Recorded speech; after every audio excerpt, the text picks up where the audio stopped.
Hello everyone. Now today we are going to start with the next chapter, that is chapter number 2, public finance. Now let's understand what is this public finance first. Then we will move to the concepts. Now students, as I told you, the name of the concept is public finance. Now let's understand the meaning of this word. Now public finance is nothing but government's finance. Government's income and expenditure is nothing but public finance. Another name given to public finance is, now the name of the topic is public finance. You can also say it is fiscal policy. Which policy? Fiscal.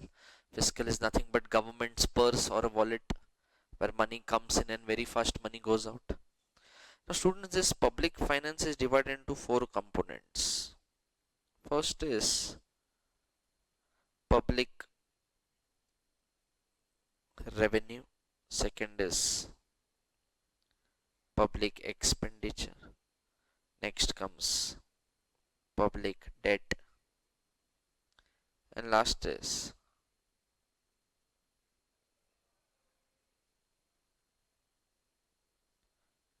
financial administration. So total 4 components: public revenue, public expenditure, public debt, and the last is financial administration. Now this financial administration has 2 things: budget and auditing. Now let's understand the overview. Now point is, why public finance? Sir, why we are not using government finance? See, it's public who appoints the government, and it's government who does welfare for the people. That's why we have used the word public finance. In simple language, you please remember, it is nothing but government's income and expenditure. Simple language. So 4 things: public revenue, public expenditure, public debt, and financial administration. Now say example, government collects money from various sources, from tax as well as through non-tax sources. And the biggest income earning source is which source? Tax. That also you have direct tax and you have indirect tax.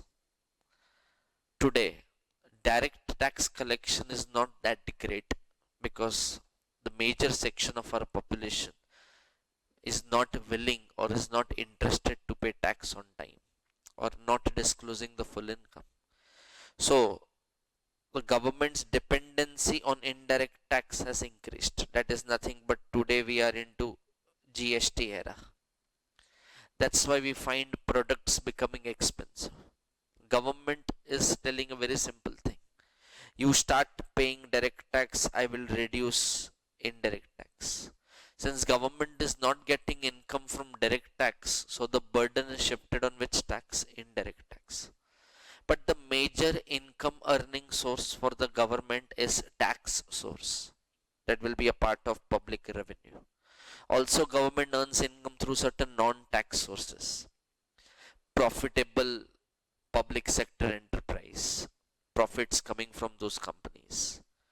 Fees, fines, penalties, all such things are non-tax source. So say example, from tax and non-tax, government's income is 100. What is the government's income? 100 rupees, say example. Next is public expenditure. Now government spends money in different areas. Overall 4 types of public expenditure: developmental expenditure, non-developmental expenditure, third is transfer payments, and fourth is revenue expenditure. In very simple idea I will give you.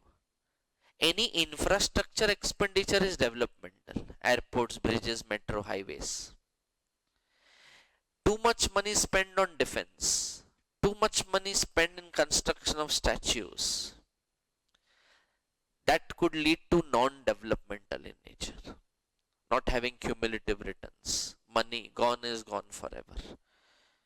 Third type of expenditure is transfer payments, like giving pensions, subsidies, incentives to exporters. Again, government is giving certain benefits to the public, to the producer. That is your transfer payment, scholarship. And the last is your revenue expenditure. Revenue expenditure is incurred for the daily working of the economy. Maintenance of roads, street lights, law and order, police force, fire brigade, all those expenditures. Salary given to government officers. So they come under revenue expenditure. So I again repeat, there are total four types: developmental, non-developmental, transfer payments, and the fourth one is revenue expenditure. So every country wants that his developmental expenditure should be more. So let me take, say, example, government's revenue is 100, government's expenditure is 80. But in a country like India, have you seen this situation before where income is more and expenditure is less? Answer is no.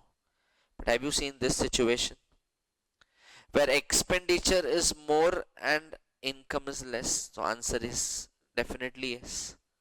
Today we are running into deficit. In fact, all big countries are into deficit. Which deficit? Fiscal deficit.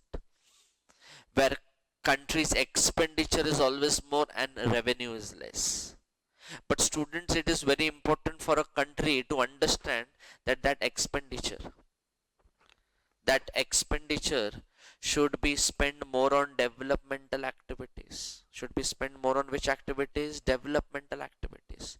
So more developmental expenditure will create more employment, more aggregate demand, more GDP, more will be the national income. Same thing we have discussed in the first chapter. So here what is the deficit, students? Students, your deficit is 80. Now moment deficit comes, this public debt will come into picture. Public debt, what is this public debt? Money borrowed from public.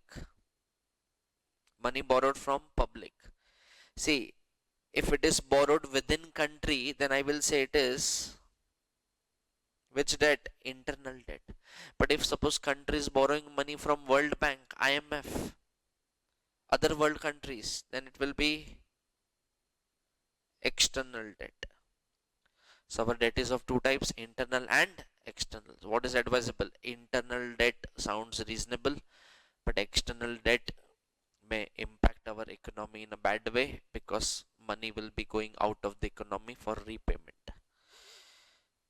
So please remember, public revenue is nothing but the income, public expenditure is nothing but the expenditure done by the government, and public debt is nothing but when government issues bonds, borrows money from public.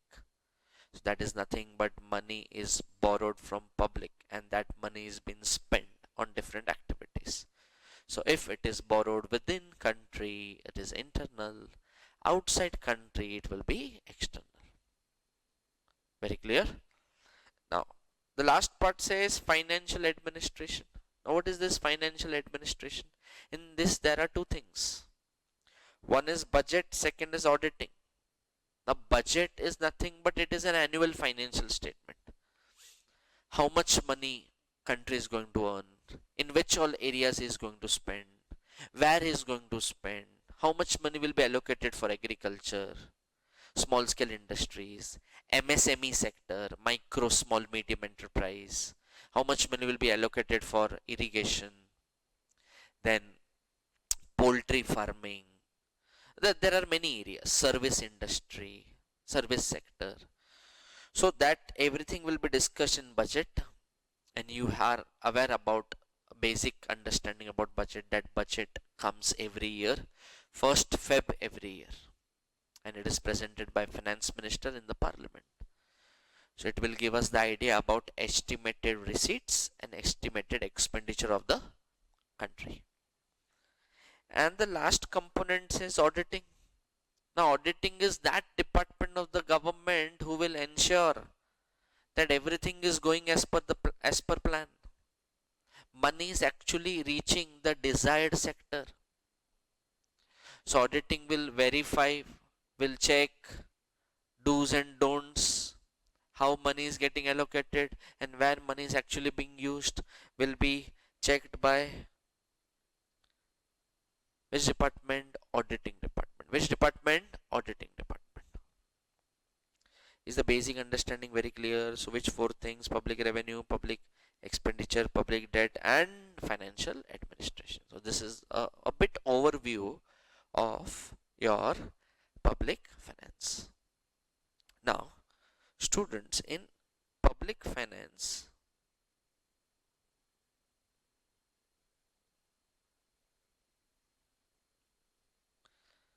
there are total three things.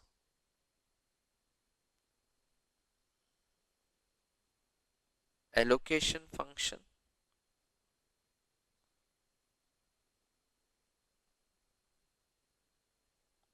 redistribution function,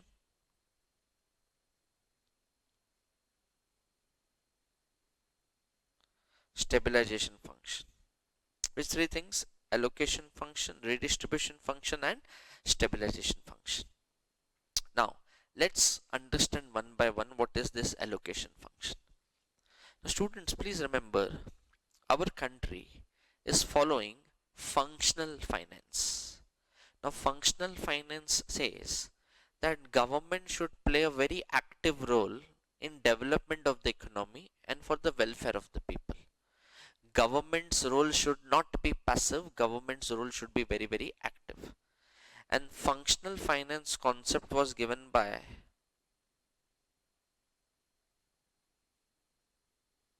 what's the name of the person? Richard Musgrave. So he was a strong supporter of which finance? Functional finance. And inside functional finance there are three things: allocation, redistribution, and stabilization. Now let's understand what is this allocation function. Now students, resource allocation refers to way in which available factors of production are properly utilized. What I told, resource allocation refers to way in which available factors are properly, systematically utilized without wastage. Now if, see, every country has a problem of scarcity. Every country has a limited resource, and those resources have alternative uses. So it is always advisable that resources should not be wasted. Try to make best use of it. So जितना best use होगा उतना country को फायदा होएगा. Now say example, there is a carpentry work going in my house, and end of the day carpenter was left with some amount or some quantity of wood. So instead of throwing that wood, my father told him, तुम ये wood के pieces को please मत फेंको, इसका एक mini study table बना दो. Convert this into a study table. So each and every piece of wood was assembled and it was properly utilized. Wood was not thrown. Those small pieces of woods were not thrown. उसका best use किया. Best out of waste was done. This is called as proper allocation of resources. Second example, like in a country, there was a small survey done by an automobile company, XYZ Limited. Now that automobile company did a survey. How many people are interested in two-wheeler? How many people are interested in four-wheeler? Majority of people ने बोला we are interested in four-wheeler.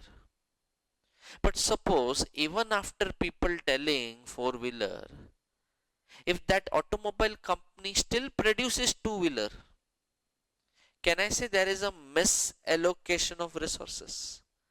Arey, people are asking four-wheeler, you are producing two-wheeler, you are not utilizing your resources in the right direction. So there will be underproduction of four-wheeler and there will be unnecessary overproduction of two-wheeler. अरे लोगों को four-wheeler चाहिए. Why are you producing two-wheeler? See, your resources are not properly allocated. See, I have only explained you the meaning of allocation, resource allocation. So resource allocation refers to way in which available factors are properly utilized in a systematic way without wastage. Now, in our country, resource allocation is done by two people. It is done by private entrepreneurs. Second, it is done by government. Now say, For a minute, I will keep government aside. I will not bring government for a minute. Let me talk about private entrepreneurs. Now suppose if resource allocation is done only by private entrepreneurs, can I say they are going to allocate resources on the basis of profit motive? They are going to allocate resources on the basis of demand and supply. They are going to allocate resources on the basis of consumers' preference.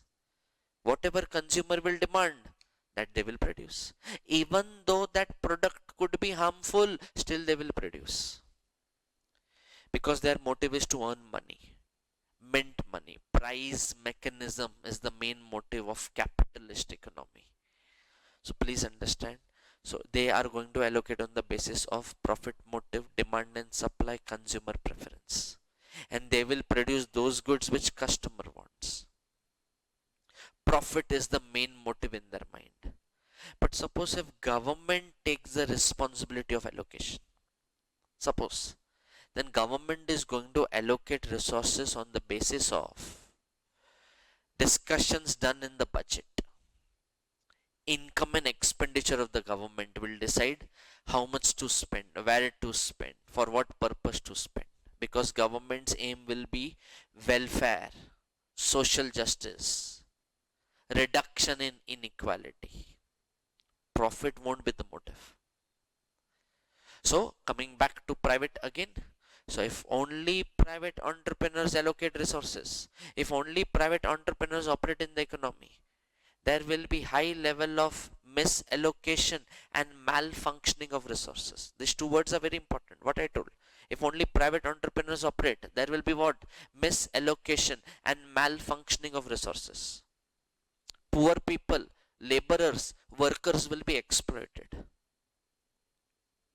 Now, what happens here? Moment you give everything to private, resources will be misallocated. Second problem is there will be high level of monopoly power in the economy. They will forcefully produce less quantity and they will try to sell at higher price. So there will be less output but price will be more. Only rich people who have money they will be able to afford. Poor people, deprived population will suffer. So there could be an existence of monopoly power. Next they say they are not interested in producing which goods? Collective goods. So students, first I told there could be misallocation and malfunctioning of resources. Second, imperfect competition. That is nothing but which power?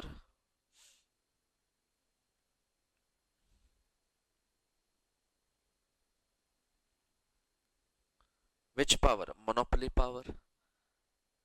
Third, they say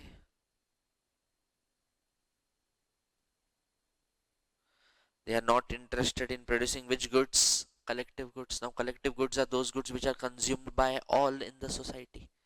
Water supply, electricity, LPG, CNG, all these things are basically railways. These all are collective goods. So basically they are not interested in these goods. Private entrepreneurs are interested in those goods which gives them huge money. Items of illicit consumption like cigarettes and alcohol. Now this could be harmful to the society. But still they are going to produce, they are going to sell because they are getting huge profits. So they are not interested in which goods? Collective goods. Then there could be problem of what? Externalities. Now students, externalities are those factors which will create some harmful impact on us. So it may either give you negative impact or it may give you positive impact. Now example, right now lecture is going on, but the next door carpenter is using a cutter machine which is creating too much of noise pollution. Hey, will I be able to conduct lecture properly? No. See, the act of one person creating problem to others.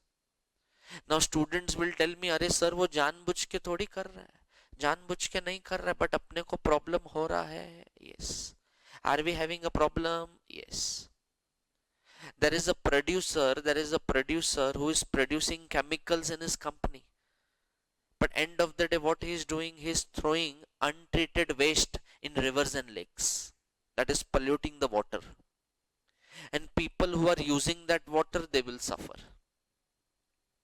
These are externalities. And private entrepreneurs will always see that from where he is earning profit, he is not welfare oriented. He is not focusing on people's welfare. His aim is to only earn money. Let society be in trouble. Many times this happens. Next, factor immobility. What is the meaning of factor immobility? Now, it becomes very difficult for a person to move from one organization to another, from one company to another, from one profile to another. Because if a person is expert in automobiles, he cannot work in a pharmaceutical company. So movement of factors is not that easy. It becomes immobile, restricted. So factor immobility could be another problem when it comes to private, no job security. Next comes imperfect information and inequality of income. Now, what is this imperfect information? Now, imperfect information is that situation where a well-informed person may take an advantage of a less informed person. I may be having more knowledge about a product, but the opposite person is not having. So if I am a shopkeeper and that person comes to my shop, he will trust me blindly. And what I am doing, I am intentionally selling that product which is a defective product. I am not disclosing the important things in that product. I am hiding material facts. मेरे को मालूम है कि product में problem है, मेरे को मालूम है कि product is defective, but still I am going to sell that product to a buyer. I will tell a lie and I will sell that product at a higher price. And that person has no choice but to trust on me. So see, a well-informed person is taking an advantage of less informed person. And I am selling a wrong product, bad product, defective product, adulterated product. My behavior is I am getting money, let that person suffer, let society suffer. Now why this happens? Because the opposite person is not having full knowledge, or that person is having half knowledge or no knowledge. So one person may be at higher advantage when it comes to information compared to another person. So in this market, wherever you go, you need to be very careful. It's always advisable to collect first hand information and then you should decide whether you have to buy the product or not. So imperfect information is possible when only private entrepreneurs operate. And also there could be high level of income inequality. Rich will always become rich. Gap between rich and poor will keep on increasing.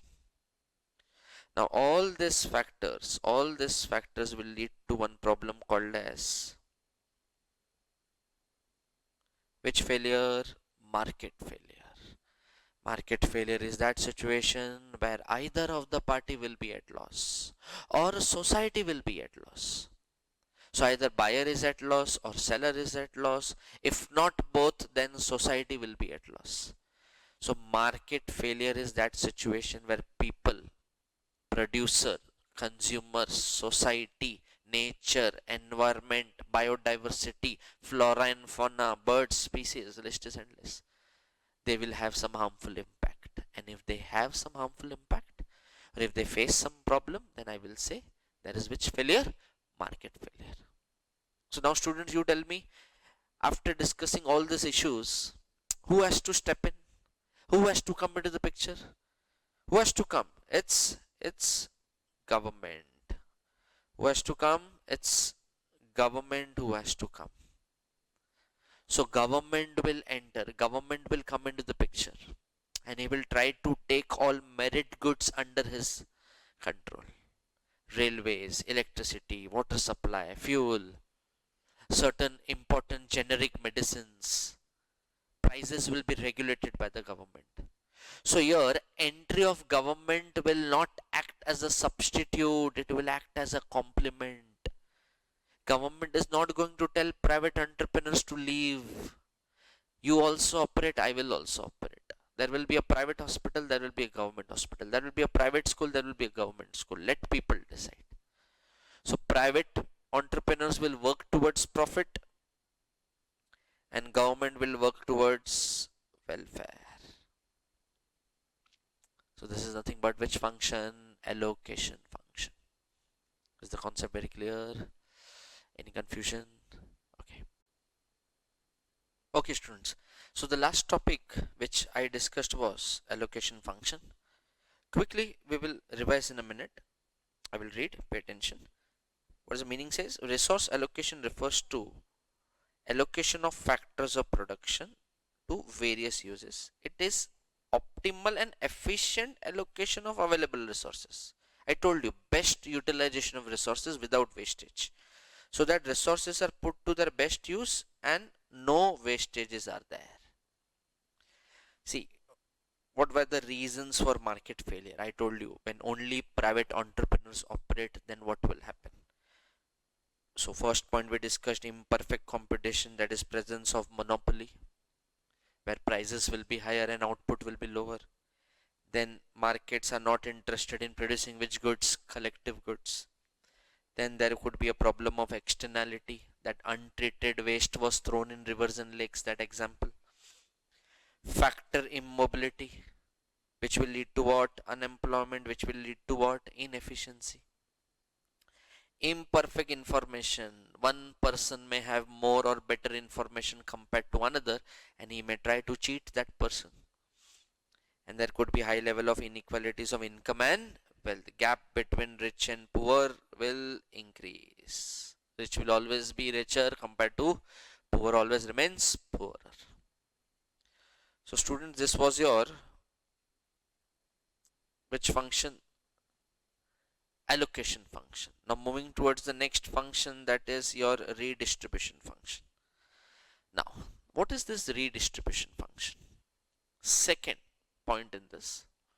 Now under redistribution function, we are going to answer one question: how much goods and services will be produced and who will distribute? What was the question? How much goods and services, for whom should an economy produce goods and services? Please understand in this way. What is the question? For whom should an economy produce goods and services? In allocation, we understood who will distribute. So it will be distributed by government as well as private. But in redistribution, for whom should an economy produce goods and services? Should I produce goods and services for rich? Should I produce for poor? Should I focus on higher income? Should I focus on lower income? That we are going to see. But end of the day depends on the availability of resources. Now here redistribution function is going to focus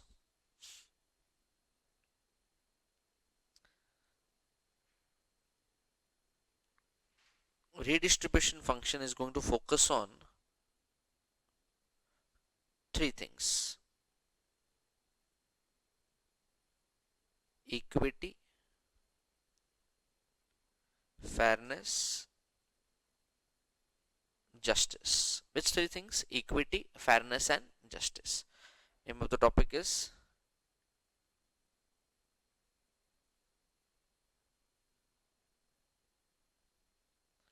redistribution function. Now equity, fairness and justice.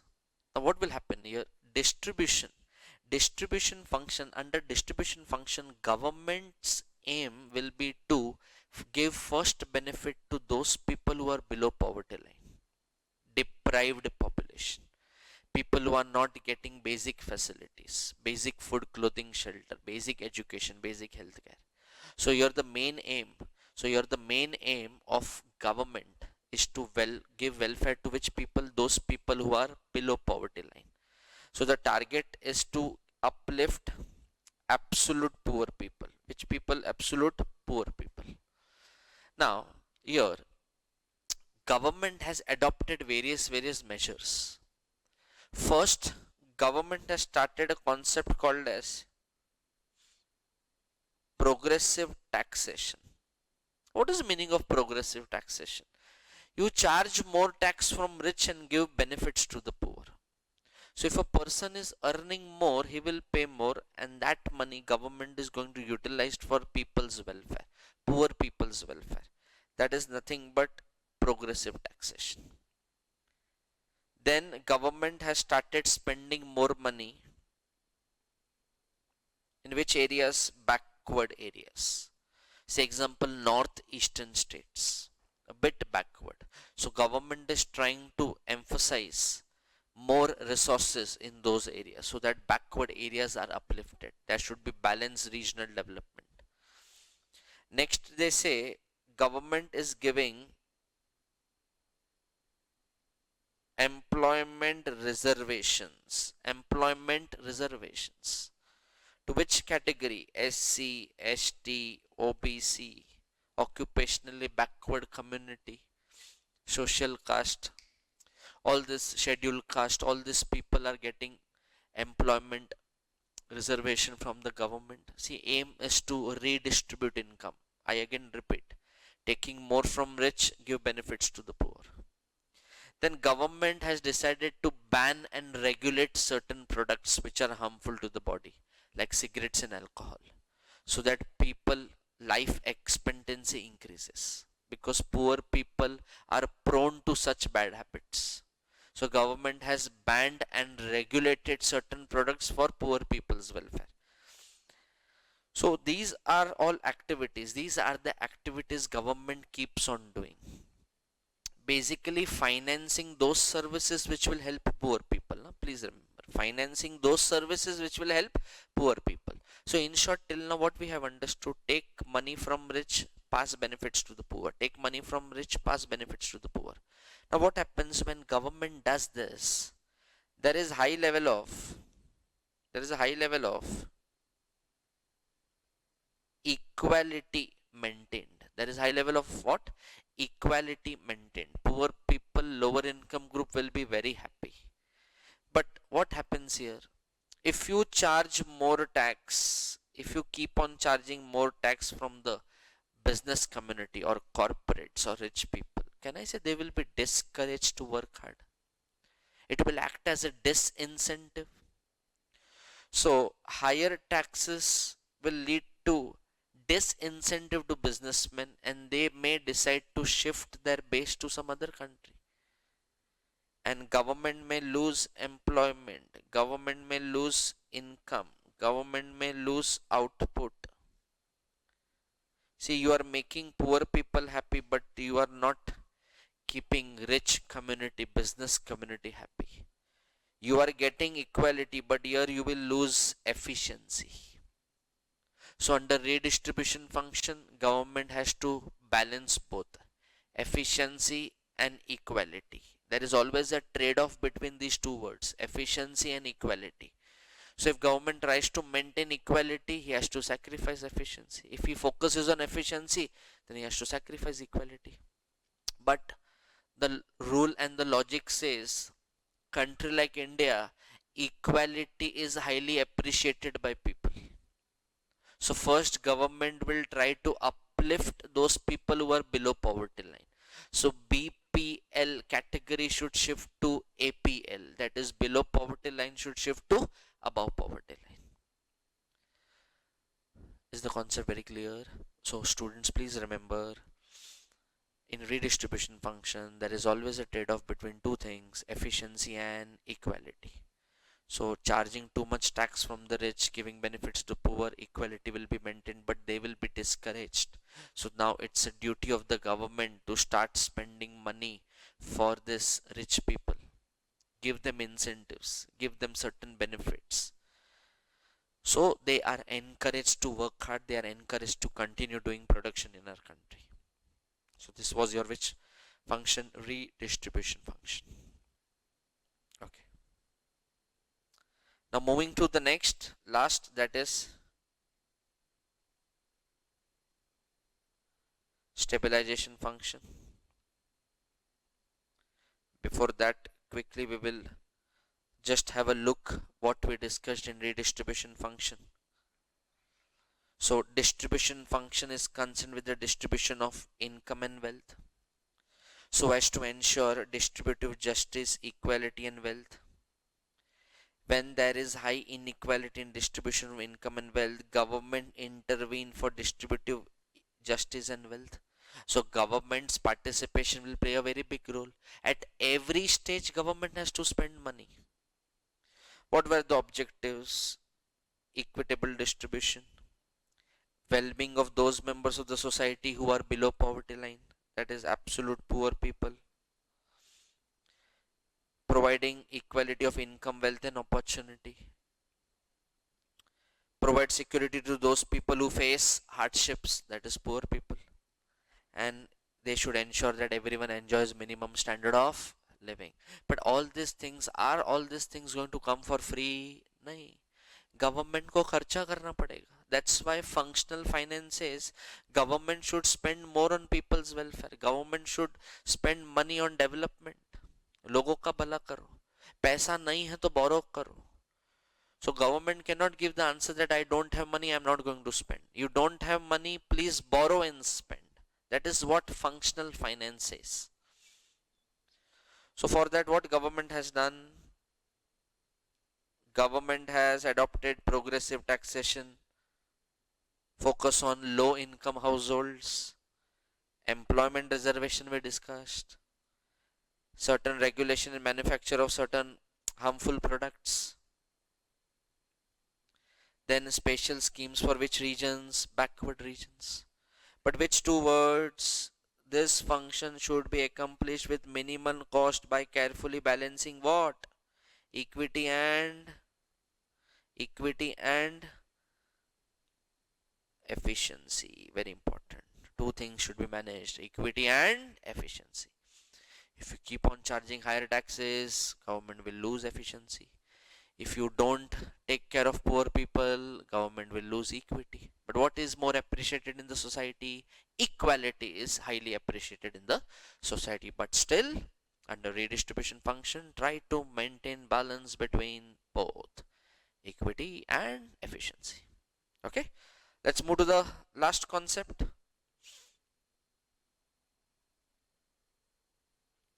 That is which function? Stabilization function. So the last concept is your stabilization function. Now, what is this stabilization function? Now, students, allocation function and redistribution function, in true sense, they are bit microeconomics. They are part of which economics? Microeconomics. But stabilization function in true sense is a part of macroeconomics. So if you compare allocation, redistribution with stabilization, then stabilization is more of macro. Now what is this stabilization? See students, every country has to go through ups and downs in the economy. Good phase and bad phase. This part could be expansion, this part would be prosperity. This part will give you recession, this part will give you depression.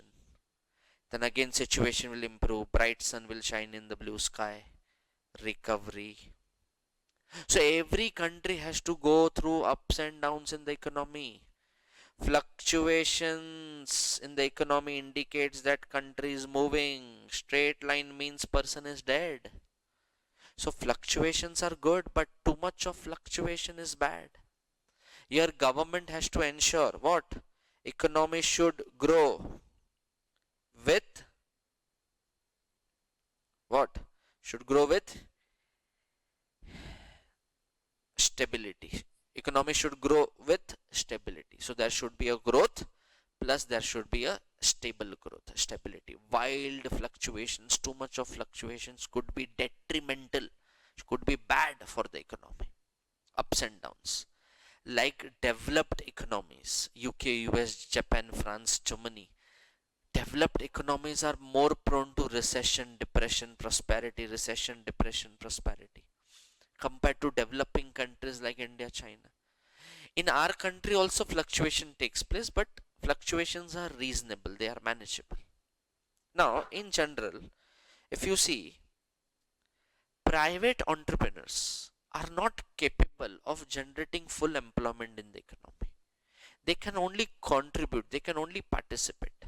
So, students, you tell me who has a capacity to generate huge employment in the economy? Can I say the answer is government? Government is capable enough to give full employment. See, here full employment means people who are interested, people who are willing to work, people who had applied for the job, they have got the job. Otherwise, full employment is an imaginary concept, please. So, government has a capacity to generate what? Full employment. Private entrepreneurs cannot generate full employment, they can only contribute. So therefore, government needs to step in, government needs to do a hardcore stabilization process where there is decent growth, limited price fluctuation. Country should not go into recession, country should not have high level of inflation, it should be what? Stable. So economy should grow with stability. Now overall, in general, country will face two types of problem: recession and inflation. Mostly recession is seen by developed countries, mostly inflation is experienced by developing economies like India. Now if country wants to come out of recession, now students, recession may last for 5 to 7 years, maybe 8 years. Inflation is weekly, monthly, price keeps on fluctuating. Now suppose when country is into recession, first of all please understand when recession will come. The starting point of recession is deflation, when price keeps on falling continuously. Producer is not going to earn and he won't be able to pay enough salary to its staff, and he will start removing people and country will experience a jump in unemployment level. But the question was कि sir, price क्यों कम किया? किसने बोला price कम करने को? Because country में there was a demand saturation. Today people have everything with them: house, car, property, investments, land, building, farmhouse, jewellery, सब कुछ है उनके पास. अब वो लोग सोच रहा है कि हम लोग सेव करेगा. I am talking more about developed economies, जहां पे पॉपुलेशन बहुत कम होता है, population is very less. So if they think of saving and if they think not to spend, can I say producer is not going to earn? And then producer is forced to reduce the price. वहां से problem शुरू होता है deflation का, and deflation leads to recession. So during recession, economic activities are at low level, business profits have gone down, high level of unemployment, involuntary unemployment, people want to work but jobs are not available, stock market is crashing down, no output, less national income, less GDP, every situation is against the economy. So who has to come? Who has to step in? Who will make economy move back to the normal situation? It's only government. So government has to step in. And what government will do during recession? Government will try to reduce what? Tax. Reduction in tax will increase purchasing power. More purchasing power means people will be spending money. More spending will increase aggregate demand. Higher aggregate demand means maximum sales entrepreneur will expect. So higher aggregate demand will increase GDP, but this will take time. It is a slow process. Country takes 5 to 7 years to come out of recession. Secondly, government will increase PE. What is PE? Public expenditure. More construction activity, more job creation, that will lead to higher employment, again higher income, higher aggregate demand, Ultimately, what will increase? GDP will increase slightly. I again repeat, it looks very easy over here, but it is a time consuming process. Along with this, government has to instruct central bank to reduce ROI. What is ROI? Rate of interest. Money should become cheap. Central bank may start printing more currency, will start infusing currency in the economy so that people borrow at lower rates, people spend, economy comes out of the recession. See, the stability is brought by introducing these measures. Cheap money policy, expansionary monetary policy, expansionary fiscal policy. These are the terms used to control the problem of recession. Now, few countries may face a problem of inflation also. Higher inflation. For our country, the target set is 2 to 6%. Inflation should not go below 2, not go above 6. But suppose if any country experiences higher inflation, maybe a 2-digit inflation, 10%, 13%, 14%, whatever, 9%, then countries, government needs to step in. So when there is high level of inflation, price rises frequently, prices are increasing faster than the increase in income, poor people will suffer again. Money will lose its value. Same 100 rupee won't be capable of buying goods 100. So please remember, what happens during inflation? Government will increase tax because already there is huge money supply in the economy. People are spending too much. And because of increase in demand, price rises, inflation rises. So your government will increase tax, purchasing power will be reduced, aggregate demand will come down, people will not spend much, inflation will come down. Slight decrease in inflation. Also, government will reduce PE. Now, what is PE? Public expenditure. Government may not spend too much on development now. Zero spending is not possible. Public expenditure will reduce, please. So, reduction in public expenditure leads to less employment. Less employment means less income. Less income means less aggregate demand, that is, people will spend less. Less money supply, less will be the price, less will be the inflation. So by doing all these activities, what will be maintained? Stability will be maintained. So government needs to take care about employment, price level, national income, investments, savings, balance of payment, which is a record of exports and imports. All these factors, who is responsible? It's only GOI. What is GOI? Government of India, government of any country. Private entrepreneurs cannot do all this. They can only participate, they can only contribute, because the decision makers are not entrepreneurs. Decision maker is government. It's government who will decide everything, not private entrepreneurs. So accordingly, country should grow, country should prosper, plus there should be decent level of prices in the economy. Country should not go into recession, depression. Even if it goes, it's only government who has to spend huge money, take certain tough decision, make or try to bring economy out of the problem. So this was which function?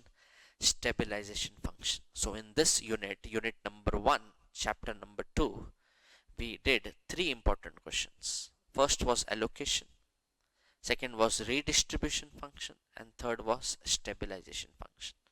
So please remember, students, stabilization function is more of macro compared to allocation and redistribution. Thank you so much. Welcome back, students. Now let's move to the next unit of chapter number 2, that is market failure. That is unit number 2, market failure.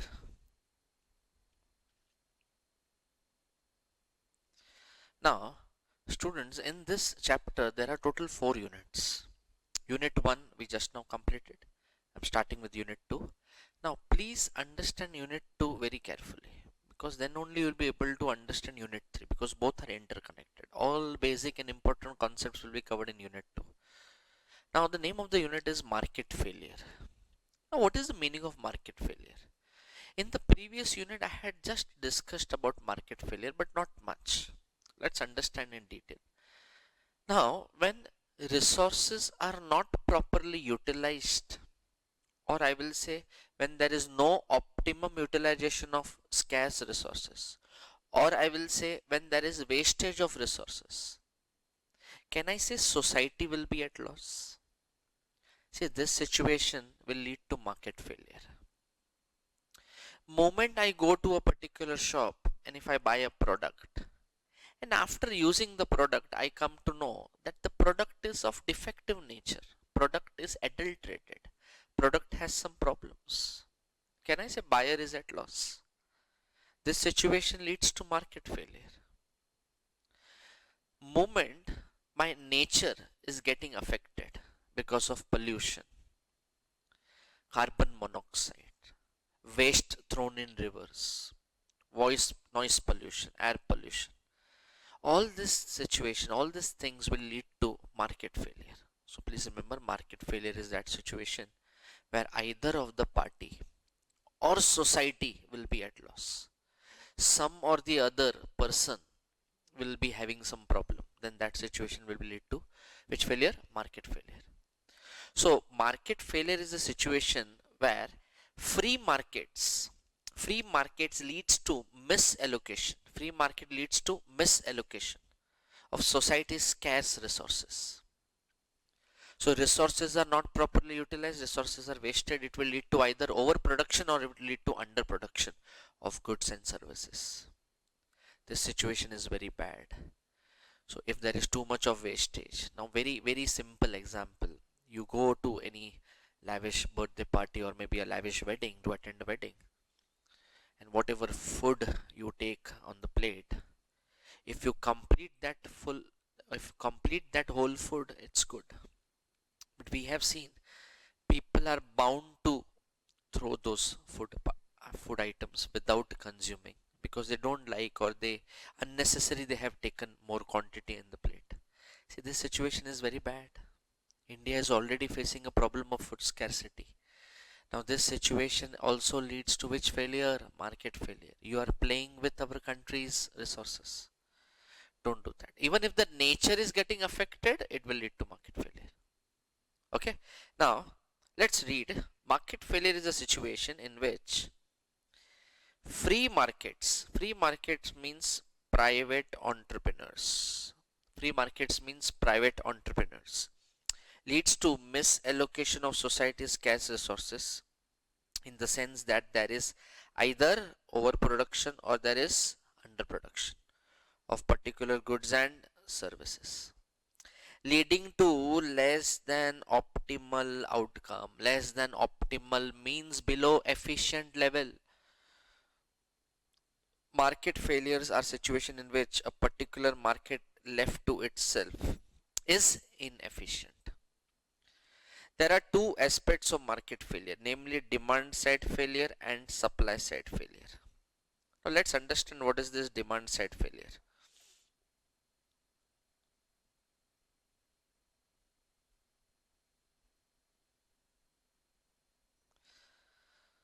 Two things: demand side failure,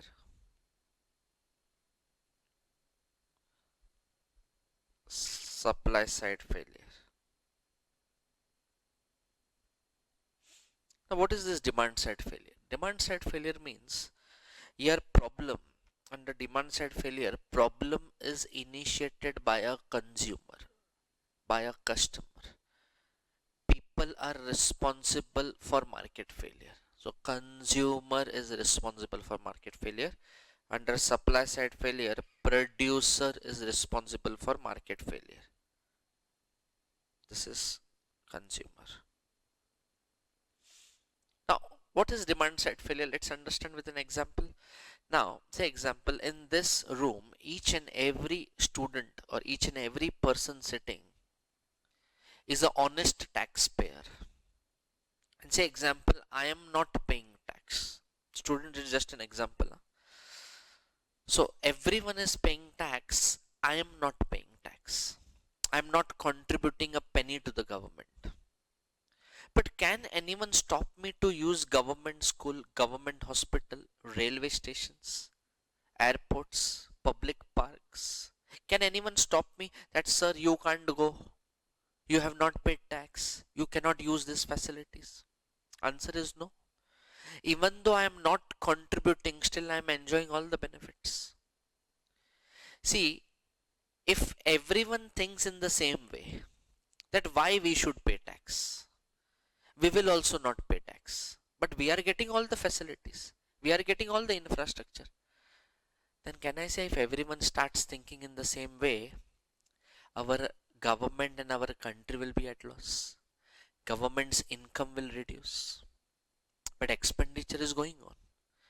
And if government's income reduces and expenditure keeps on increasing, government will be forced to borrow money from outside India, that is from World Bank and IMF.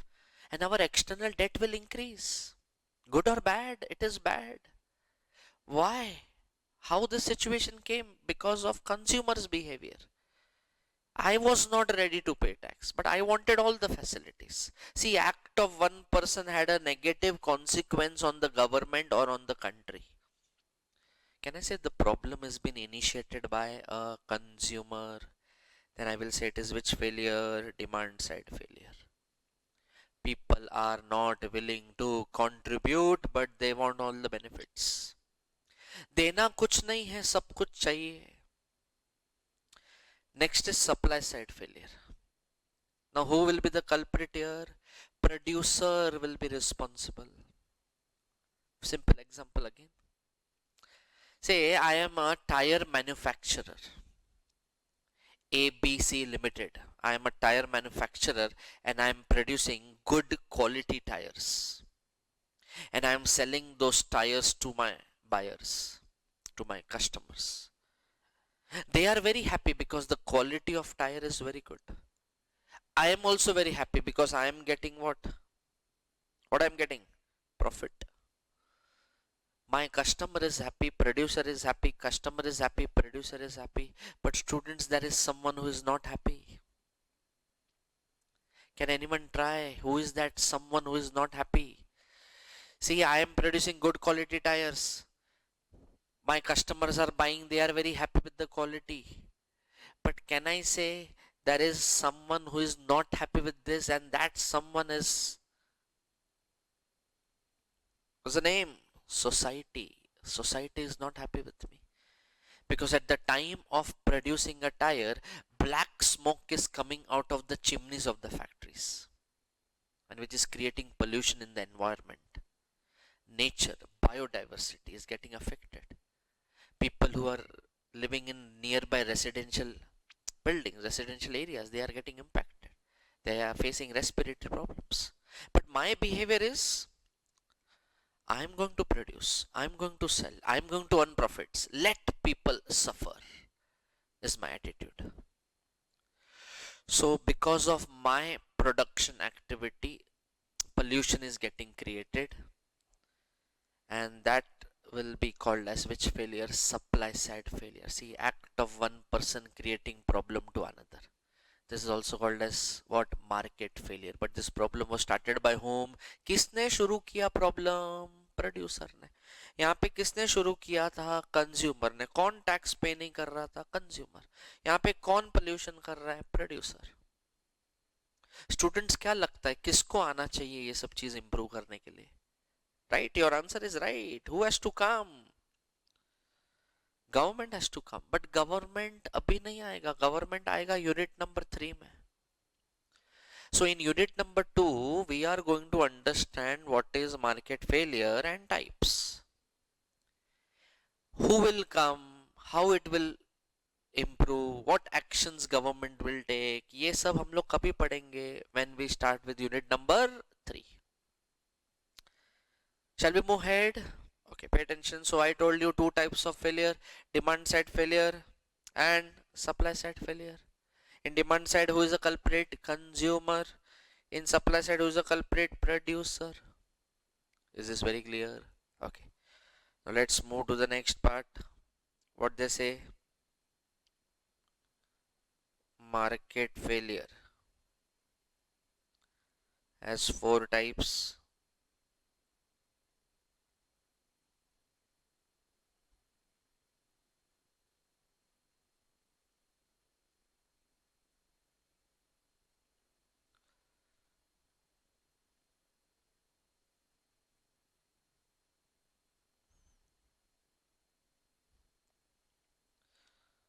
So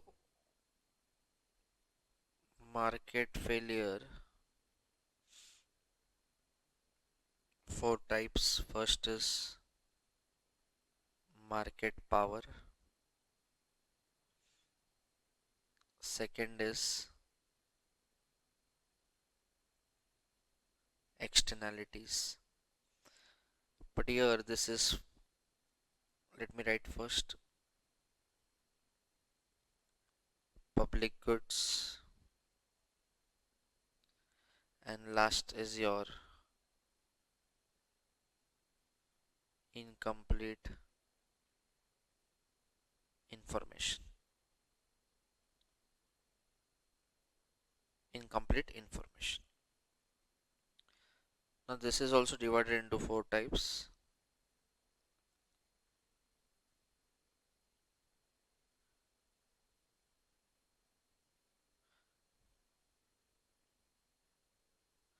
Negative production externality,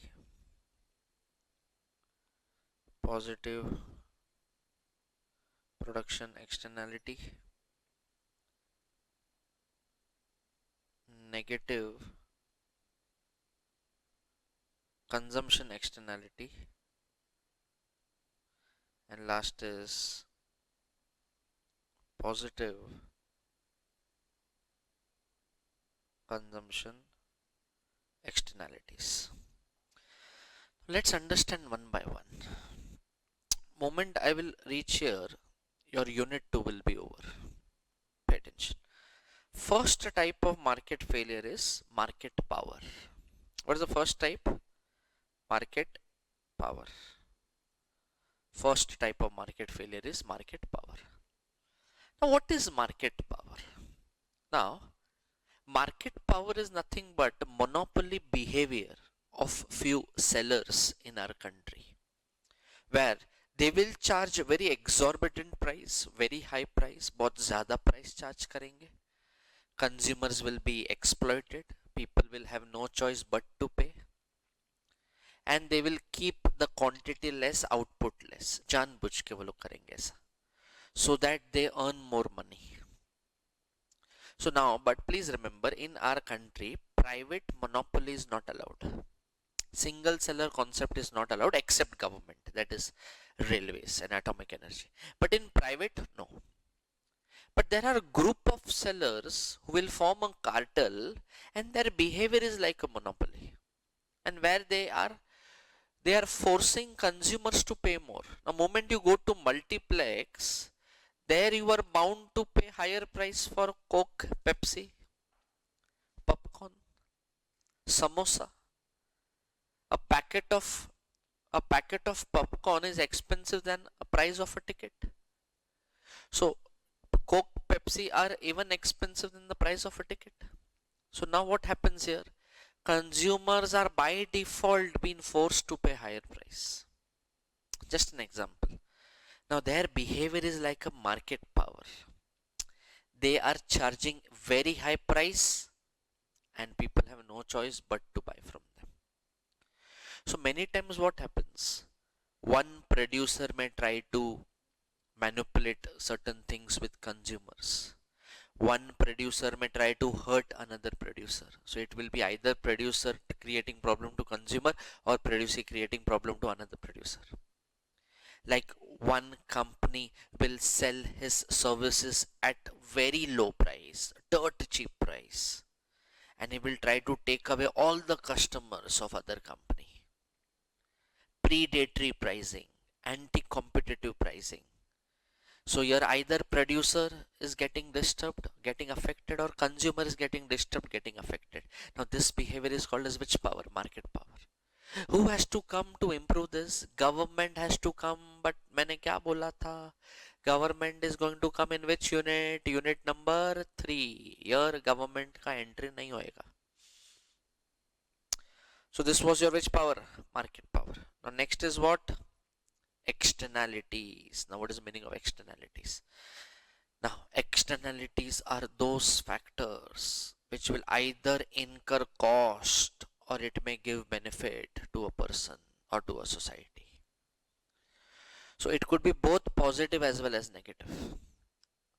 So externalities are those factors which will either incur cost or it will give benefit. या कुछ फायदा करवाएगा या कुछ नुकसान करवाएगा.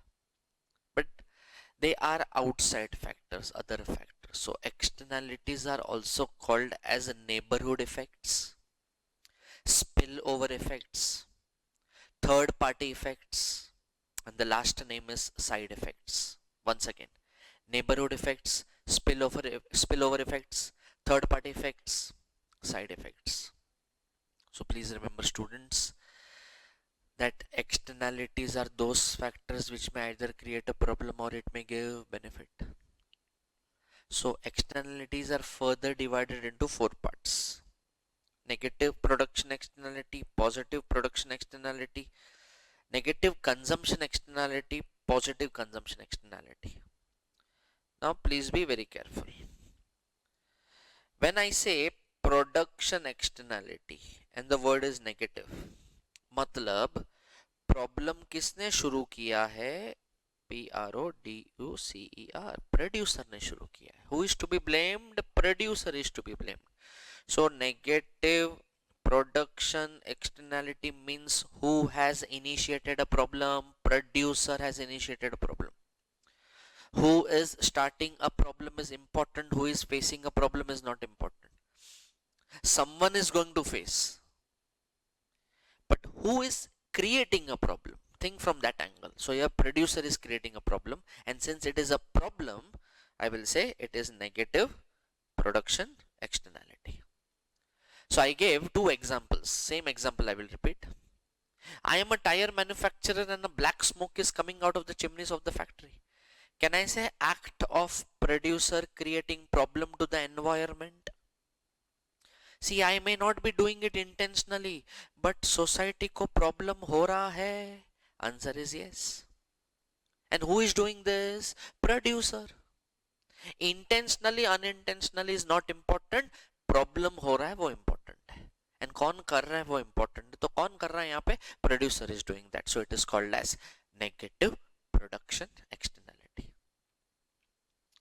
First example clear? Second, I am throwing untreated waste in rivers and lakes, polluting the water bodies. That is also blame goes to a producer because I am running a chemical company, and end of the day all this untreated waste is thrown in rivers and lakes, and people who are using that water, they will suffer, they will die. Who is to be blamed? Producer. तो मैं बोलेगा उसको, it is which externality? Negative production externality. Is the first part clear? Coming to the second, positive production externality. Act of a producer. ध्यान से सुनना. Act of a producer giving some positive benefits to the people or giving benefits to the society, environment, nature, it could be anything. But here something positive has been done. So under positive production externality, what we can say is any such activity done by one producer will have a positive consequence or positive impact on other people or on the society.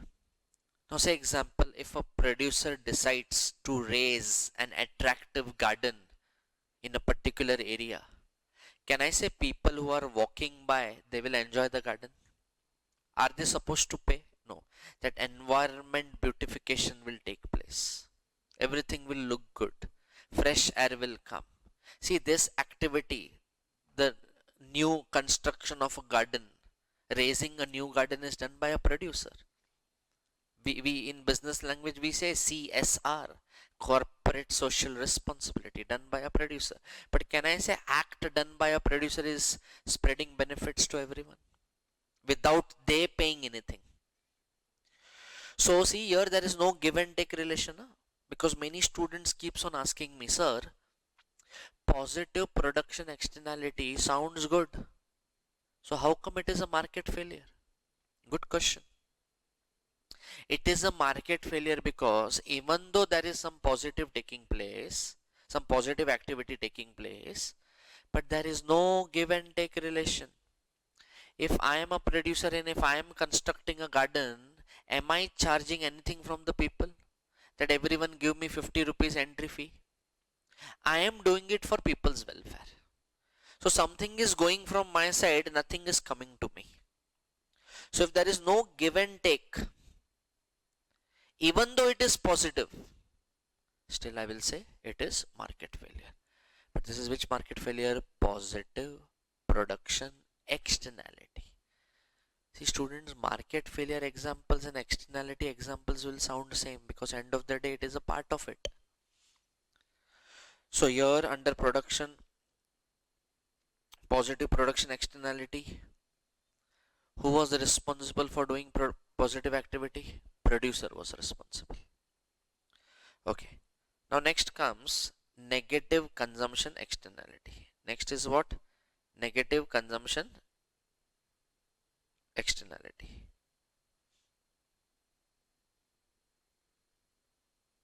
Okay.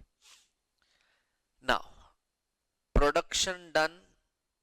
Now comes the word consumption. So when I talk about consumption, we are going to discuss about consumers. Now here any activity which is bad, which is harmful, which is wrong, which is negative, but such activity is done by whom? Consumers, not done by producer. Because if it is done by producer, then they will write production. If it is done by consumer, then they will write consumption. Who is doing is important. Who is facing is not important. So here who is doing the problem? Consumers. And we people are bound to do so many mistakes in daily life. Throwing garbage here and there, creating litter, then spitting here and there, open defecation done by the people, then doing wrong parking in someone else parking, creating problem to other person, not wearing helmet, not wearing seat belt. This may lead to accident, which may lead to loss of life of that person who is driving plus the opposite person. Drink and drive cases, you will find so many cases in our country. Now see, act of one person creating problem to others, creating problem to the society. A active smoker will always create problem to a passive smoker. See, all these activities are done by whom? Done by consumer and people and society. They are facing the problem. That's why, since it is a problem, that's why the word is what? Negative. Smokers, drunkards, drink and drive, not wearing seat belt, not following traffic rules. Then act of undisciplined students disturbing the class. Now this example you people will understand easily. Act of undisciplined students disturbing the class. So can I say because of few such students the whole class gets disturbed? So this activity is done by consumers and others are facing it, society is facing it, people are suffering. Then I will say it is what? Negative consumption externality. Last is what? Positive consumption externality. Now something good is done from our side. Something good is done by consumers. Very few examples, but yes, we definitely do something good sometimes. Now what positive we do? Like I was going to my office through via my car and I decided to go for carpooling. There were 2-3 people in my society who were also traveling in the same area. So I told them, not to take their own car. You come along with me, let's go together. Now, can I say less traffic congestion, less pollution? Good or bad? It is good. See, this activity is done by me. I have done this activity. I am a consumer. So, any activity that by a consumer, and if it is a positive activity, good for the society, then I will say it is positive consumption externality. Any confusion? Helping poor people, helping a blind person to cross a road. There's so many examples of positive consumption externality. Not spreading rumors, creating right kind of awareness among the people. All this will lead to positive consumption externality. Maintaining a separate dustbin for dry waste and wet waste. This activity is actually going to help our nature. So that will lead to positive consumption externality. Is the externality part very clear? So in this we studied 4 types. Negative production externality. Who is the culprit? Producer. Next, positive production externality. Who is giving benefits? Producer. Then came negative consumption externality. Who is the culprit? Consumer. Positive consumption externality. Who is giving benefits? Consumer. Perfect. So this was your externalities. Okay. Okay. Now students, coming to the next part of externalities. Now there is one diagram related question in this. Negative production externalities. Now everyone is clear with the meaning. So before I continue, quickly we will go through about externalities within a minute.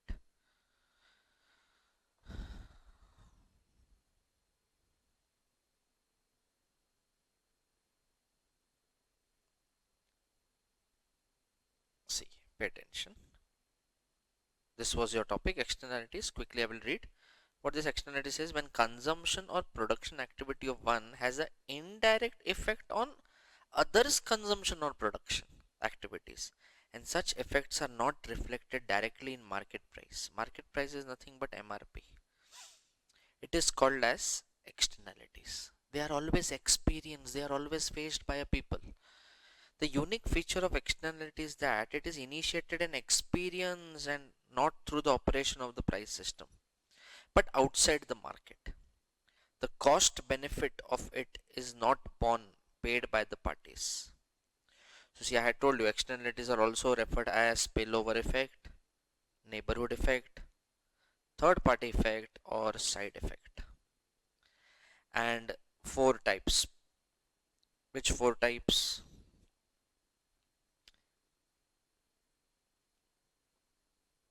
Negative production externality, positive production externality, negative consumption externality, and last was positive consumption externality. Now in this, one more thing I will add, one more thing or one important point I will add is, now many time what happens, one producer is creating problem to another producer, and that another producer is also creating problem to the first producer. Example, here there is a steel company or a steel unit who's manufacturing steel, and here there is a bakery. Now every day this steel unit is creating too much of noise pollution, and this bakery is creating too much of smoke. So because of this steel, too much of noise is coming, and this bakery unit is getting disturbed like anything. And because of this bakery, smoke is coming out, which is entering this steel plant, and these people, the workers in the steel unit, are getting disturbed. See, both the companies or both the units are not doing this intentionally. It is a part of their work. But can I say both are getting infected with each other's work, or you can say both are having a problem with each other's activity? Then I will say it is reciprocal externality. I will say it is what? Reciprocal externality. So both units or both parties are creating problem to each other intentionally or unintentionally. Then I will say it is which externality? Reciprocal externalities. Okay, so let's move to the diagram now. Okay, so before I start with the diagram, let's understand few important concepts connected to this.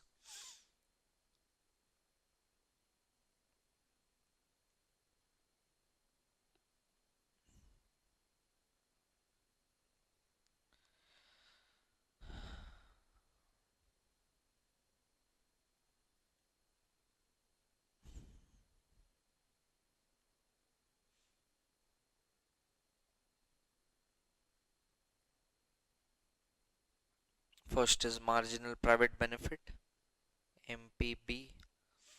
Second is marginal private cost, MPC. So let me first write benefits, then I will write the cost, so it will help you to understand in a better way. Social benefit, I will say MSB. So this was your benefit. Now marginal private cost, it is your MPC. Students, this is nothing but cost of manufacturing a good. Cost of manufacturing a good, that is a product. Last says marginal social cost, MSC.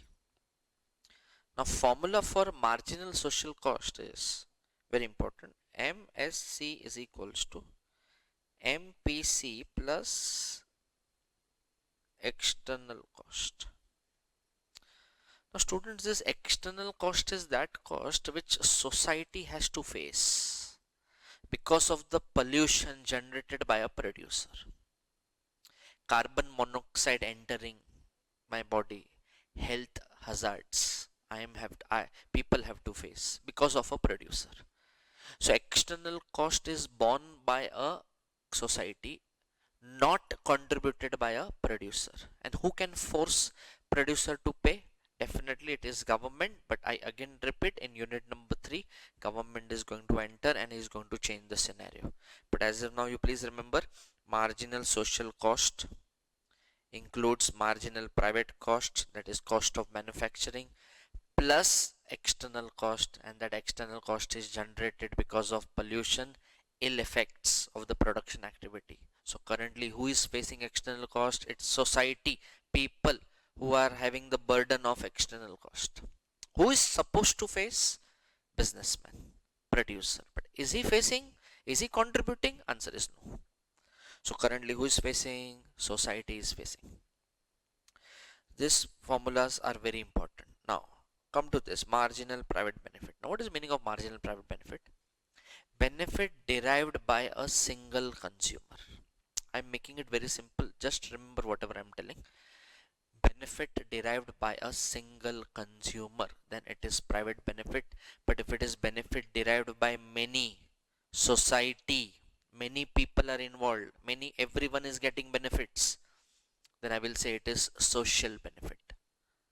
End of the day, MPB is equals to MSB, because end of the day both are same. Here I am talking about one person, here I am talking about many people, society. End of the day both are getting what? Benefit. So sometimes I will write MPB, sometimes I will write MSB, but end of the day both are same. So please understand students, marginal private benefit is the benefit derived to a single consumer. Marginal social benefit is derived to society, many people, many consumers. Is this very clear? So these two belongs to consumers, these two belongs to producers. So this is producer and this is consumer. What is marginal private cost? Cost for manufacturing a product. What is marginal social cost? MSC is equals to, what's the formula? MPC plus external cost. So out of these two, which cost I am paying currently? I am paying this, because if I don't pay this, I can't manufacture. But am I supposed to contribute this? Answer yes. But as if now I am not paying external cost, because currently this is being faced by society. Clear? So now coming to the diagram.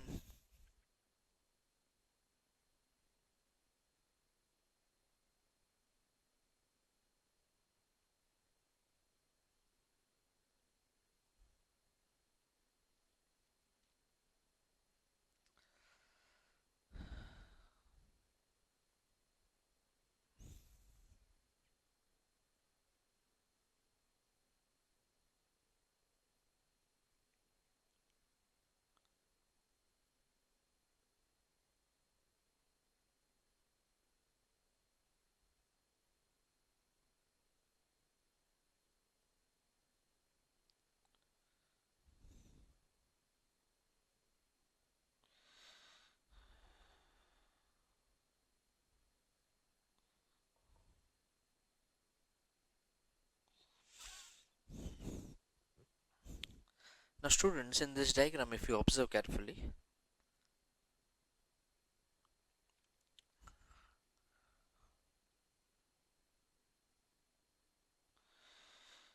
here there is a downward sloping curve known as MPB, marginal private benefit. Now the question is why it is downward?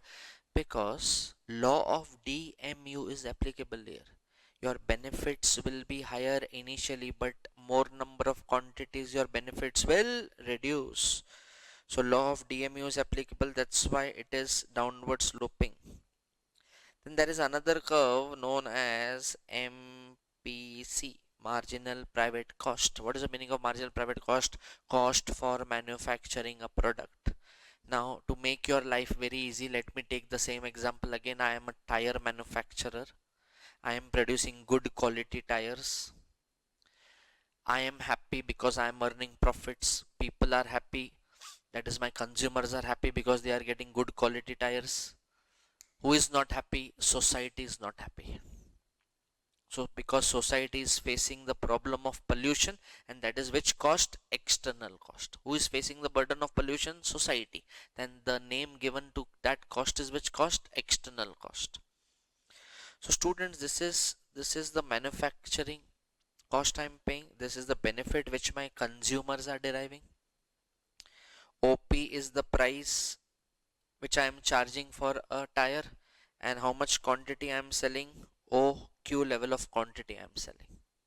Now which cost I am paying and which cost I am not paying? So students, currently I am paying which cost? MPC. So this is nothing but manufacturing cost, yes or no? But because of my manufacturing activity, what is coming from the chimneys of my factory? Pollution. Smoke is being released and society has to face the burden. And they are facing which cost? Society is facing external cost. Which cost? External cost. Now say example, let me assume if government comes and if government tells me to pay external cost, so what will happen if I pay external cost? So see, I am paying MPC currently. I am paying MPC currently. And if I pay external cost, so it will become MSC. It will become what? MSC. That is nothing but marginal social cost. So students, my cost will increase or my cost will decrease? My cost will increase. So MPC will shift upwards. So students, moment I pay external cost, consider this dotted line as which cost? External cost. Then what will happen? I will get an upward sloping curve which is called as MSC. Are you able to see this? I will make it very proper. Wait.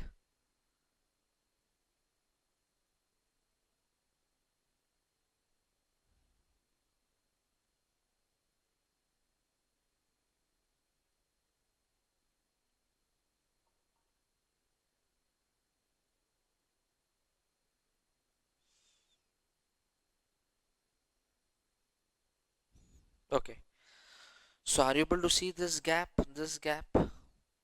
gap between MPC and MSC?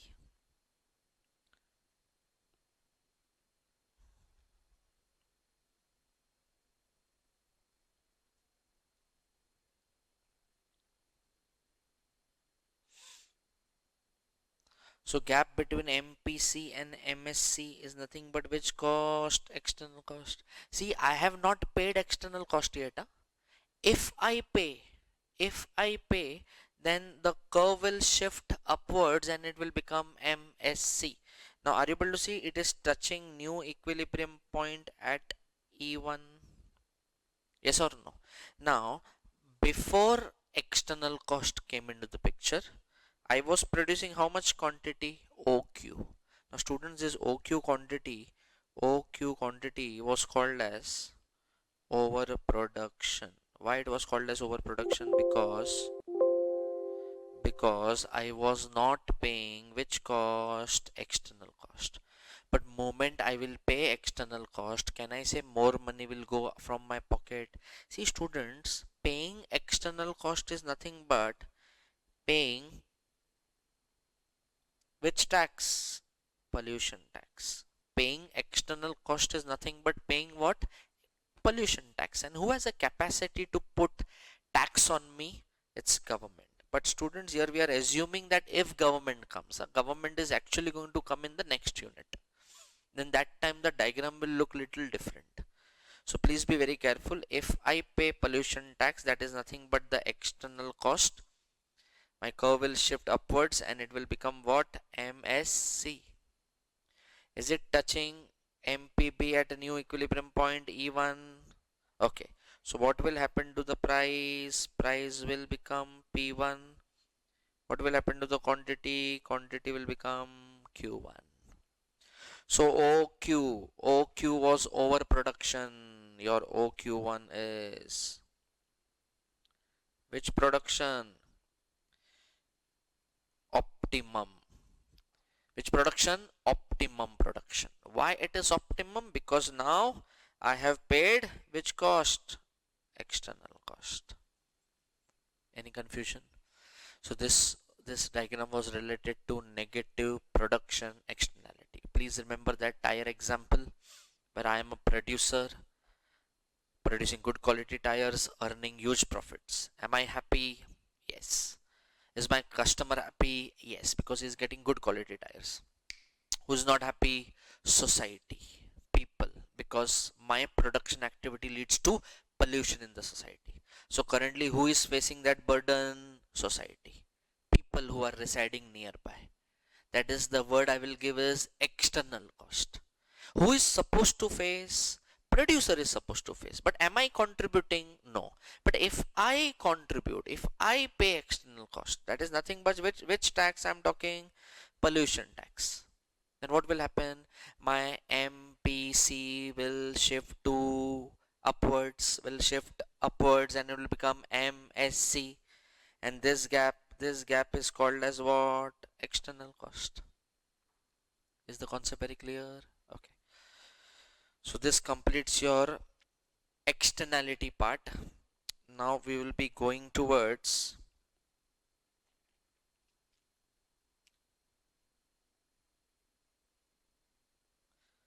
now we will move towards which concept? Public goods. Which concept? Public goods. Okay.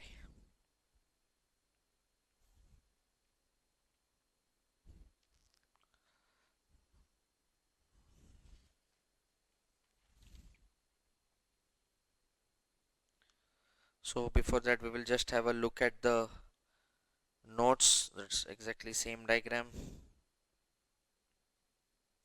See, if you observe carefully, the upward sloping curve was your marginal private cost,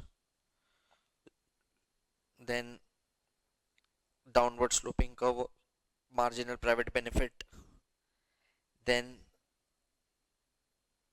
this part is your which cost? External cost. And this is nothing but Original price was OP1, then it was OQ1. And students, please remember, are you able to see this triangle, this part, this shaded area? This is nothing but loss of welfare. I will show you here, you will understand properly. See, are you able to see this?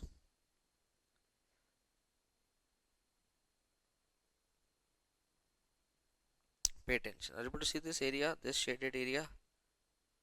This shaded area represents loss of welfare. See, I have not drawn, to be very precise, this could be your, let me name it properly so you will understand easily. Let me put it as, so this point will be your A, this point will be your B, and this point will be your C. So are you able to see triangle ABC? This triangle ABC is nothing but loss of welfare. Now this triangle I have not drawn, it is nothing but distance between two curves, distance between MPC and MSC, and that distance between MPC and MSC is called as which cost? External cost. And can I say pollution will lead to loss of welfare? Pollution will lead to loss of welfare. And always remember, if my external cost is this much, say example, that is nothing but this is the level of what pollution I am doing. So external cost is nothing but pollution, and so we say this triangle leads to loss of welfare. So same was explained here. See this part, exactly same diagram. Very clear? Okay. Now moving to the which concept? Public goods.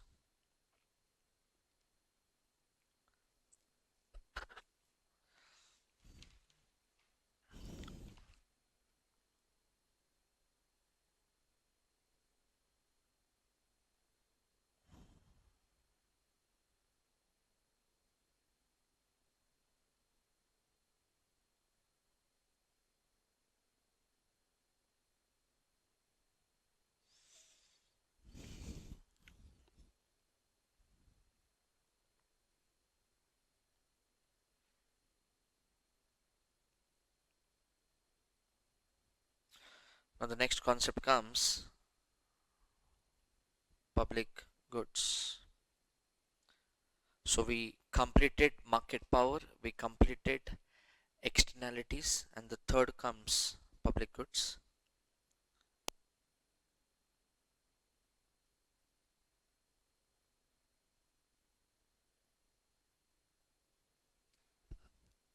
So next comes your public goods. Now first we will understand the difference between private goods and public goods. And public goods have been divided into different parts. You have pure and impure public goods, then you have quasi public goods, then you have common excess resources, then you have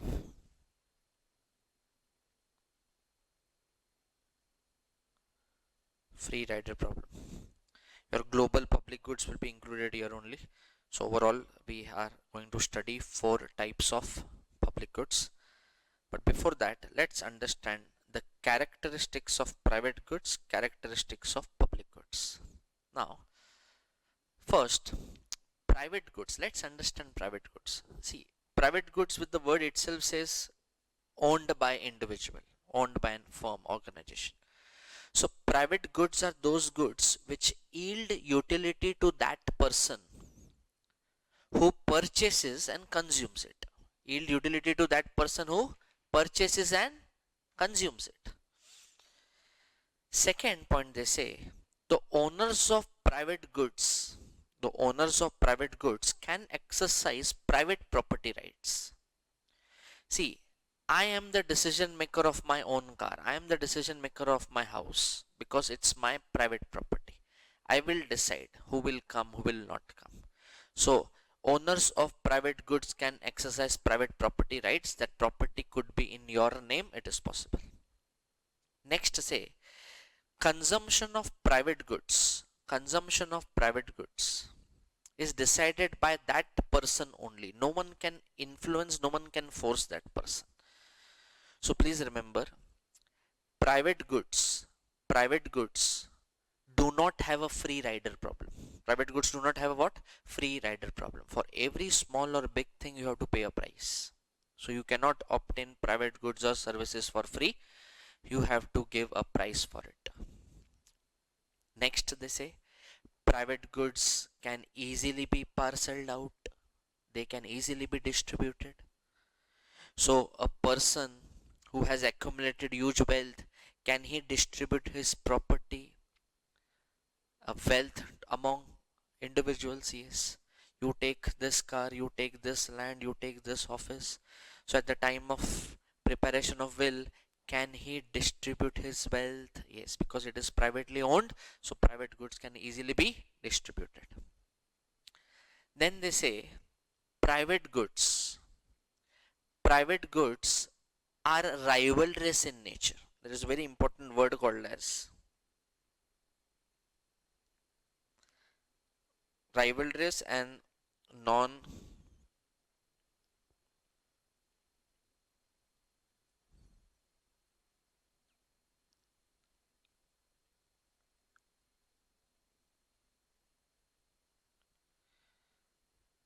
so private goods are rivalrous in nature, private goods are excludable in nature. Now what is the meaning of private goods are rivalrous in nature? Now moment you start sharing any private good or a product, your benefits will reduce. Now can I say one movie ticket to one person? Now one movie ticket two people are not possible, because moment you start sharing a particular thing, your benefits will start reducing. That's why we say private goods are rivalrous in nature. Simultaneous consumption of same product by two people is not possible. See, it is possible, but both will not get same benefits. They will get reduced benefits. The moment I order a dish, one of my favorite fast food dish, and if my friend comes and tells me that I will also share, I will also have from you, I don't mind giving to him. But can I say, if a person is very hungry, he won't be able to satisfy his needs fully because some part is taken away by another person. So what he is supposed to do, he should be ready to pay a price. He should get a separate dish. You consume your, I will consume mine. But moment you start sharing, your benefits will get reduced. That's why private goods are what? Rivalrous in nature. Next they say private goods are excludable in nature. You can prevent others from using your product. You can say no to others. Are you going to allow a stranger to use your car? Answer is no. Will you allow a stranger to enter your property without your permission? Answer is no.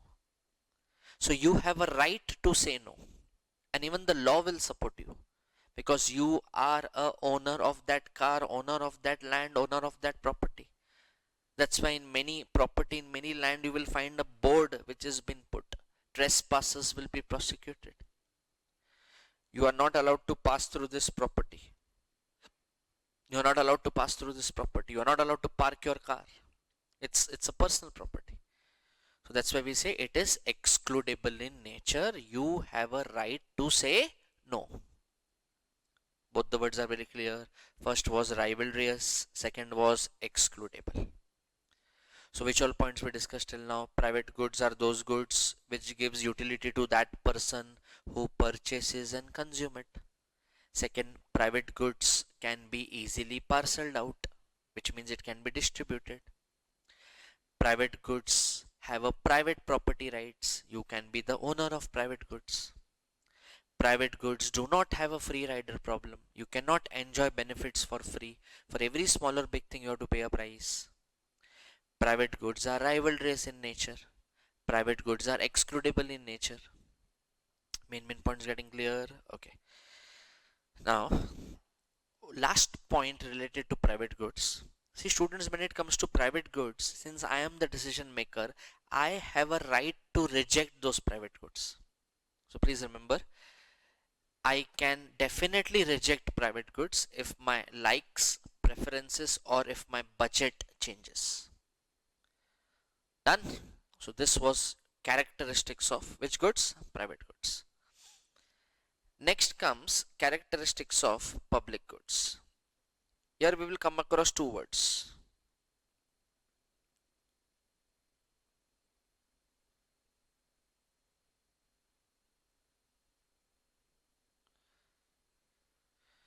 Non-rivalrous and non-excludable.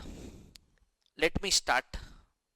What is characteristic of public goods? Now public goods are those goods which do not have private ownership. They are collectively owned. So owned by the government, used by all. So please remember, public goods do not have which ownership? Private ownership. They are collectively owned. So they have collective ownership. Second, no private property rights because ownership is with government. Third, public goods do have a problem of free rider. Public goods face a problem of free rider. So there is a free rider problem exists under public goods. Now what is the meaning of free rider? See, I had given the example. Even if I don't pay tax, can I enjoy all government benefits? Answer is yes. See, this is a free rider problem. Without contributing, I am enjoying the benefits. Can I travel in local trains or can I travel in government buses without ticket? Yes. See, if I am caught, अगर मैं पकड़ा गया तो फिर fine देना पड़ेगा. But नहीं पकड़ा गया तो can I enjoy that ride? Yes. But in metro, traveling in a metro which is a private good, without coupon, without ticket, it is not possible. Entry ही नहीं मिलेगा. But in local trains, passenger trains, government buses, BST buses, yes, there is a possibility, there is a chance that you may land up traveling for free. So please remember, public goods do have a problem of free rider. Who will be at loss? Government will be at loss.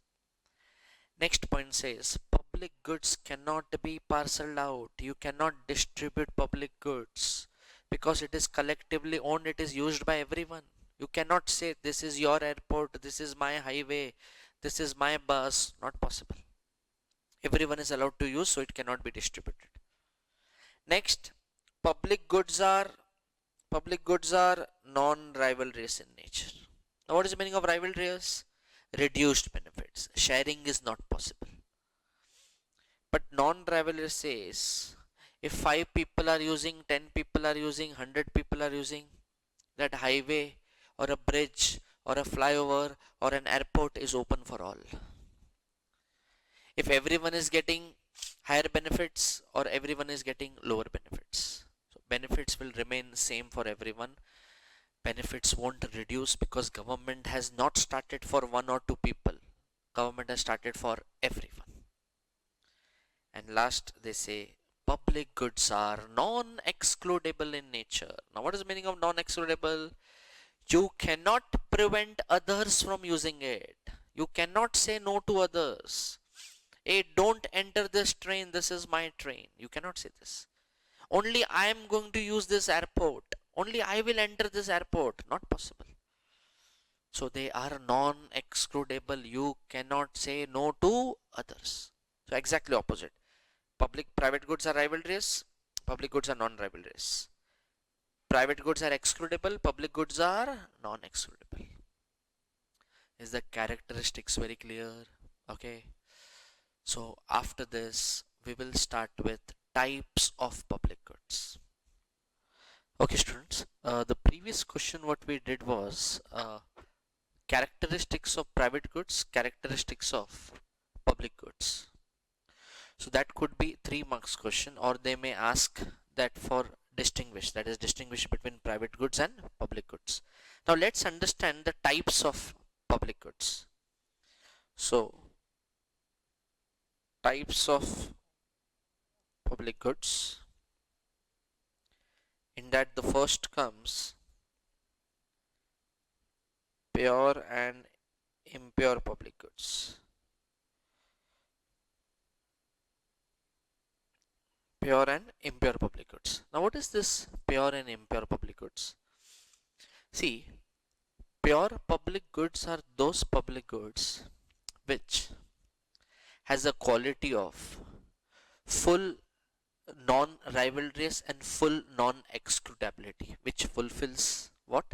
Full non-rivalrous and full non-excludability, which means they are 100% non-rivalrous, they are 100% non-excludable. Like a person using a public good is deriving full benefit, proper benefit. Now, such goods are very hard to find. So they are neither full private goods, neither they are full public goods. It's a combination of both.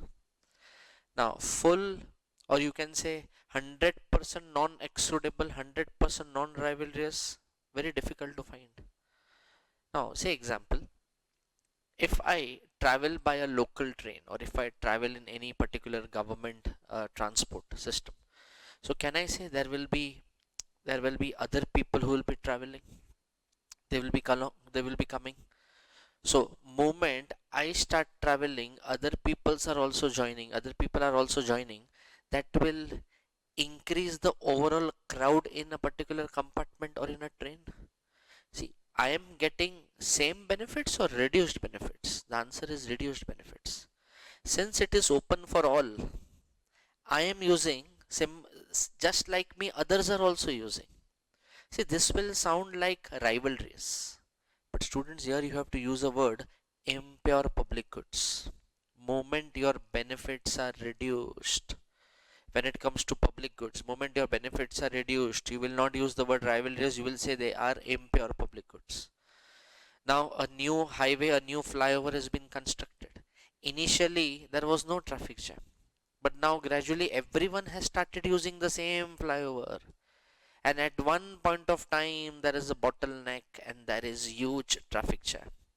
Can I say people who are coming from behind or people who are little late, their waiting time will increase? Same benefits, equal benefits or reduced benefits? Answer is reduced benefits. Because that highway or that bridge or that flyover is not open for one or two, it is open for all. So more congestion, more traffic jam, too much of waiting time. These all are the examples of impure public goods. Now the day government declares that for next 3 days government is going to distribute medicines for free, can I say there will be a very long queue, and again people's waiting time increases, because just like you coming, others are also coming. Now if government decides to shift the army from southern borders to northern borders, is southern states going to receive same level of protection? Same level of protection or reduced protection? Answer is reduced protection, because majority of army personnel have been shifted in north. See, your benefits are not same, your benefits are getting reduced. And these are the examples of impure public goods. See, their behavior will be like rivalries, but don't use the word rivalries. Say they are which goods? Impure public goods. One more example. Like in a airport, you go to, say example, in Mumbai airport or in Bangalore airport, it could be any airport. Government has installed free Wi-Fi facility. Now initially what happened? Initially 10 people logged in, so there was no buffering, proper data usage, everything was easily getting downloaded, proper connectivity, it was going superb, because only 10 people were using it. But after 1.5 hour, 85 people logged in. Can I say now that buffering will start, the speed will reduce, downloading will slow down or it will stop? See, more number of people are getting added, benefits are equal or benefits are getting reduced? Benefits are getting reduced. Then these are the examples of which goods? Impure public goods. 100% non-rivalrous, 100% non-excludability, not possible. But one example of pure public goods I can give you, that is street lights. Now government has installed street lights. A person walking by will get the same amount of light. And if 10 people are coming along with him, his benefits is not going to reduce, benefits will remain same for all. So please remember, we have very few examples of pure public goods. 90% of the public goods are impure in nature. So this was the first type, pure and impure public goods. Okay, now moving to the next, that is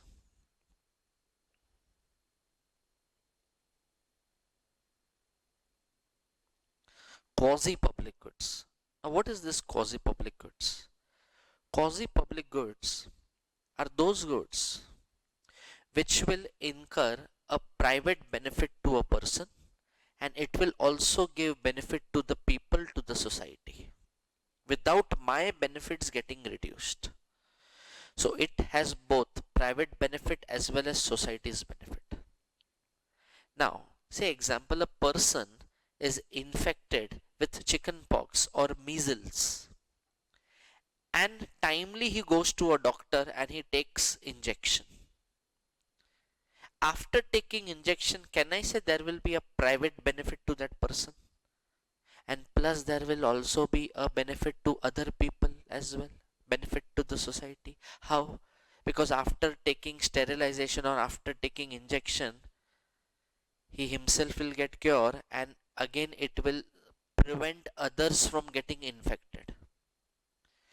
So this example represents which goods? Quasi public goods. Now there is a, after taking injection there is a private benefit, plus there is an indirect benefit to the society because it will prevent others from getting infected. Now moment you go for any professional course, like you all are into chartered accountancy and you people have paid a price for it, registration fees, tuition fees, coaching classes, all those, you have paid a price for this, and the day you become a chartered accountant, can I say your degree and your knowledge will decide your income earning potential? After becoming a CA, sorry, after becoming a CA, is there a private benefit? Answer is yes. Private benefit in terms of increased income, private benefit in terms of increased knowledge. But suppose if your friends, relatives comes to you and if they tell you, please advise me related to tax, please advise me related to GST, please advise me related to financial management, and you will start giving them knowledge, start giving them guidance, is your benefits getting reduced or benefits remain same? Answer is your benefits will remain same. But can I say, moment you share your experience and your knowledge with them, their decision making power will improve. They will be in a position to take right decision when it comes to their money. See, there is a private benefit plus there is society's benefit.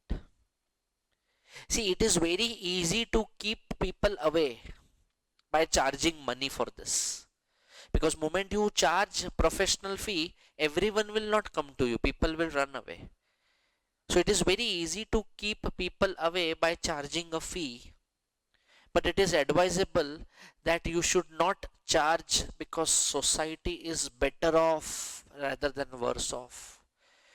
You are not at loss, your knowledge is not getting reduced, but the opposite person's decision making power is improving. So moment a professor starts sharing some extra knowledge, there is no loss to a professor, there is no loss to a professional person, but there is definitely a benefit to students, benefit to the people, benefit to the society. But in reality, student, what happens? Every time we are not going to give services for free, we are definitely going to charge something from the opposite person as our professional fee or maybe a remuneration, it could be anything. But here they say that society is better off rather than worse off if you keep people away from charging a fee. Then these goods are called as which goods? Quasi public goods, which have a social benefit, that is people's benefit, plus there is a private benefit. This is very clear. So till now we completed two. First was pure and impure public goods. 90% of the public goods are impure in nature. And second was which goods? Quasi public goods. The third comes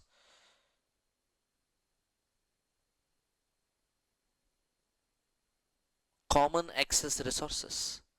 Now common access resources are also called as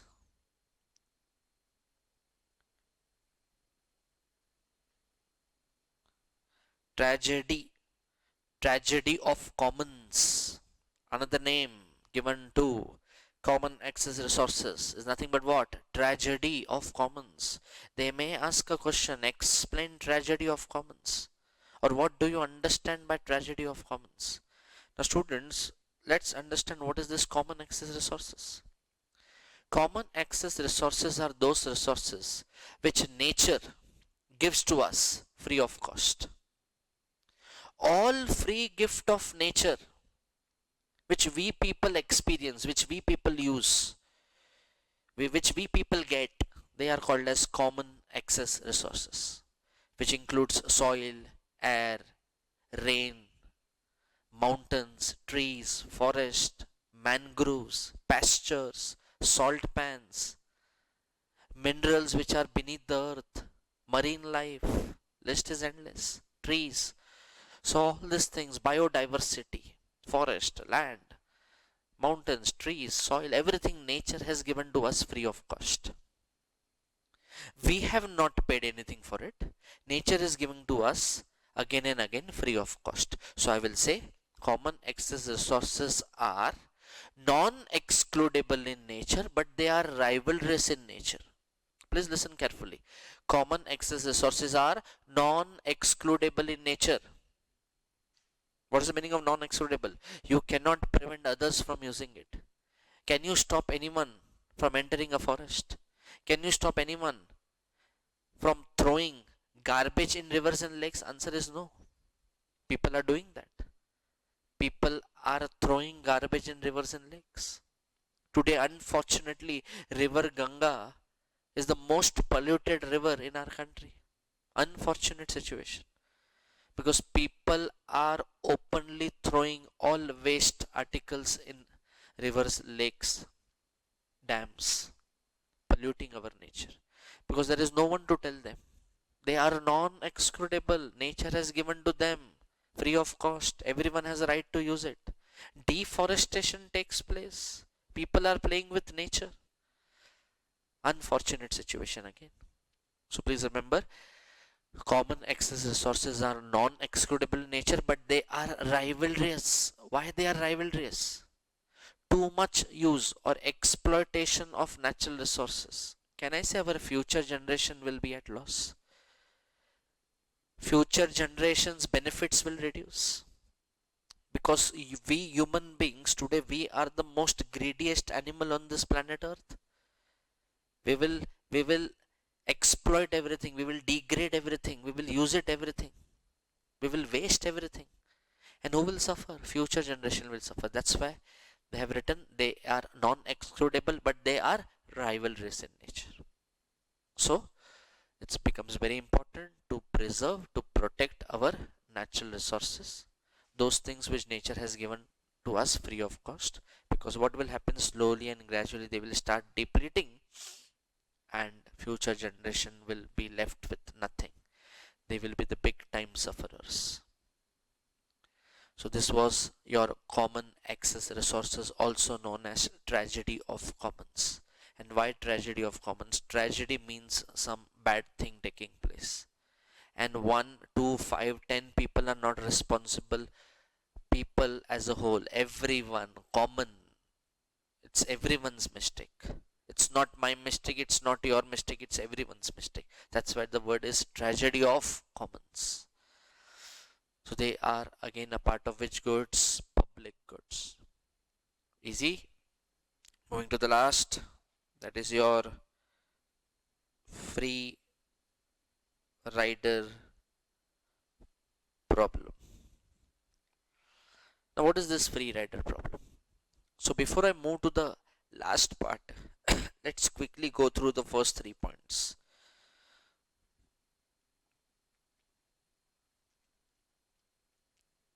Okay, so this comes your impure public goods. Now, impure public goods, there are some goods which is neither pure private goods nor pure public goods. Some characteristics of public goods are there and some characteristics of private goods are also there. These are called impure public goods. For example, toll road, cinema, satellite television. Now, moment your car reaches a toll, there is again a long queue. So by default, your waiting time increases. Then comes quasi public goods. Quasi public goods or services, also called as near public goods, like education, health, possesses nearly all of the qualities of private goods and some of the benefits of public goods. So I told you there is a private benefit plus there is a social benefit. It is easy to keep people away from them by charging a price or a fee. However, it is undesirable to keep people away from such goods because society would be better off if more people consume them. So, can I say if we start giving more of such goods, society will be better off rather than worse off? This particular characteristic, namely the combination of virtually infinite benefits and the ability to charge a price, results in some quasi public goods being sold through markets and others being provided by government. So what private entrepreneurs will do, private entrepreneurs will charge a fee for such goods because their aim is to earn money, profit. But when it comes to government will try to give those facilities either at subsidized rate and many times it is for free also. Markets for quasi public goods are considered to be incomplete market, and the lack of provision of free markets would be considered as inefficiency and market failure because everyone is not giving all these facilities for free.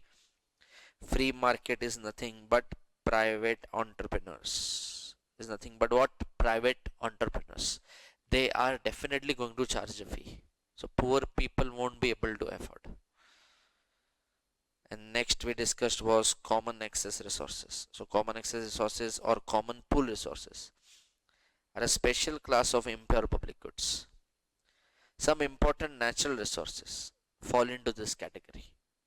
For example, fisheries, rivers, seas, earth, atmosphere. They are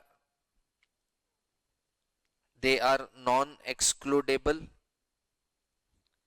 They are non-excludable as people cannot be excluded from using it. These are rival in nature, very important. So two things I told, they are non-excludable and they are rival in nature. You cannot say no to others, but moment you start degrading and exploiting such resources, benefits will be reduced. Whose benefits? Future generation. As their consumption lessens the benefits available to others, they are generally available free of charge. Since price mechanism does not apply to common resources, producers and consumers do not pay for these resources. They do not pay for these resources and therefore they overuse them and cause their depletion and degradation. This creates threat to the sustainability of these resources and therefore the availability of common access resources will impact which generation? Future generation students. So this is also a market failure. Biodiversity, nature, people, animals, birds, species, forest, you are playing with them. They are not happy. So this was your common access resources. Now coming to the last, that is free rider problem. Let's understand what is this free rider. Last comes is your free rider. Now your free rider means incentive to let others people pay for a product or a service without you contributing anything. Many times a person always wants to get the services and the product, but he is not willing to pay a price. The previous example I will again repeat. I want all facilities from the government. I want that government should give me this, government should give me that. I want proper roads, all weather roads, good infrastructure, but I am not willing to pay a price. I am not willing to pay tax. I am manipulating when it comes to tax. I am not paying. So then this could be the example of free rider problem. You only want to take, but you don't want to contribute.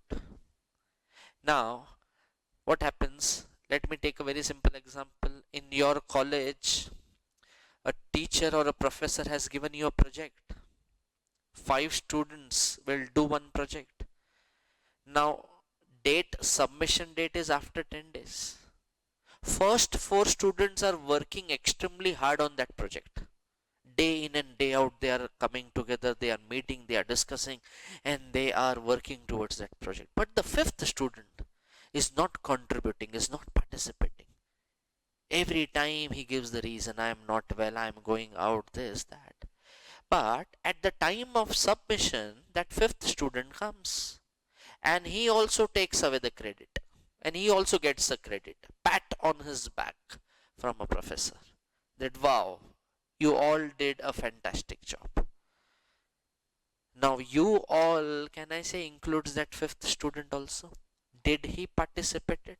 Did he contributed? उसने कुछ किया क्या? उसने कुछ नहीं किया, घर पे बैठा था वो 4 लोग मेहनत कर रहे थे, 4 people were working, but that 5th student got the marks and the benefits and the pat on his back, appreciation, बिना कुछ किए उसको benefit हो गया. This is the free rider problem. सब कुछ चाहिए, देना कुछ नहीं है, contribute नहीं करना है. मेरे सोसाइटी में there is one person, मेरे सोसाइटी में एक अंकल है जो एवरी डे ऑटो रिक्शा में रेलवे स्टेशन जाते हैं. सो मैंने अंकल को बोला, अंकल मुझे ड्रॉप करो, एंड एवरी डे अंकल मुझे ड्रॉप करते हैं, but I don't contribute anything when it comes to making payment to auto rickshaw. Every time that uncle gives. See, this behavior leads to free rider problem. Which problem? Free rider problem. Is the concept getting clear? So this is also a wrong thing. This is also a market failure. It should always be give and take. You are using your friend's mobile hotspot and downloading everything. Let his internet be used. Let he pay for the internet. You will use everything for free. But when your chance comes, you will not give anything. And I also told there are so many people traveling ticketless in trains, in buses, passenger trains, local trains. Ultimate government is a sufferer. Now this is a free rider problem. You are getting benefits, but you are not contributing. So it's a part of public goods, and it is nothing but which failure? Market failure. So students, 4 main important points. First was pure and impure public goods. Second, quasi public goods. Third we discussed was common access resource, and the fourth one was free rider problem. Now quickly we will see what this free rider problem is telling. The incentive to let others people pay for a good or a service, the benefits of which are enjoyed by an individual, is known as what? Free rider problem. Others are paying, you are enjoying the benefits.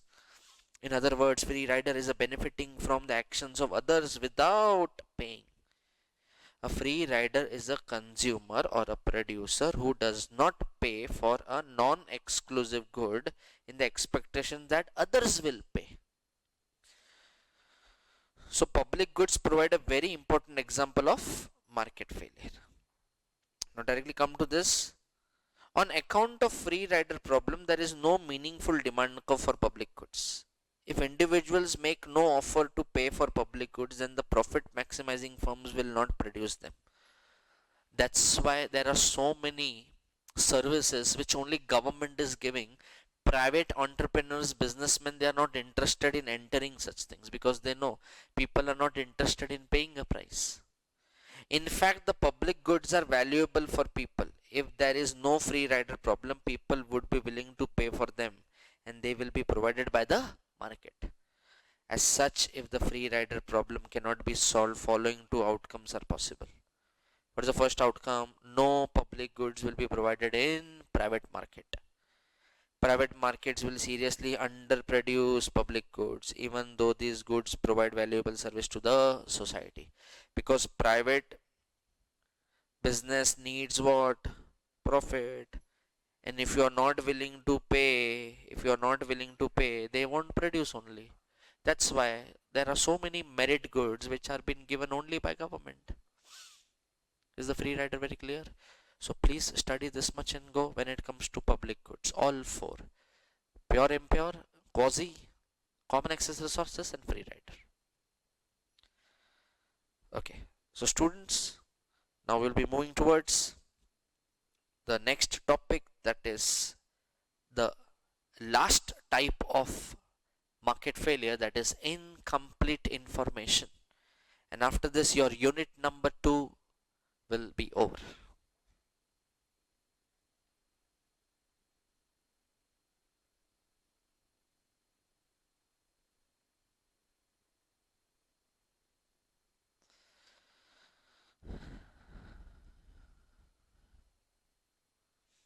Okay, now let's understand what is this incomplete information. Now inside this there are two things: asymmetric information, and you have adverse selection and moral hazard. So I will write it here. First it is asymmetric information, and second is adverse selection and moral hazard. Now all three means almost same. There is not much difference between these points, but you understand overall view. Now what is this incomplete information? Incomplete information means in any given market, when people are not completely aware about certain goods or services, or an individual may be having less information, sometimes half information, sometimes no information, and sometimes wrong information. So when this situation comes, we will say the problem of incomplete information exists in our country, where one person cannot have knowledge about everything. Like I am a professor, I am into teaching industry, I am involved more into teaching, I am expert in my area, I have knowledge about my area. But moment if I take my car to a mechanic for servicing, and whatever he says I have to say yes. If he tells me that, sir, your car's engine is getting leaked, your oil is getting leaked from your car engine, I don't have any choice but to say yes. Okay, do whatever needful you can do, whatever price you will charge I will give you, because see, I don't have knowledge about what is going inside my car. Similarly, if doctor tells me to go for blood test, I can't argue with him, because he is having a better knowledge what is going inside my body, what are the problems in my body. So even if he tells me to go for a blood test, this scan, that x-ray, whatever, we have no choice but to say yes. But many times what happens, certain tests or certain treatments are not needed, but the doctor or the person who is giving you service is very well aware that this person is not having full knowledge or no knowledge or wrong knowledge, and he may try to take advantage of it, and he may try to charge exorbitant price.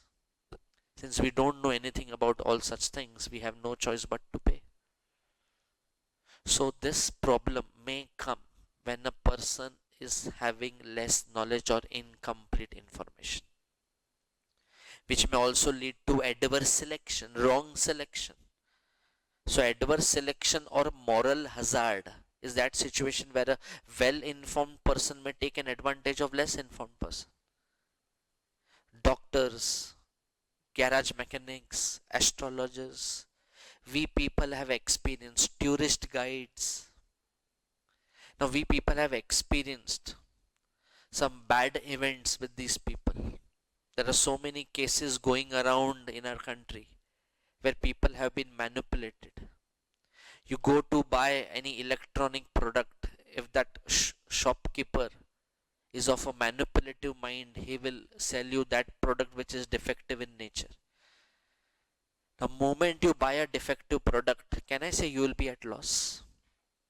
So here they have used the word market is full of defective products, which means market is full of lemons. Lemons in the market. Lemons in the market means market is full of defective products. For defective products, they have used the term lemons.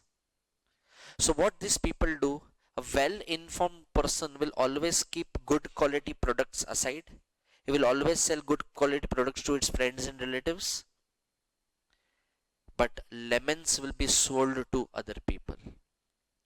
So a bad quality or a defective product will drive away or will throw out good quality products from the market. So it becomes very important to get knowledge about a product or a service, and then you decide whether we should go ahead with this or not.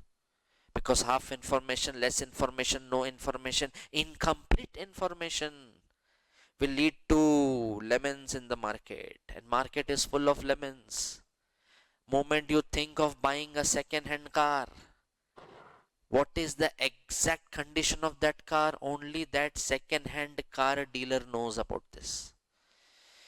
You are not aware. You are only looking at the exterior, you are looking at the interiors, but you don't know what is the problem inside, whether the car is accidental affected or not.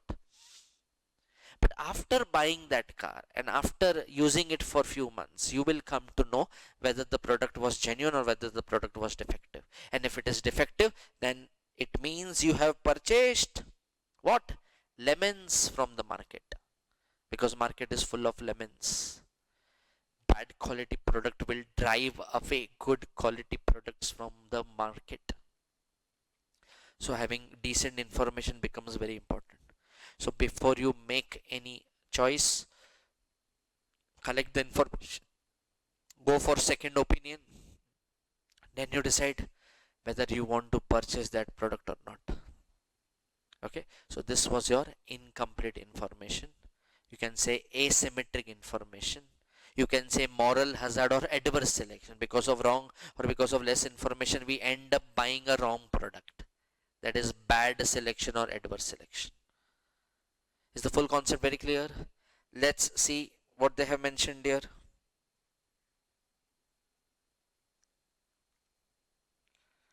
So, incomplete information arises due to following: complex nature of product and service. The product or a service is so complex, like I told you, that if there is some problem in your car's engine, you don't know what is the exact problem, because that is not your area of interest. Second, high cost of acquiring information and time consuming. And third, ignorance of the people. Many times people ignore. अरे जाने दे, he will take care of everything. अरे उसको सब मालूम है, whatever price he will say I will pay. So ignorance. People are not aware also many times. Information failure is widespread in numerous market exchanges. When this happens, misallocation of scarce resources takes place. An equilibrium price and quantity is not established through price mechanism. This results in which failure? Market failure. So all these points which we are discussing ultimately leads to market failure. Asymmetric information occurs when there is imbalance in information between buyer and seller. This can distort choices, which means you can go for or you can make wrong choices. These are the situations in which one party to a transaction knows material fact that other party does not. So I know completely about that product, but the buyer is not aware. This phenomena, which is sometimes referred to as Lemon's problem, is an important source of market failure. With asymmetric information, low quality goods can drive high quality goods out of the market. As I told you, market is full of which word? Lemons. Lemons means defective product. Now, adverse selection is a situation in which asymmetric information about quality eliminates high quality goods from the market, like health insurance. So people first of all have very less information or half information or wrong information about health insurance and life insurance. Then these agents will try their level best to hide certain material facts, and they will cheat upon you, and they will sell you that policy which is actually not meant for you, and you will end up paying more price for it. The last part says moral hazard. Moral hazard is an opportunism characterized by informed person taking advantage of a less informed person through an unobserved action. So please remember three things: incomplete information, you will talk about asymmetric information, then it comes adverse selection, and the last one is your which hazard? Moral hazard. So students, this completes your chapter number 2, unit number 2. Thank you so much. Now students, coming to our next question, we completed government's intervention in case of market power, then we did negative production externality, that is role of government in negative production externality. Third was role of government in positive externality. Now coming to a very important topic, very interesting topic, government intervention in case of which goods? Merit goods. Now I have given two examples, I have written two examples: education, healthcare. See, there are many merit goods like public parks, public library, fire brigade facility, education, healthcare, dispensary. All these are merit goods. So merit goods are those goods which are socially desirable. So government would always want to increase the production as well as consumption, because merit goods are generating positive externalities to the people. If more education, more healthcare facilities are available, so can I say it is good for our country? Hardly any percentage is being spent on healthcare and education today. So there are many people who are deprived of these facilities. And if government contributes, and if private entrepreneurs contributes, if government plays an active role, all these facilities could be increased, and that will generate positive externality in the society, because merit goods are those goods which are socially desirable. They generate positive externality. So government would always love to increase the production as well as consumption. Next point says merit goods are rivalrous in nature. Moment you start sharing, your benefits will reduce. Now two student, one book, it will become very difficult for both of them to concentrate. One bed, two patients, very difficult to give a treatment. So merit goods are rivalrous in nature. Merit goods are excludable in nature. You don't have a price, you will be thrown out. You have money, you will get the admission, you will be admitted in the hospital, you will get the treatment. So they are excludable in nature. They have a right to say no if you don't pay a price. Next, merit goods are limited in supply, rejected by those people who are unwilling to pay. So if in our country only private entrepreneurs, that is free markets, operate, can I say they are going to underproduce and people are going to underconsume? Because students, private entrepreneurs are going to charge very high price. No doubt they will give very good service, but they will charge very high price. Everyone cannot afford. Poor people will suffer. Where poor people will go? They don't have that much of money to give for this kind of treatment.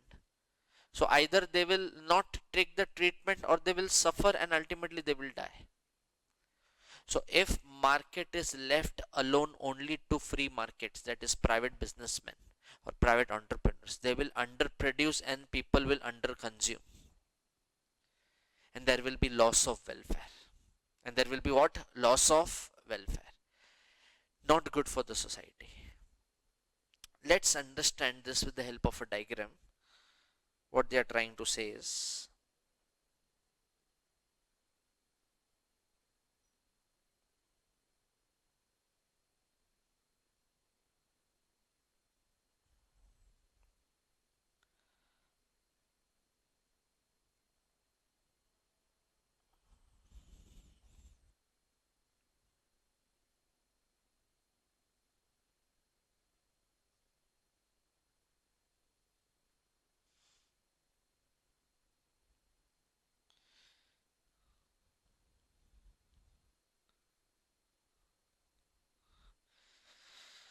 now students, if you look at this diagram, now this downward sloping curve, as you know, it is MPP, and why it is downward sloping, that also you know, because law of DMU is applicable. Benefits will reduce, more you get. Upward sloping curve is MPC, cost for giving this healthcare and education facility. What is the price they are charging? What is the price they are charging? OP is the price they are charging. And what is the quantity they are producing? OQ is the quantity they or output they are producing. Now what name we will give to this OQ? This is under production and under consumption. Why? Because here I have taken only private entrepreneurs operating in our country. Who has not come yet? Government has not come yet. Government का entry हुआ ही नहीं है, अभी तक सिर्फ private लोग ही operate कर रहे हैं. एंड कैन आई से प्राइवेट लोग सिर्फ प्रॉफिट के लिए काम करता है. पैसा पैसा पैसा चाहिए उनको. For everything they will ask money. So this is the price. OP is the price they will charge. OQ is the quantity they will produce. OQ is nothing but under production, under consumption. Is everyone happy? Is poor people getting the benefits? Answer is no. सबको थोड़ी मिल रहा है benefits. Rich people, yes, because they have money. So in that case, marginal social cost. Pay attention. In that case, if only private entrepreneurs operate, in that case, marginal social cost will be on a higher side or it will be on a lower side? It will be on a higher side, because social cost means society is burden. And why there is a burden? Because there are less facilities for education and healthcare. And whatever facilities are available, that facilities are available at higher price. So marginal social cost will be on a higher side. It will be somewhere near this level, MSC. Now students, we are not going to show MSC was on a higher side, but we have to assume that before government's intervention, marginal social cost was on a higher side because people were not able to afford. Who has to come into the picture? Who will come into the picture? Government's entry becomes very important here. Now government will enter. Government will start giving medical treatment and education at less cost.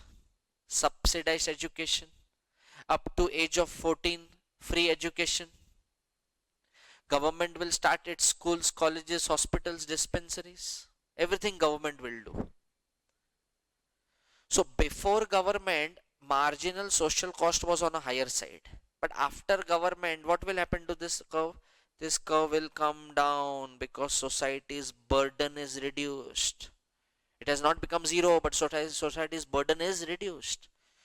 So your MPC curve will shift downwards. MSC, I'm very sorry, MSC curve will shift downwards, and it will look like this. This will be your MSC. So students, this curve was initially above before government, but after government it has come down. This gap between two curves is nothing but external cost, and this external cost was before government, and this shaded area is nothing but loss of welfare. So please remember this part loss of welfare was before government, but after government curve has come down. MSC, which was above, has come down, has actually come down. Now can I say if MSC is coming down, by default MPC will also come down, because MSC includes MPC plus external cost. So this was point B. This is new equilibrium point is point C. What will happen to the price after government? Price will reduce. It will become, price will reduce, and it become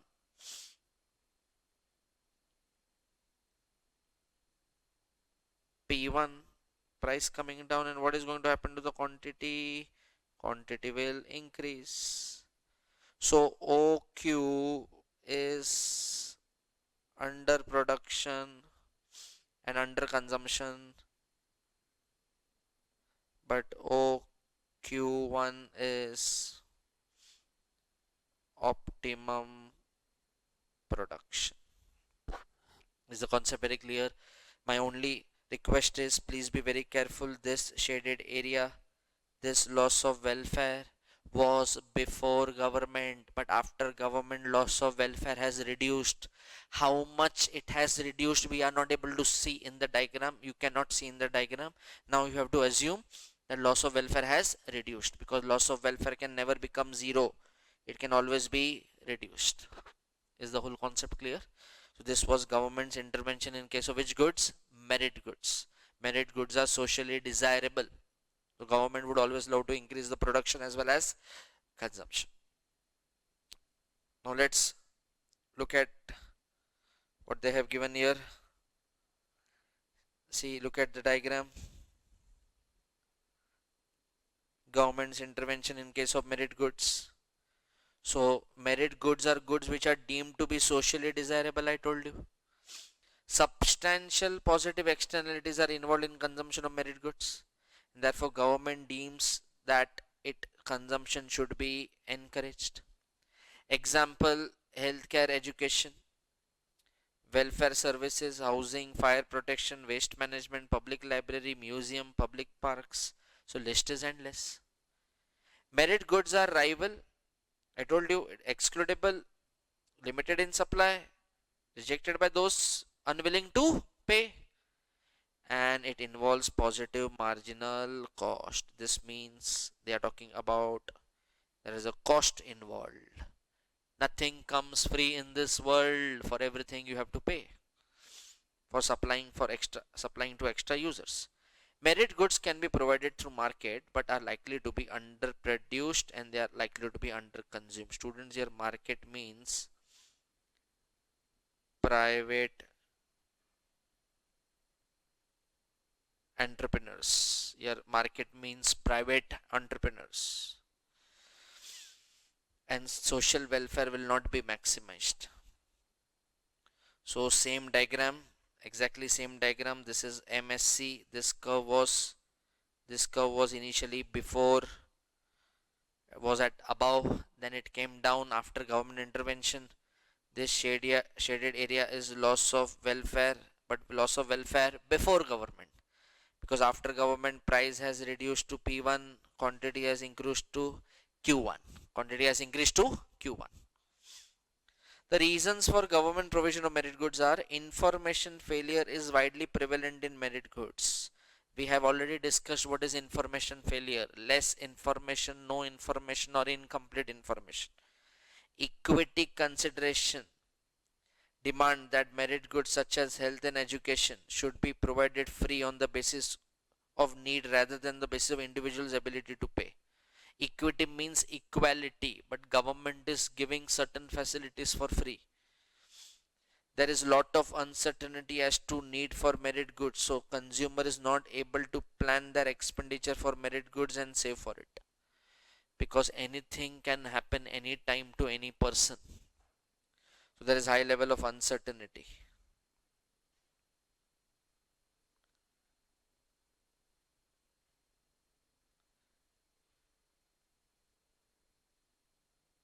Okay, okay. Now moving to the next, that is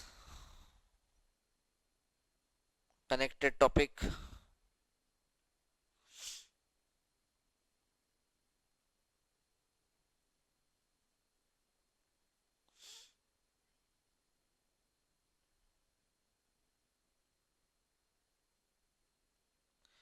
Consumption of merit goods at zero price. In simple language, it is nothing but what? Free. Now, what is this at zero price?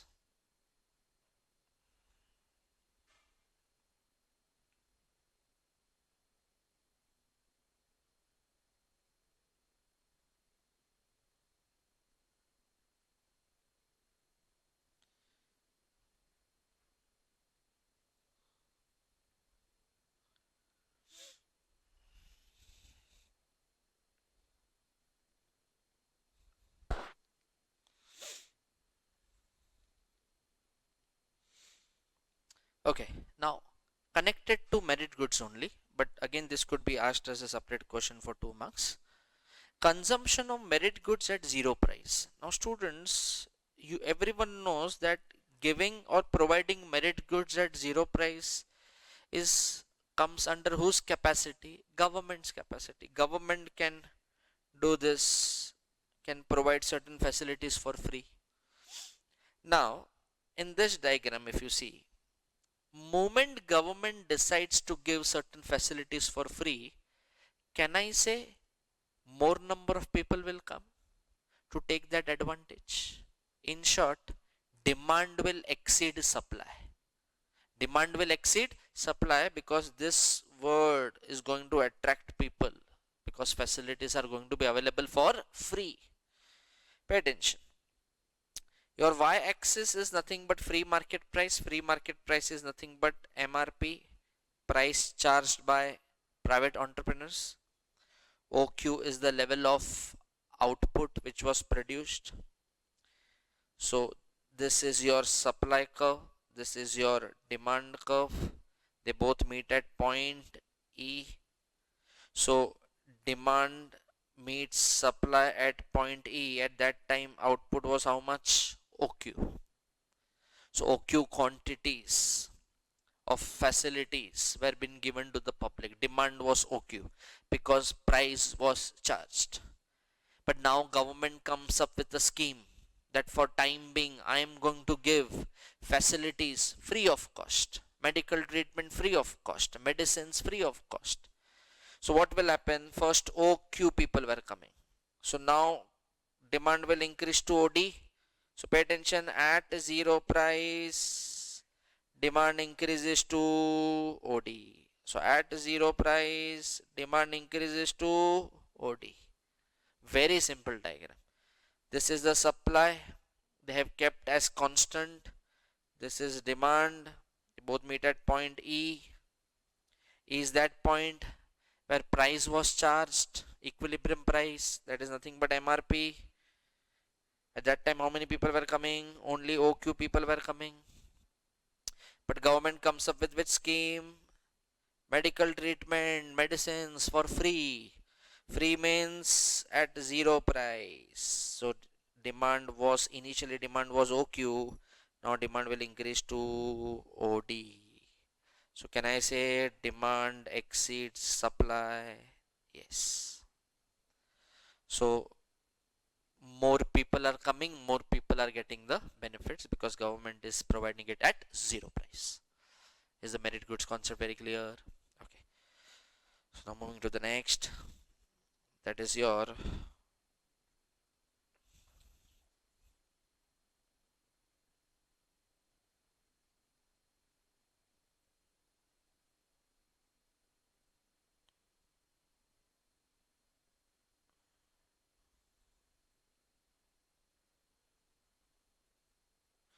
government's intervention in case of demerit goods.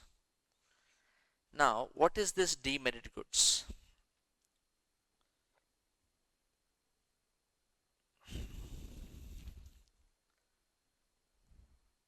Let me take the example.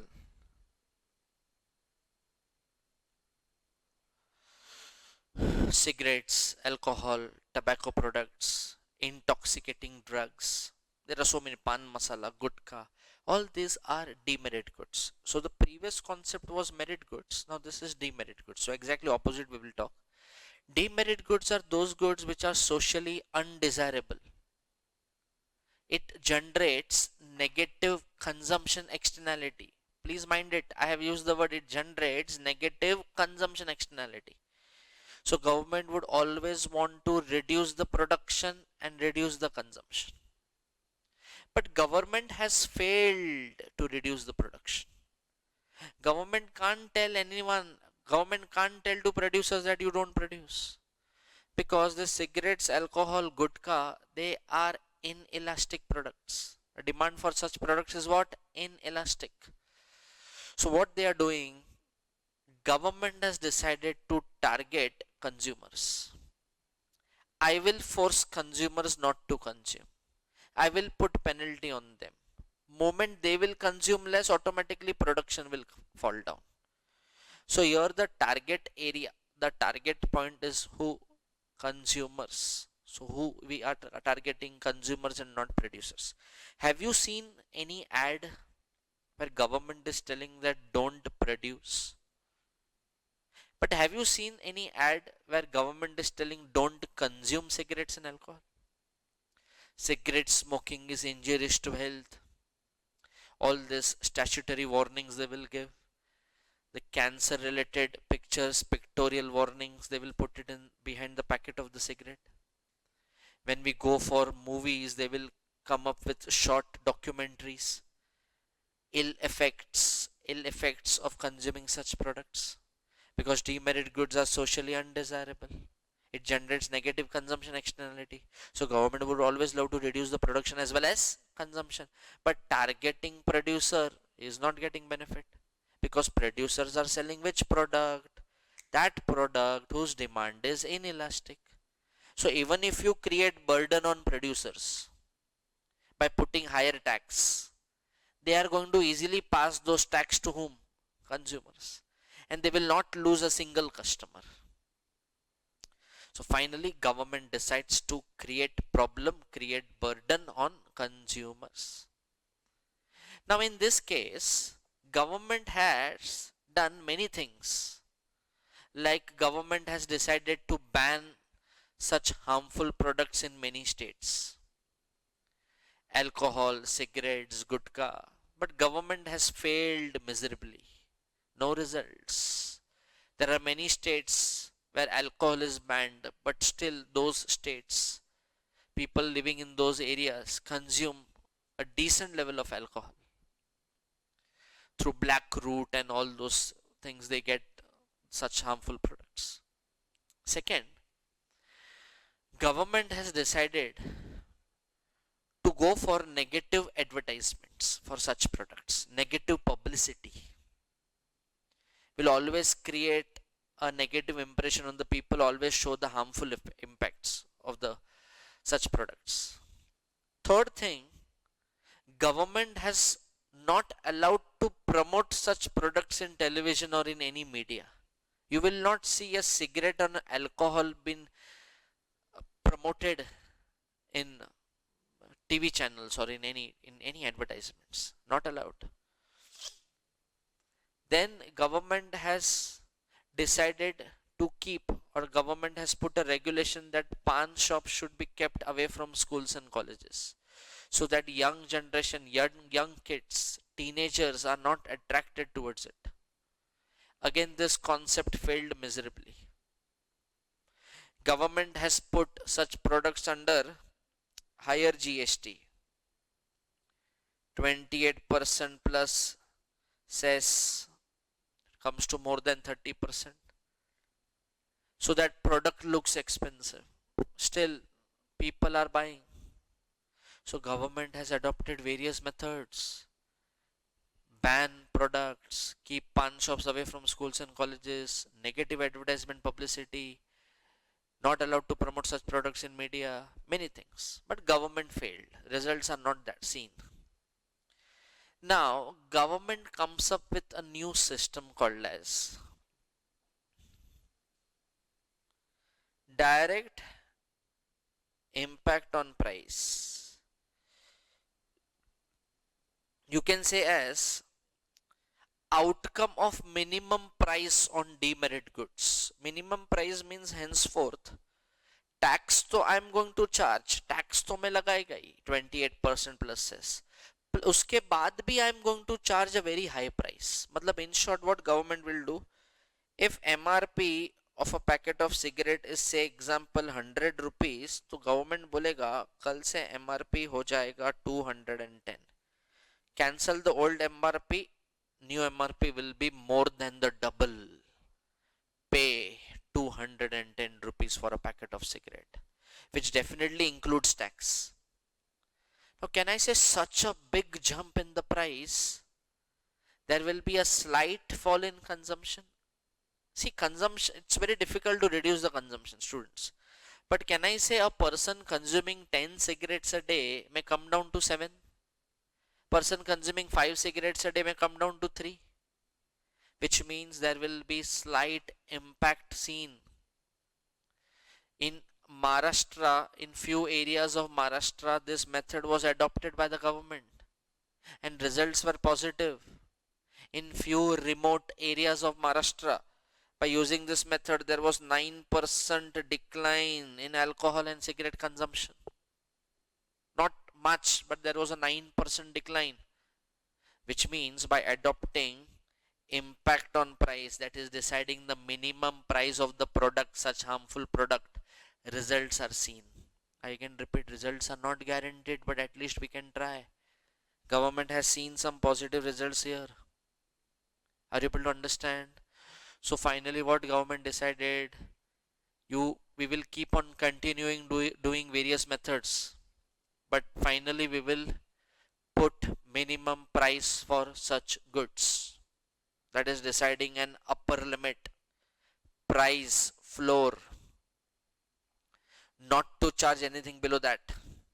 Look at the diagram.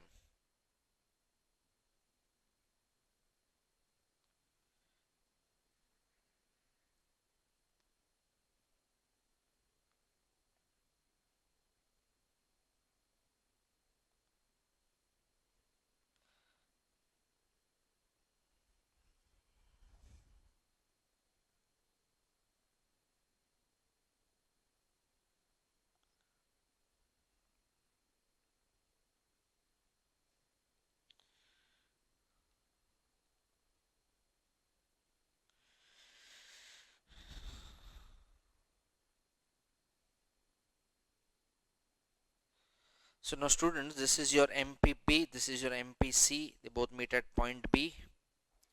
This is the OP is the price, OQ is the quantity, and this is a bit unique diagram, MSB. Now please look at this diagram carefully. This is the only diagram where MPB and MSB both are not equal, they are separate curves. Now MPB belongs to those people who are consuming cigarettes and alcohol. They are very happy consuming because they are deriving utility out of it. There is no usefulness, bad for the health. But are they happy consuming cigarettes, alcohol? Are they getting utility? Answer is yes. So they belong to this category, MPB. But because of them, who is not happy? Can I say society, friends, relatives, neighbors? They are not happy. So marginal social benefit will be on a higher side or on a lower side? It will be on a lower side. So that's why MSB is below MPB. It is below MPB. Now are you able to see this distance, this gap between two curves? Can you give name to this? Can you give name to this? This is your external cost, which means because of these people, Because of these people are suffering. And this shaded area is nothing but what? Loss of welfare. Because these people are consuming cigarettes. If your neighbor is smoking, can I say that smoke will enter your house and it will create problem to you? So active smokers will always create a problem to passive smokers. They are the troublemakers. So this is the society who is suffering, and these people are the culprits. The gap between two curves is nothing but external cost, and this triangle shaded area is what? Shaded area is nothing but loss of welfare. Now, government adopted various methods. Ban the product, keep pawn shops away from schools, colleges, then negative publicity, advertisement, all these things. But higher GST, no results. Finally, what government decided? To decide minimum price of a demerit product.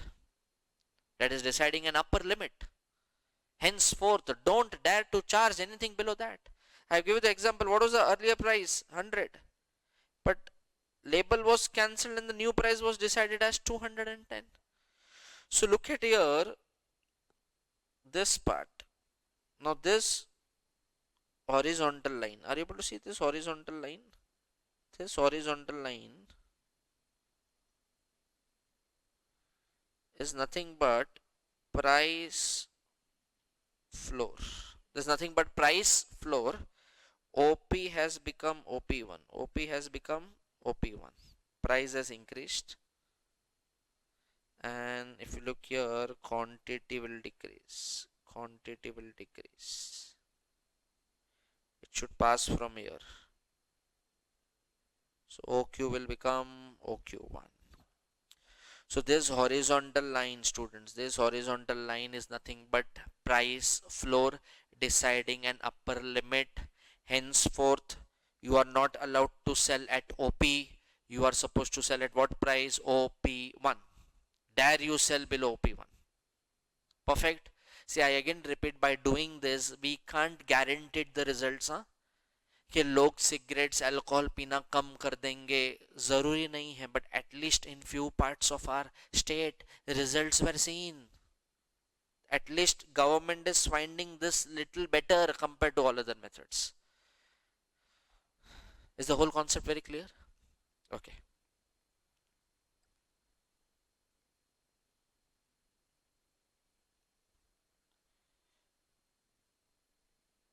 See, exactly the same diagram we have discussed. This horizontal line is nothing but minimum price which is decided. This shaded area represents loss of welfare. First quantity was OQ, now quantity is OQ1. First price was OP, now price is OP1.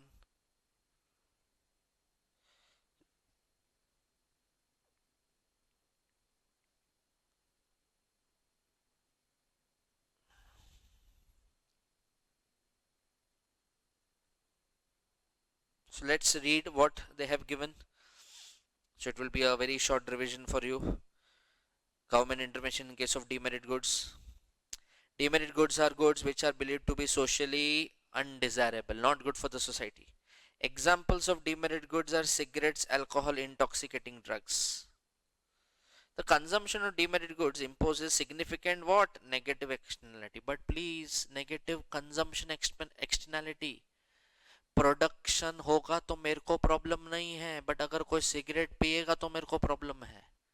So your people needs to be blamed, not the producer. अगर लोग पीना बंद कर देंगे तो producer produce करना बंद कर देगा. But people are not ready to listen, people don't understand. And therefore the private cost incurred by the individual consumer are less than the social cost. Social cost matlab loss of welfare experienced by the society. The production and consumption of demerit goods are likely to be more than optimal under free markets. Free markets का मतलब क्या होता है? Private businessman. Private businessman is nothing but free markets. The marginal social cost will exceed the market price, and overproduction and overconsumption will occur, causing misallocation of society's scarce resources. The generally held argument is that consumers overvalue demerit goods because of imperfect information and they are not the best judges of welfare with the respect of such goods. The government should therefore intervene in the marketplace to discourage the production and consumption. तो government क्या क्या करेगा? Pay attention. First, government में enforce complete ban on demerit goods. Few states alcohol gutka is completely banned, but as I told you, under table everything has been adjusted. Negative advertisement campaign, they will prohibit the advertisement on promotion of such demerit goods, not allowed to advertise such products. Strict regulations are placed. Regulatory controls in the form of spatial restrictions, that is temporary restrictions been put. Imposing high taxes, that is 28% GST plus cess, and fix minimum price, which affects, fixing minimum price is nothing but price floor, deciding a minimum price for the product. And this diagram we have already done. I hope this concept is very clear. Okay.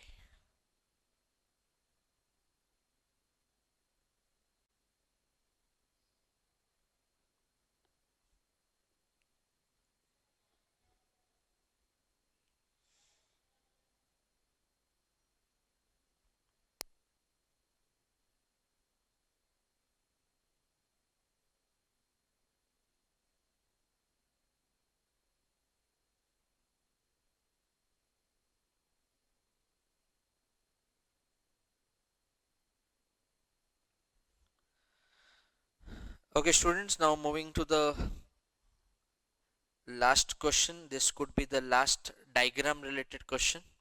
After that, there will be a very small concept, government's intervention in case of information failure. So we will complete this now. That is, the first we will understand the heading.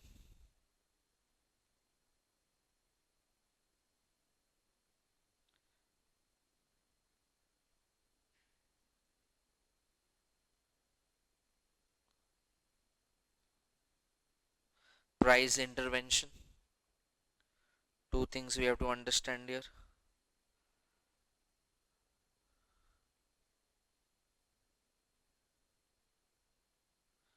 Market outcome of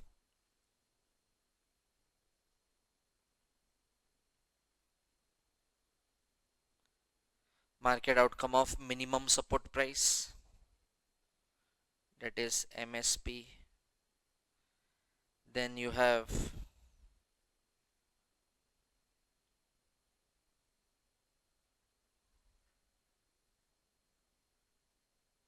market outcome of price ceiling.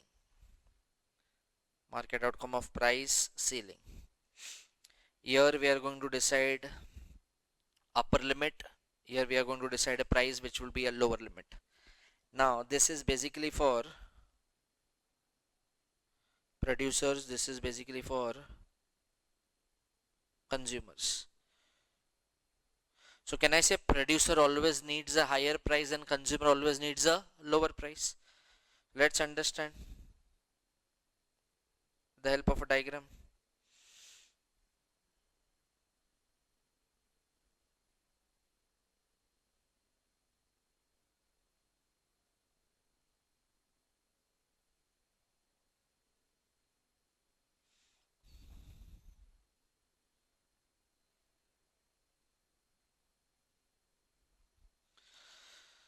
So now this will be your demand,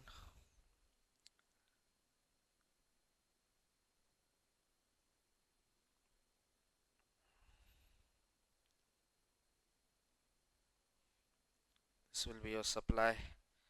They both meet at point E. This is your price. Say example, I will write as, say example, 75.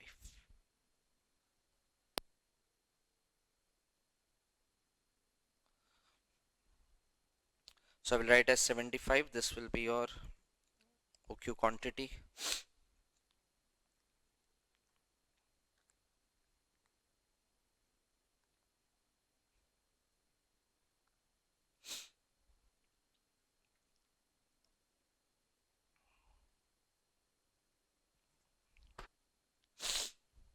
This is your demand, this is your supply, both meet at point E, 150.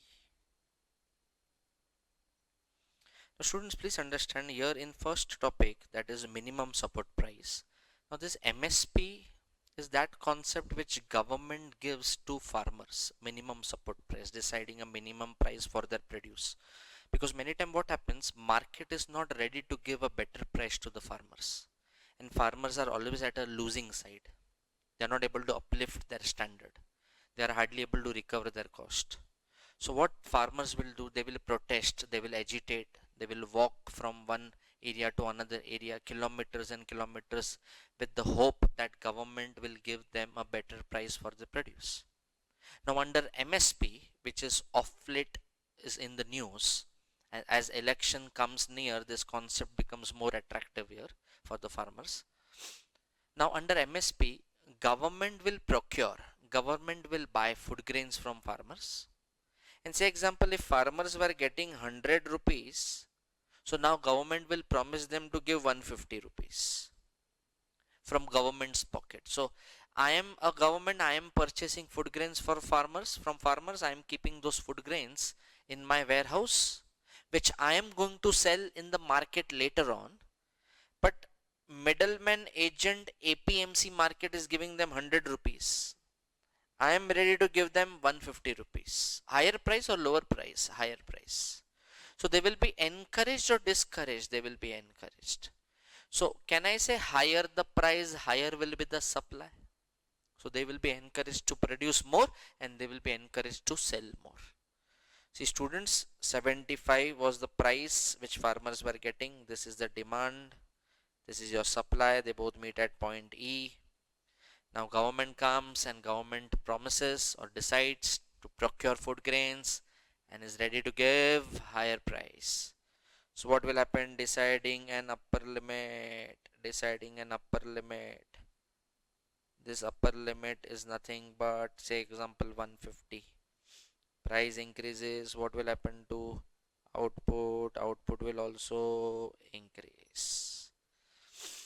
Is the concept very clear? So this upper line is nothing but price floor. Just now we did. This upper line is nothing but which floor? Price floor. And who has given this 150? 75 becomes 150. Who has decided? Government's intervention. Direct impact on price. So your farmers will be happy. More price, more will be the supply. See, this is touching the supply curve. So supply will increase from OQ to OQ1. So your benefits will be given to whom? Producers. Now in the next diagram, benefits will be given to consumers.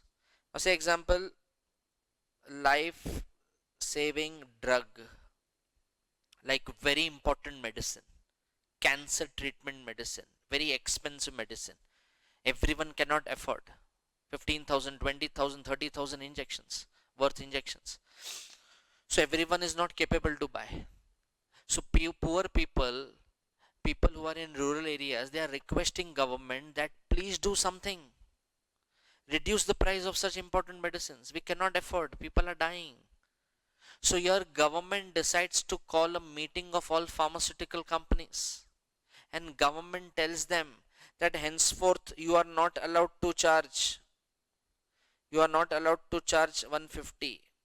You will charge, how much? You will charge 75. But producers will tell that if we charge 75, then we will be at loss. The government is like, don't worry, I will give you subsidy, I will give you benefits. But end of the day, product should be sold at lower price. See students, here who is deciding a lower price? Who is deciding a lower price? Here government is deciding a lower price. And can I say, when price reduces, demand will increase. Now those people who are not able to afford, they can come, they can buy. So output was OQ, now output will be OQ1. So lower price, who has done for poor people? Government. Good or bad? It is good. So this horizontal line, this black color horizontal line is called as price ceiling. This is called as what? Price ceiling. Price ceiling means deciding a lower price. Price floor means deciding an upper limit. Here the language will be, dare you sell below 150. Here the language will be, dare you sell above 75. Not above 75, and here not below 150. So here we are giving benefits to producers, here we are giving benefits to, benefits to consumers. Is the concept very clear? So please study this and go. Very important. All diagram related questions are important. Negative production externality. Then we did questions related to merit goods, demerit goods, positive externality we covered. Then this minimum support price, market outcome of price ceiling. You are not supposed to skip any single answer from this unit. This unit is very important. So we will stop here and thank you so much. Hello friends. Now moving to the next unit for chapter number 2, that is your government's intervention in case of market failure, or what government will do to correct the problem of market failure. So as I had already told you that in third unit government is going to step in, government is going to take certain actions to reduce the impact of market failure. Please remember, market failure cannot become zero, but it can always be reduced. So zero is difficult, but yes, you can reduce the impact of market failure. So we had seen four things: market power, externalities, public goods, and incomplete information. So let's first understand government role in market power. The students, in this unit there are n number of diagrams we are going to do. This question do not have any diagram. Next question onwards, yes. So pay attention. Now, as you all know, what is this market power? I told you it is monopoly behavior of sellers, where one producer tries to dominate another producer, or one producer tries to dominate consumers by charging exorbitant price, very high price, selling poor quality product, adulterated product, less output, monopoly behavior. So either one producer hurting another producer, or one producer hurting another consumer. So in that case, there is no healthy competition going on in our country. This leads to high level of market failure. Neither consumer is happy nor other producers are happy. Very low pricing, predatory pricing, taking away the market, capturing the market, no level playing field, unhealthy competition, anti-competitive practices. All these things are not good in long run. So your government needs to step in, government needs to frame certain rules. So in our country, government has started Competition Act 2002. This is managed by CCI, Competition Commission of India. Now under this Competition Act 2002, government will see to it that one producer should not kill another producer. One producer should not degrade the brand of another producer. Both should be into healthy competition rather than unhealthy competition. There should not be unnecessary rivalry between that. Now similarly, India has Competition Act 2002. In US there is antitrust law. In UK again they have a Competition Act. So in every country you will find certain rules and regulations being created to protect the rights of consumers and other producers. Because if you don't allow others to do business, market will be run on monopoly basis and consumers will be exploited to the highest level. And under Competition Act, government will see to it that products are sold as per MRP, maximum retail price. This includes tax. So a producer is not allowed to charge anything above MRP. Anything below, it's their choice, but not anything above MRP. So product should be sold as per the price which is been fixed behind the box or behind the product, that is maximum retail price. By initiating Competition Act 2002, government will protect consumers, producers from getting exploited and will try to reduce which failure? Market failure. So this concept is very easy. For 2 marks, they may ask role of government or government's intervention in case of market power. Okay. Now let's move to the next question, that is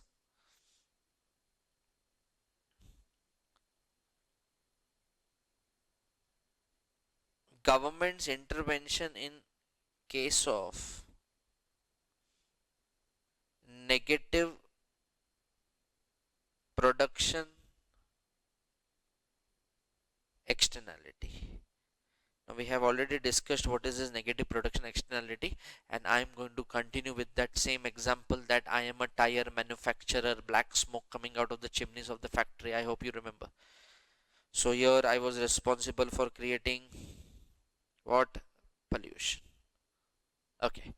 And because of pollution there was loss of welfare. There was loss of welfare to the people. Now let me draw the diagram first, then I will explain and then we will again touch the diagram.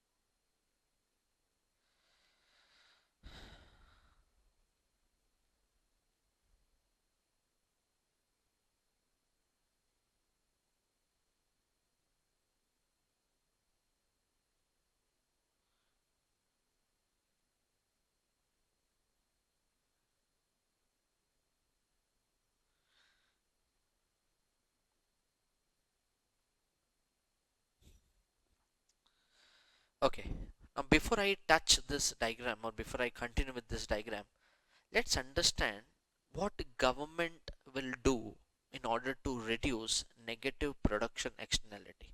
And the major problem is pollution, please remember. So pollution is the major problem. Now, in order to reduce the impact of pollution, government has initiated many different ways and methods to reduce this. But there are many ways where government has failed like anything. Like government decided to put environmental taxes on the producer.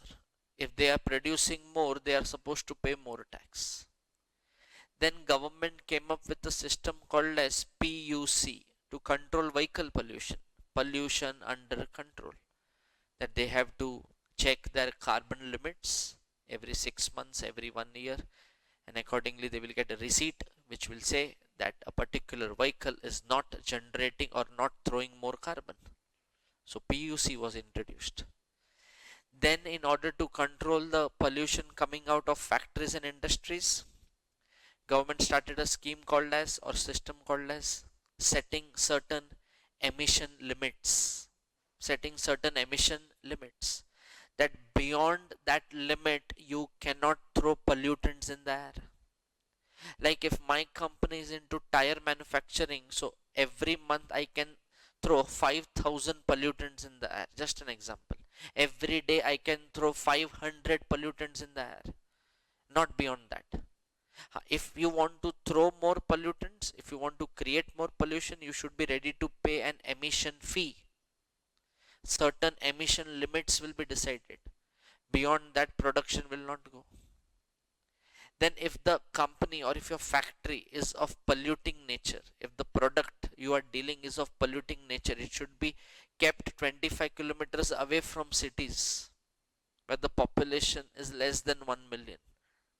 So that measures government has taken. So setting up of emission limit, charging emission fee, environmental taxes. Then government comes up with a scheme called as cap and trade policy. See, this I will read it for you. You will understand in a better way.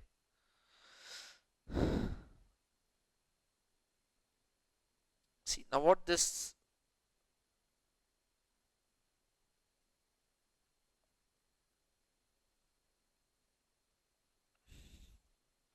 see, cap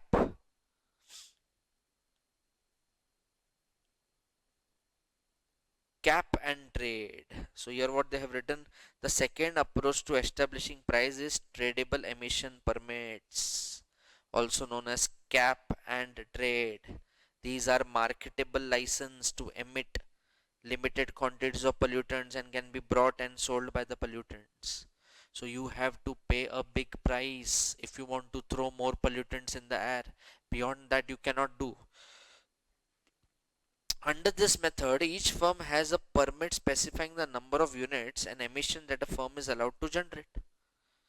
A firm that generates emissions above what is allowed by the permit is penalized with a substantial monetary sanctions.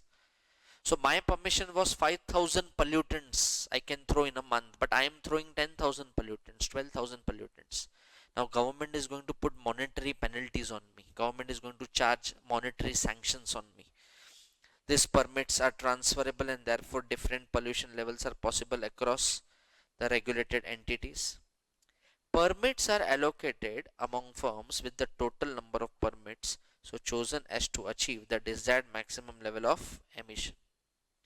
By allocating fewer permits than the free pollution level, the regulatory agency creates a shortage of permits which then leads to positive price for the permits. I will explain this. Now, I want to throw more pollutants in the air and I have obtained a license to throw more pollutants. Now what happens? This license is going to expire next year. And moment my license will get expire, I have to stand in the queue to renew my license. But this time along with me, there are 10 people standing in the queue. Everyone wants to renew their license. Everyone wants to increase their pollutant levels, emission levels. But this time government has decided that is not going to give all 10 license, is going to give only 5 license. So last year for one license the fee was 2 lakh rupees.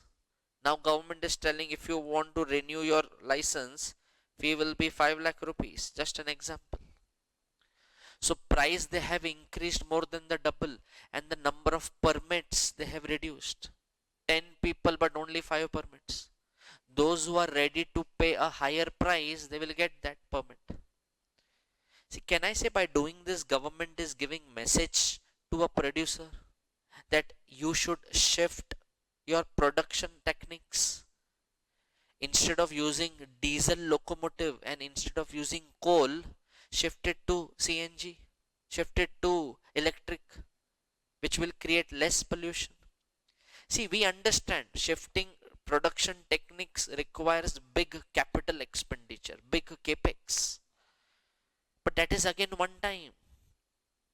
So, indirect message is given to those people that either you pay a higher permit fee, that is higher license fee, or you shift your way of doing business, that is the techniques of production.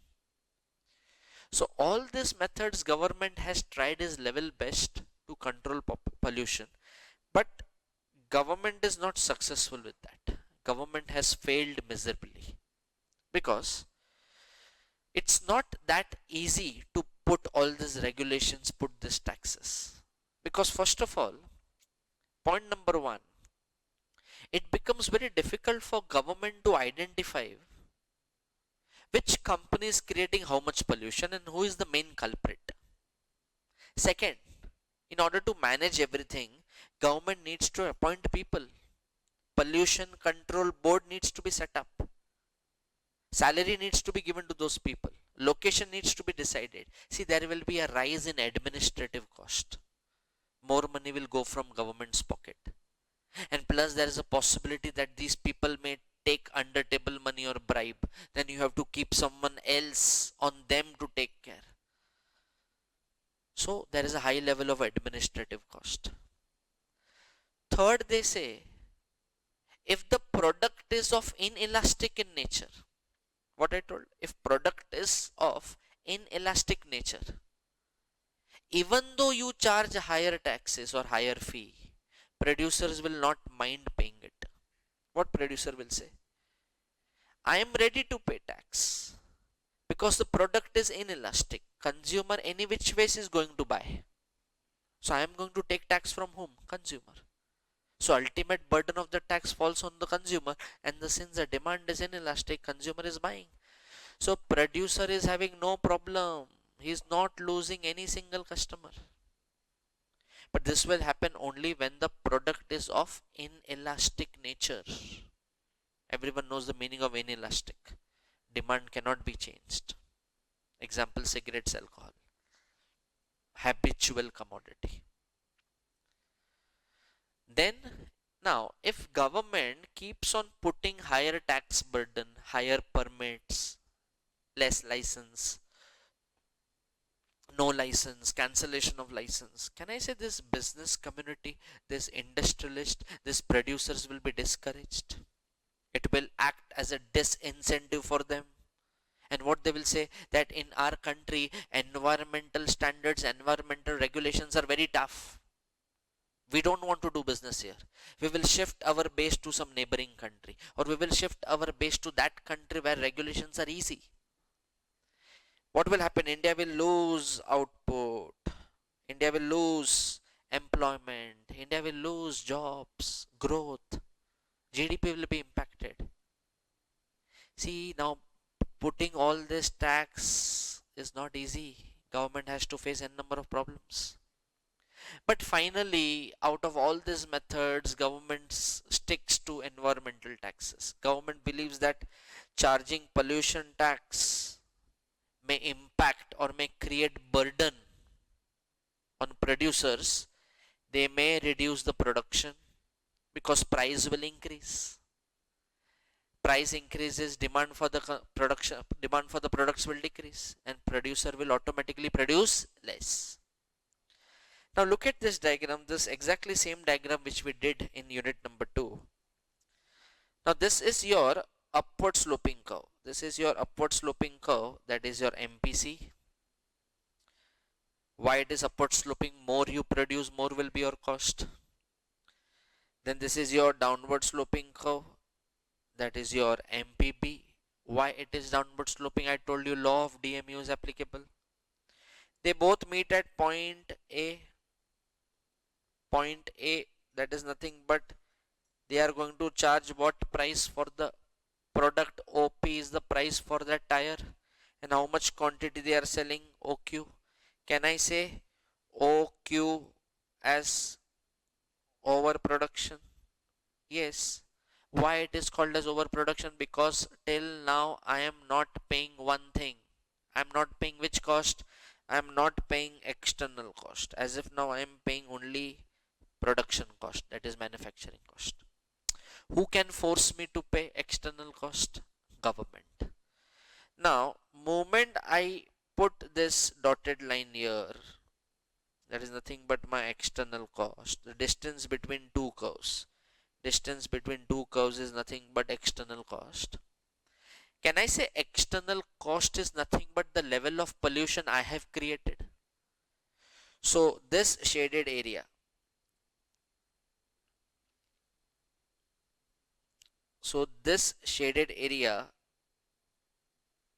red color shaded area is called as loss of welfare. Is called as what? Loss of welfare.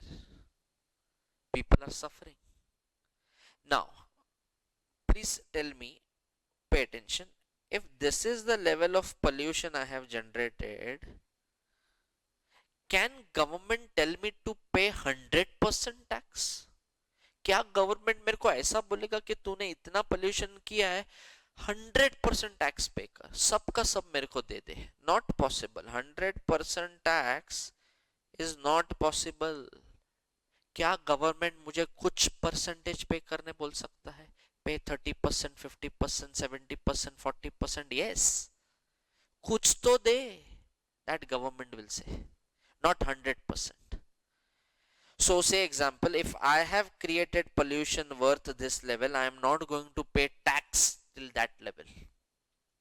So are you able to see AE, AC, I'm sorry, AC. AC is the level of pollution I have generated, my factory has created, has produced.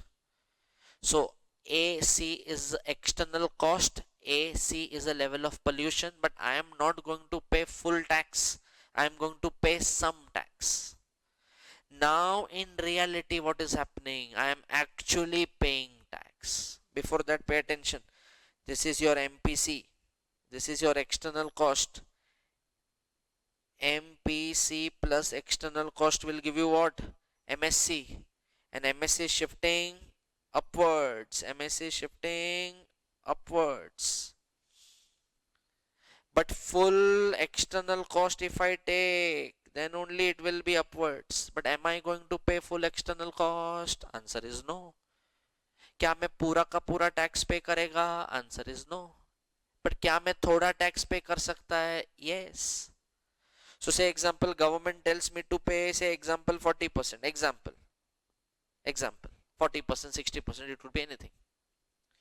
So moment I pay tax, see I have paid the tax now, tax given to the government, can I say my cost increases? My cost increases. But please remember, this is the level, please remember, this is the level of pollution I am creating, but this much tax I am going to pay. This much tax I am going to pay. This is the level of pollution, but this much tax I am going to pay. So moment I will pay tax, my MPC, my M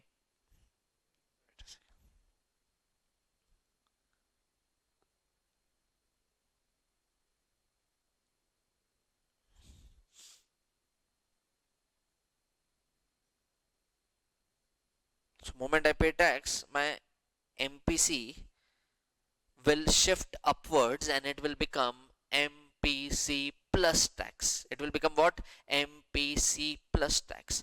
अरे sir आपने previous diagram में क्यों उसको shift नहीं किया? Because previous diagram में government आया ही नहीं था, मैंने टैक्स पे किया ही नहीं था. We were only assuming that if I pay external cost, then what? But am I paying full external cost? Answer is no. So moment I pay tax, my MPC curve will shift upwards. But before I shift upwards, before I make MPC plus tax, can you tell me loss of welfare before government? So can I say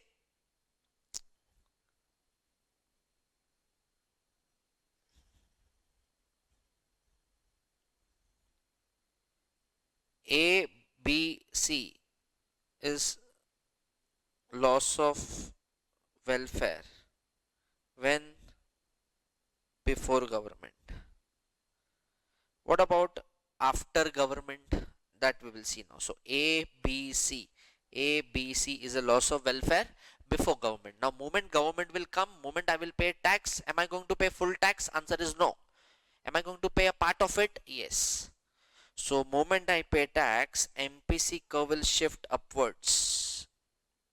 MPC curve will shift upwards and it will become what? It will become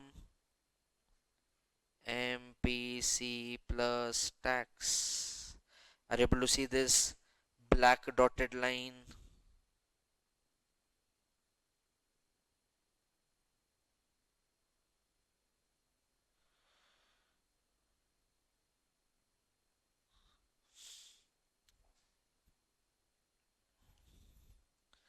So this line which says MPC plus tax. So now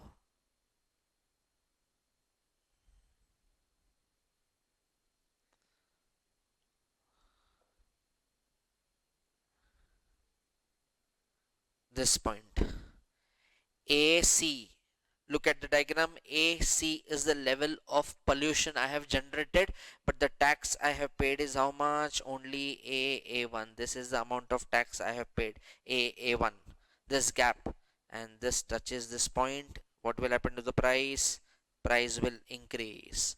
product will become expensive, higher the price, demand will decrease, and moment I am going to produce less quantity, OQ will become OQ1, OQ will become OQ1. Is this very clear? So this was the diagram when government intervenes to correct negative externality. So you please remember, very important is, look at the diagram carefully.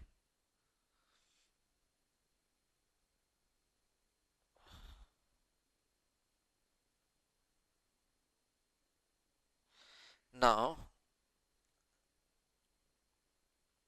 A, B, C, loss of welfare,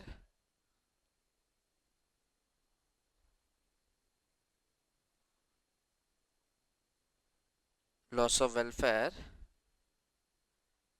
before government, and BCA1.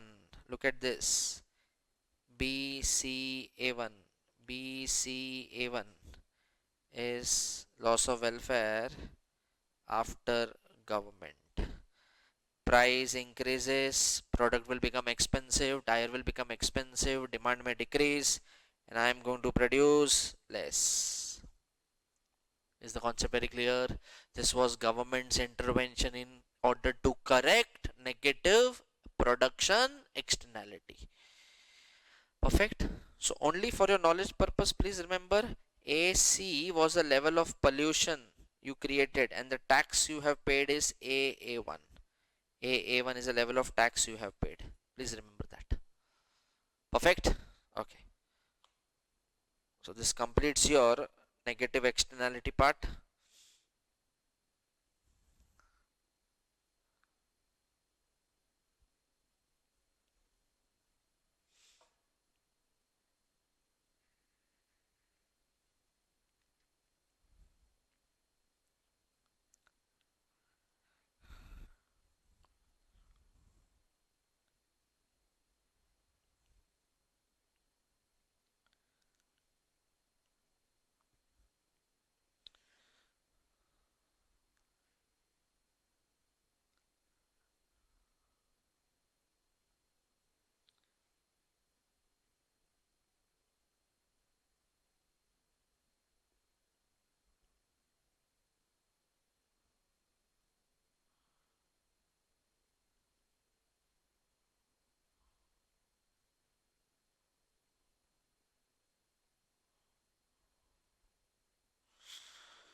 Okay. Now moving to the next question. Heading is government's intervention in case of positive externality. Now students, please tell me, are positive externalities good for the society or bad? Answer is good. So government would always love to encourage such things rather than discourage. So your government's intervention will be to increase the output, encourage positive externality because it is going to help the people. It is going to benefit the people. Now, what is the heading they have given? Effect of subsidy on output. Effect of subsidy on output. Now, can I say government gives subsidy to producers? Government is responsible for giving incentives and subsidies to manufacturers, to the farmers. Now say example, food grains. Say example, I am a farmer and I am producing food grains for rupees 100. Rupees 100. 100 is my cost. And government comes and government tells me that I am giving you 50 rupees. 50 rupees as subsidy. So can I say my cost will reduce? First my cost was 100, now my cost is 50, because 50 who has given? Government has given. So can I sell more quantity in the market at a lower price? Absolutely yes. Because moment I will receive subsidy, my cost will reduce and my supply, my production will increase. And higher the production, higher the supply, what will happen to the price? Price will reduce. More supply, price will reduce. So ultimately, who is going to be benefited if more quantity is available in the market? Less price is charged, more quantity, less price. Who will be the ultimate beneficiary? The ultimate beneficiary will be the consumer, because he is going to get essential commodities at low price. And why he got at low price? Because government started giving subsidies to whom? To producer, to the farmer. So via farmers and via producers, ultimate beneficiaries are consumers. So who is the target here? Government wants to give benefits ultimately to whom? To the consumers. In the previous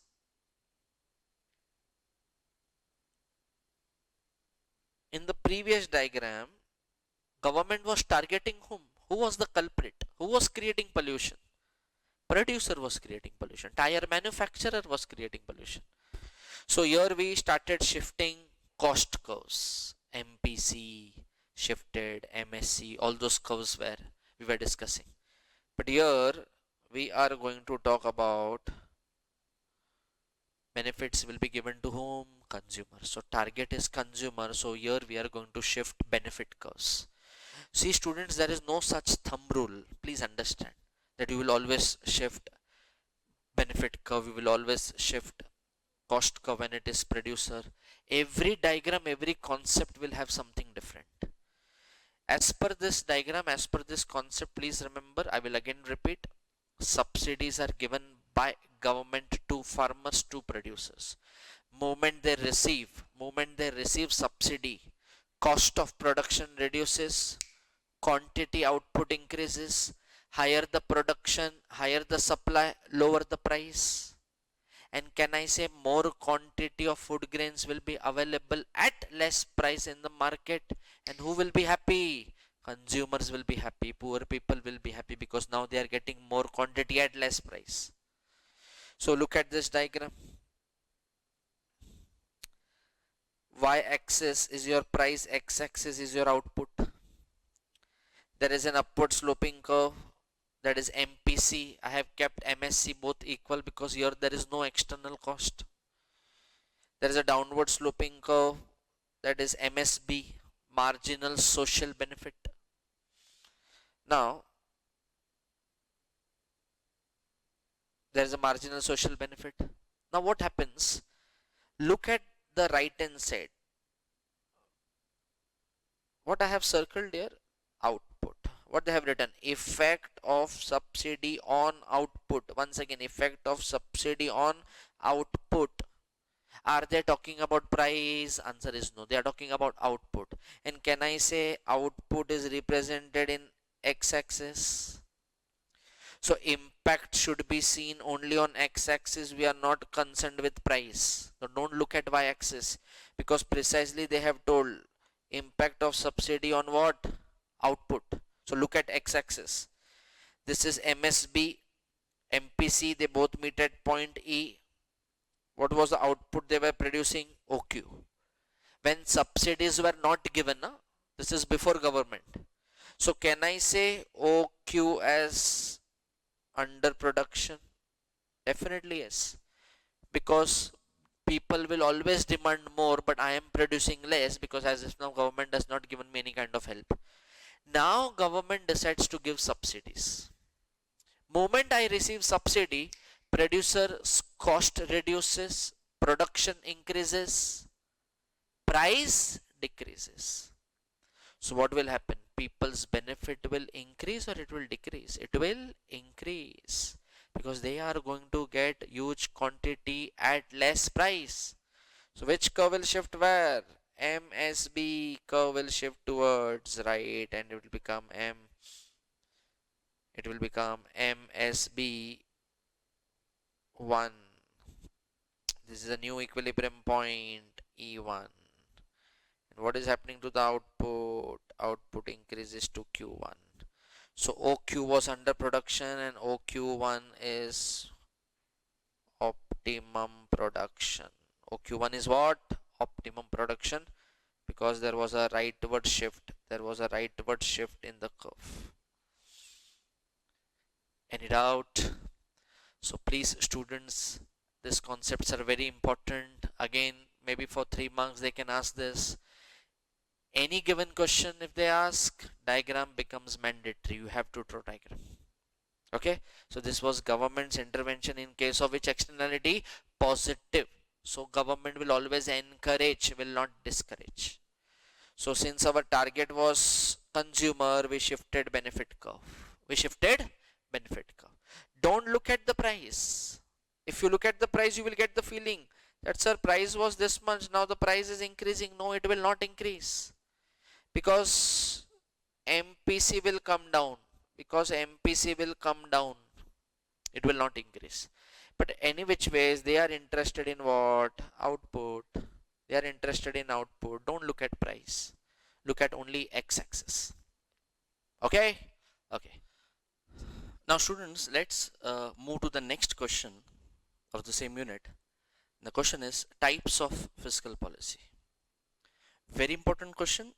Maybe distinguished they will ask, or individually they may ask, explain what is expansionary fiscal policy, what is contractionary fiscal policy, or chances of distinguish are more.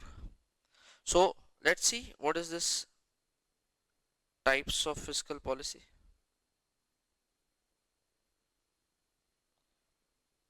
So students, there are two types. One is expansionary fiscal policy. Second is contractionary fiscal policy. Now, this expansionary fiscal policy is used at the time of recession. This is used at the time of inflation. Now, for both, we are going to understand, both concepts will be understood with the help of a diagram. But before that, what is this expansionary fiscal policy? What is contractionary fiscal policy? Now students, whenever country's growth starts decreasing, or whenever country's GDP is going down, going towards south, or country enters into recession or a depression, it's government's responsibility and a duty to add some steroids in the economy so that economy grows back again, economy moves back to the normal position, prosperity comes, again GDP looks healthy. For that, a government needs to spend money from his pocket. So under expansionary situation, government would try to increase purchasing power by reducing tax. This is the same thing is coming again. So purchasing power will increase and aggregate demand will increase. Government will spend more money via public expenditure, that will increase employment in the economy. Again aggregate demand will increase. Now both these concepts are developed by J.M. Keynes. Now Keynes is a modern economist. Keynes is a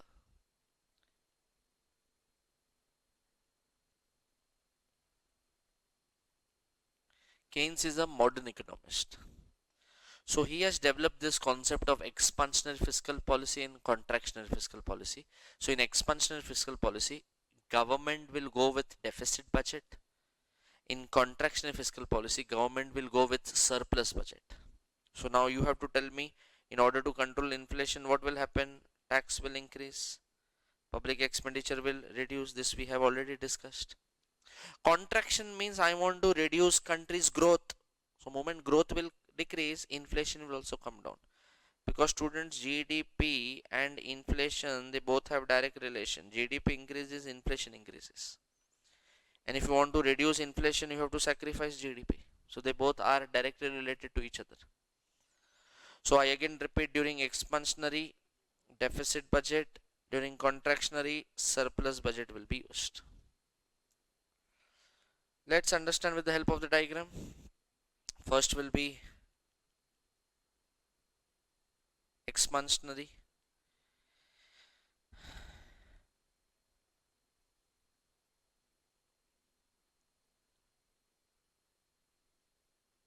Fiscal policy. So let's understand what they're trying to say.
Now students, here please understand.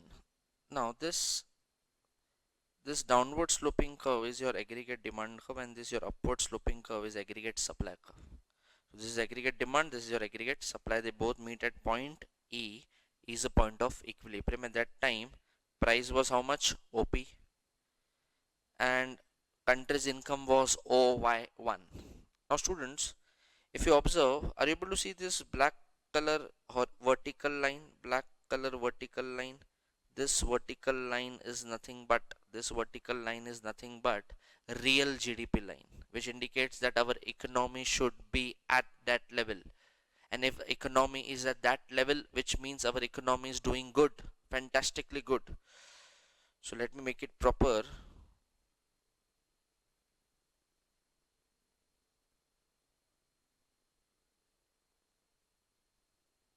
Okay, so my country should be at OY, but as if now my country is at which level? OY1, which means my country's growth is less, and I have to shift from OY1 to OY. I have to shift from OY1 to OY. So let's understand what Keynes is trying to say. Now Keynes is of that opinion that if any country wants to come out of recession, see, I already told you expansionary policy will be used only when the country has a problem of less growth or a recession problem. So Keynes is of that opinion that it's only government who can help the economy to come out of this. Private entrepreneurs are not capable of making certain decisions.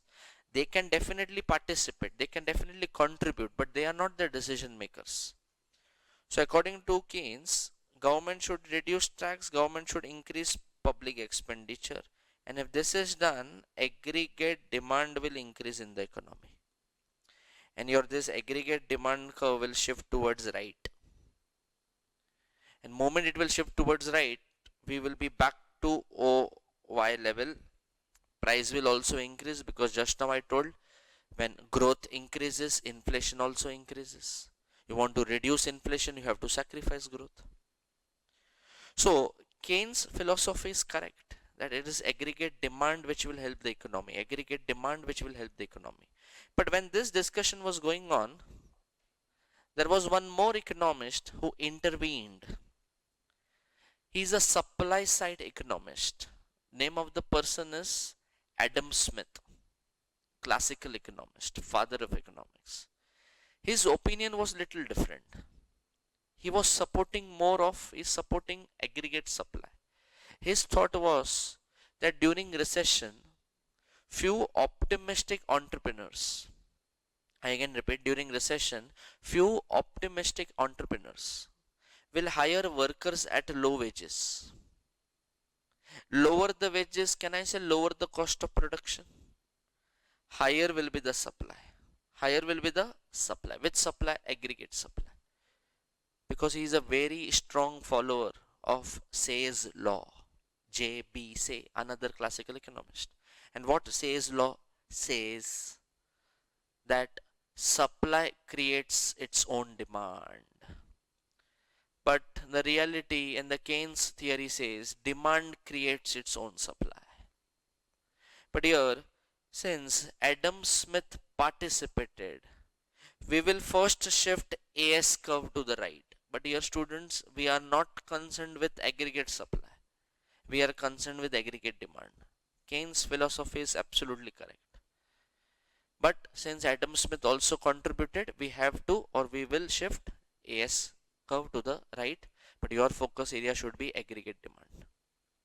So first let us shift AS curve to the right. That is, it will become AS1, AS1. But students, we are not concerned with AS. We are concerned with aggregate demand. It's only demand which will help economy to come out of the problem. Aggregate demand should increase. Aggregate demand should increase. This was whose philosophy? Keynes' philosophy. And he told when this activity is done, aggregate demand will increase. So now aggregate demand will shift towards right and it will become AD1, AD1. Are you able to see this point? Look at the point where AS1 is cutting, where AD1 is cutting AS. Your AD1 is cutting AS at this point. This is new equilibrium point. And if you observe carefully, price will increase. Price will increase. It will become P1 and we are back to this level. So our growth has also increased. So price increases, growth has also increased. So we can say that GDP and inflation, they both are directly related to each other. So this was which policy? Expansionary fiscal policy. Students, for the last time I will say why we shifted AS curve to the right, because Adam Smith also contributed. He is a very big supporter of supply side. So he is a supply side economist.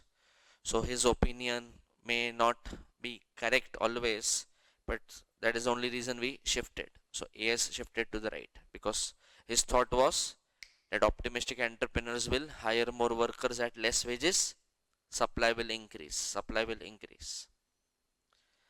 Now this was your expansionary fiscal policy. Coming to the last policy, that is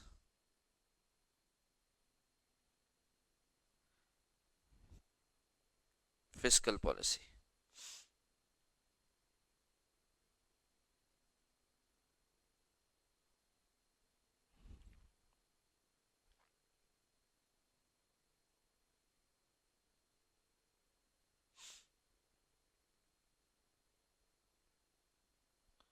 Contractionary fiscal policy used at the time of inflation. So let's understand the diagram.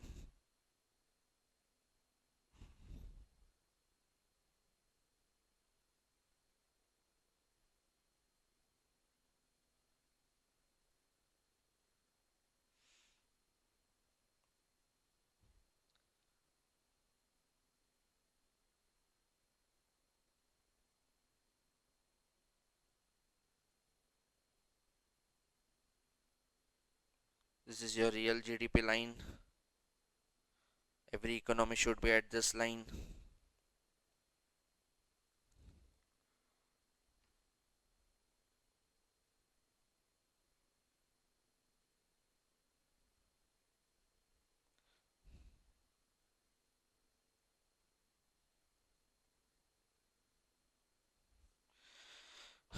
Now if you observe carefully, this is your aggregate demand, this is your aggregate supply. They both meet at point E, and at that time country's inflation was how much? OP. Country's growth was OY1. But our country's growth should be how much? Our country's growth should be OY. It should be OY because real GDP indicates that economy is doing perfect. Economy is doing superb. But can I say here our GDP is even more than what it should be? It should be OY, but it is OY1. So we have to reduce our GDP, then only price will come down. Because here our focus area is to control what? Inflation. So again, J.M. Keynes is of that opinion that if economy wants to reduce inflation, it's only government who will take a tough decision, increase tax, reduce public expenditure, and moment this activity is done, purchasing power will reduce and aggregate demand will come down, which means aggregate demand now this time is going to shift leftwards. This philosophy is absolutely correct. But when this discussion was going on, now you tell me who will come in between, who will intervene. Again Adam Smith comes, and his opinion is that when country has a problem of inflation, which means can I say there is high level of growth, at that time entrepreneurs may not produce much because cost of production will be more, wages will be more, so they may not produce more. And according to him aggregate supply will decrease. But today in this question we are not concerned, students, we are not concerned with aggregate supply. Our focus is aggregate demand. Demand should come down. In the previous, demand should increase. Here demand should come down. But since Adam Smith participated, Adam Smith contributed, he should not feel bad. So we will shift AS curve to the left first. So let's complete the AS task. So aggregate supply will shift towards left, but we are interested more in aggregate demand. So moment government will reduce tax, moment government will increase tax, and government will reduce public expenditure. Aggregate demand will decrease and aggregate demand will shift towards left, Are you able to see this point? So can I say this point indicates that we are back to Y level, that is OY. And what is happening to the price?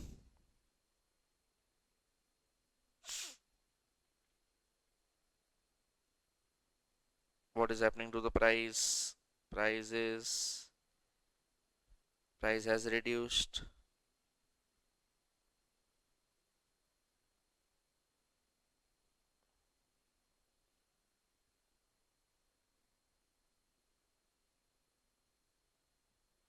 It was OP, now it is OP1. Growth has also reduced. It was OY1, now you tell me it is OY. So we have shifted from OY1 to OY. So this is your point E1. Is the diagram very clear? So my only request is please give due importance to aggregate demand because your Keynes philosophy is absolutely right. Adam Smith's contribution, because of Adam Smith's contribution, we are shifting AS to the right in expansionary phase, and we are shifting AS to the left when it is contractionary situation. Otherwise, it is only demand which will help the economy to improve the situation. So there were two types: expansionary fiscal policy, contractionary fiscal policy. Very clear? Okay. Now moving to the next. Before that, we will see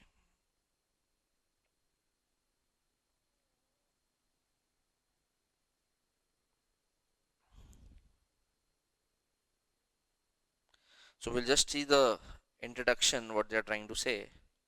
That is types of fiscal policy. Fiscal policy are of two types, namely expansionary and contractionary. Just now we discussed. What is expansionary? It is designed to stimulate the economy during recessionary phase of the business cycle. It is accomplished by increasing aggregate expenditure, that is PE will increase, and aggregate demand through an increase in all types of government spending and decrease in taxes. So PE will increase and tax will decrease. We have already discussed. What happens in contractionary? It is designed to restrain economic activity. Restrain means reduce during inflation phase. This is carried out by decreasing the aggregate expenditure and aggregate demand through a decrease in all types of government spending or increase in taxes. So your PE will reduce, tax will increase. So here also we have done the diagram. So please study this and go. Don't skip this question. Okay, now let's move to the next question, that is limitations of fiscal policy. Let's understand what is this limitations of fiscal policy. Now, limitations means there are certain demerits, or you can say there are certain disadvantages. There are certain problems when it comes to fiscal policy. Overall, what we have understood in fiscal policy, that fiscal policy is sometimes a bit rigid also. Pay attention. First, they say problem of lag. Lag is nothing but delay.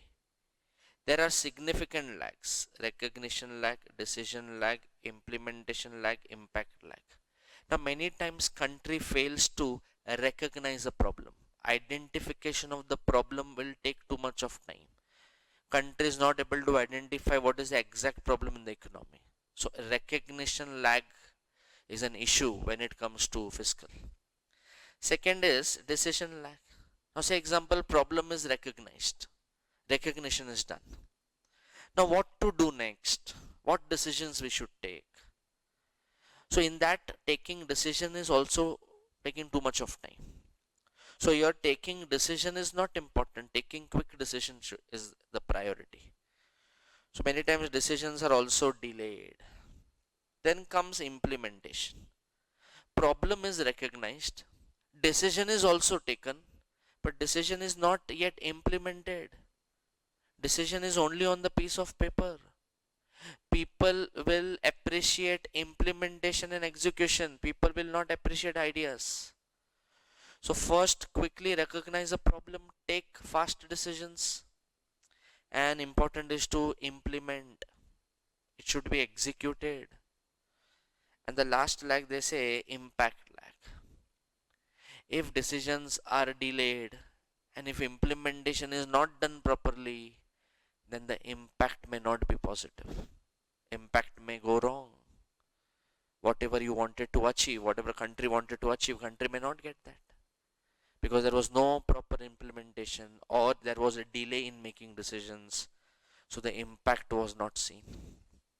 So total 4 types of lag: recognition lag, then decision lag, implementation lag, and last would be your impact lag. Second says government spending and tax policy cannot be changed immediately. See, there is a rigidity. Moment government decides tax structure, and this tax structure is decided in budget. Now for the next 1 year you have to follow that. On the spot immediate changes are very difficult, because there are certain things which are kept in mind before making such decisions. So overnight changing in tax structure or government spending cannot be changed. Next is difficult to reduce government spending such as defense and social security. Even though if we say that government is spending too much on defense, too much of defense, but students, today national security is important. India will first take care of national security. Even though defense expenditure looks non-developmental, but today the modern economics, the modern economist, they both say that defense expenditure to some extent is developmental, because if there is peace and harmony in our country, then only business activity will prosper, then only business activity will grow. So you cannot change defense and social security expenditure. Whatever you have decided in budget, you have to spend. That's why I say sometimes it becomes what? Rigid. Next says public works cannot be adjusted easily along with the movements of trade cycle.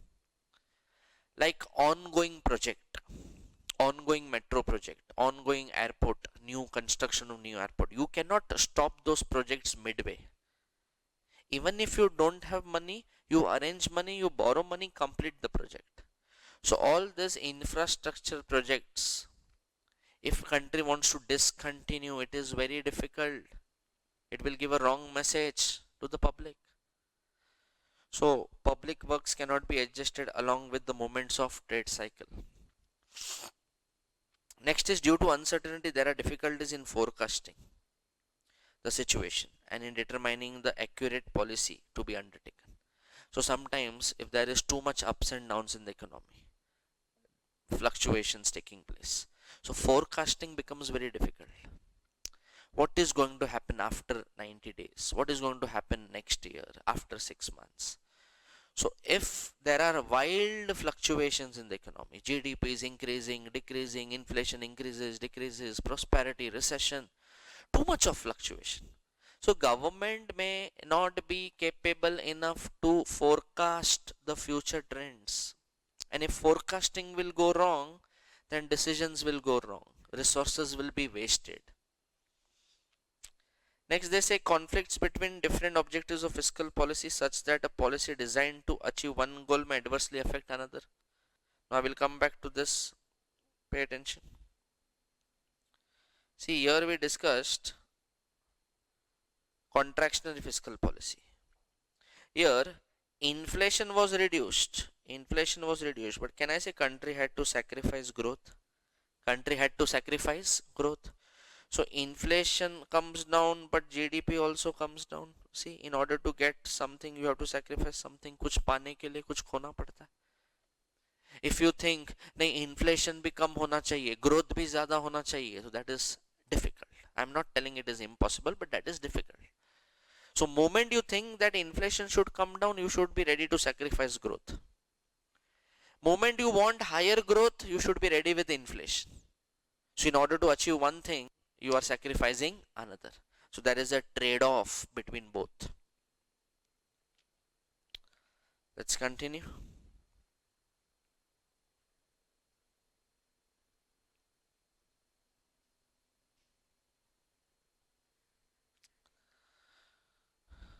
Seventh point says certain fiscal measures will cause disincentives for business. Certain fiscal measures will cause disincentive to business. Certain fiscal measure means high level of tax. If government keeps on imposing higher tax to increase revenue, higher tax to increase revenue, can I say corporates, business community, private investors will be discouraged and they may shift their base to some other country. That will impact our growth, output, employment, GDP. So please understand certain tough measures may not act in our favor. Next point they say deficit financing increases the purchasing power of people, which increases price. Which increases what? Price. Which increases price. Now what is the meaning of deficit financing? See, whenever government is into deficit, like I will again take the same example, 100 is our income, 180 is our expenditure, and this 80 is our deficit. Now say example, if government tries to borrow this 80 from RBI, RBI will print new currency. Definitely government has to keep something mortgage, securities been mortgaged, minimum reserve system. Security needs to be mortgaged and new currency will be printed by RBI. So students, 80 is the deficit and who is financing that? RBI. Then I will say it is which financing? Deficit financing. So can I say too much of printing of currency is not good for the economy? Growth will increase. You are pumping money in the economy. Growth will increase. But can I say it will add fuel to the fire? Because more printing of currency will increase money supply in the economy and it will lead to higher level of inflation. So too much of deficit financing is not good for the economy. So this point was about deficit financing. Next, say increase in government borrowing creates perpetual burden. Perpetual means long term. Today government is borrowing too much of borrowing, too much of debt, too much of borrowing. अगर आज government ज्यादा बोरो करेगा तो future generation को repay करना पड़ेगा. The burden will shift on future generation. So too much of debt and borrowing is also not advisable. You borrow subject to you repay on time. It should not be carried forward too long. Next they say government borrowings increase interest rate. Interest rate increase is negative for business investment. Now please understand. Now this concept is called as crowding out effect. Whenever government decides to borrow too much from the banks, when government decides to borrow too much from the banks, can I say the cash availability with the commercial bank reduces? Because government has borrowed huge money. So the cash availability with banks will reduce and short-term interest rates will increase. Your loan will become expensive. And please remember students, private investments are very sensitive to interest rates. Moment slight increase in interest rates, private investments will take a step back. And they will say that interest is expensive, interest is very high. We will not borrow, we will not invest. So can I say students, because of government's huge borrowing program, private investments were thrown out. This is called as crowding out. किसके वजह से कौन चला गया? Private investments चले गए government के borrowing के वजह से. बिकॉज गवर्नमेंट ने ज्यादा बोरो किया ना तो इंटरेस्ट रेट बढ़ गया. बिकॉज बैंक्स के पास कैश कम हो गया. And please remember short term interest rates बढ़ा है. And private investments are not happy. Interest rate थोड़ा भी बढ़ेगा ना, this corporates will not borrow and they will not invest. So because of huge government's borrowing program, there was a jump in interest rates and private investments were thrown out. This is known as crowding out. That is nothing but your point number 10. Now last bolta hai, due to various lacks, it is possible when the fiscal policy implemented already situation is on the path of recovery. So sometimes due to bad timing, or we can say wrong timing done, economy is coming out of the problem on its own and government is using expansionary fiscal policy. See, country khud ba khud improve ho raha hai. Country is coming out of the recession, country is coming out of the depression, and now you are using expansionary fiscal policy. In fact, this policy should have been used earlier. So because of bad timing, wrong decisions, wrong implementation, country may lose resources.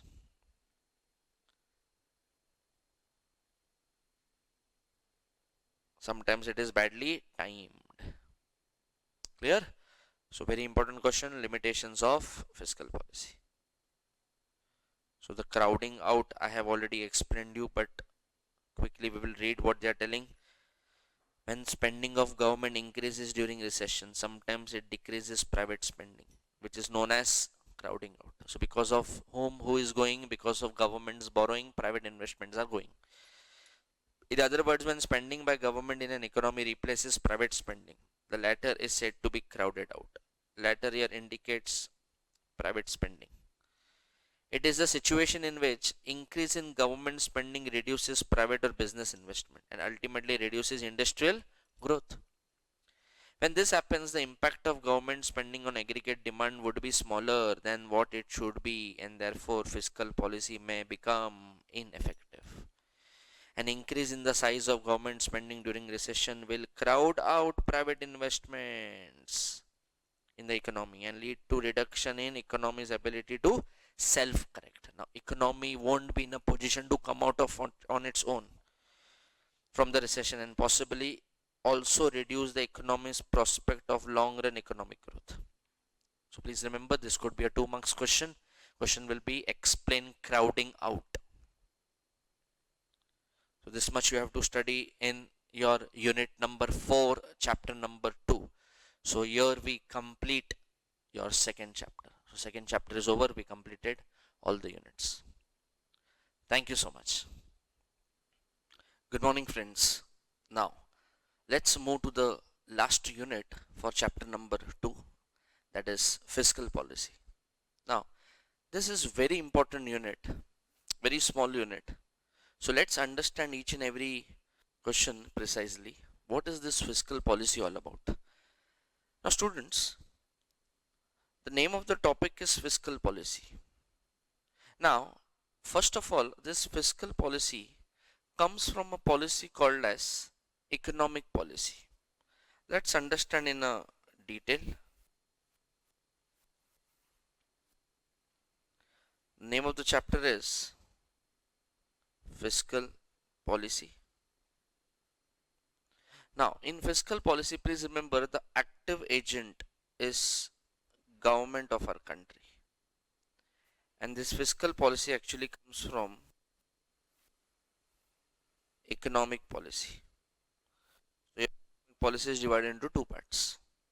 First is fiscal policy and second is monetary policy. Fiscal is taken by GOI, that is Government of India, and monetary policy is taken by RBI.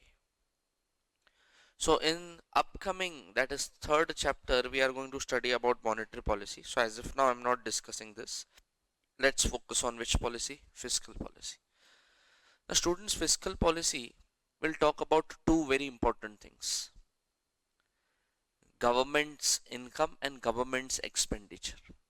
That is from where revenue is going to come and in which all areas government is going to spend. So it is all about taxation, government spending. All about what? Taxation and government spending. Now the word fiscal is nothing but government's purse or a wallet, where money comes and where money goes out. So whatever money government earns through tax and through non-tax sources will be categorized under public revenue, and whatever expenditure government is doing will be categorized under public expenditure.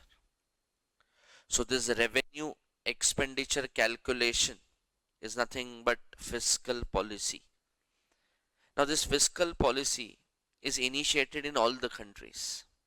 Government plays a very active role because the aim or the goal of any country's government is to ensure that there is economic prosperity, that is economic growth.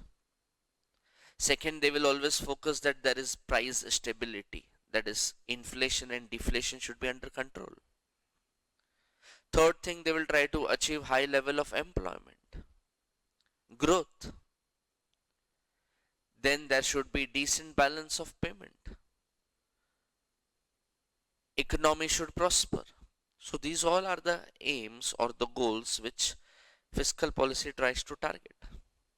Now please understand fiscal policy in simple understanding. If you want to know what is this fiscal policy and when this fiscal policy comes, very simple understanding. Moment you see budget which has been presented in the parliament. Now budget is a very important component of fiscal policy. So whatever discussions are done in budget, that is nothing but fiscal policy related discussions done. Now moving to the next part, let's understand objectives of fiscal policy.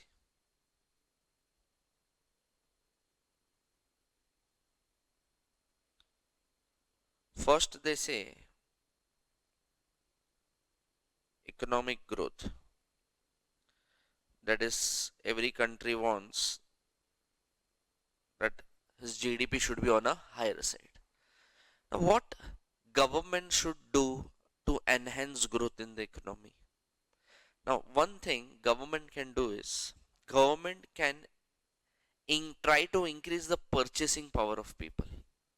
See, if people will have more money, they will spend more money, and automatically aggregate demand in the economy will increase, and that will definitely add some points to GDP.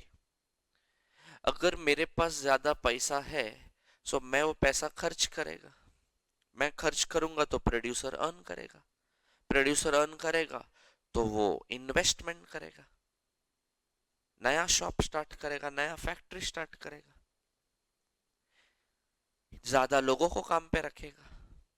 What is increasing? Employment is increasing in the economy. But ये कब possible हुआ? When people started spending, जब लोगों ने खर्च करना शुरू किया. When people's disposable income increased. So in order to achieve economic growth, government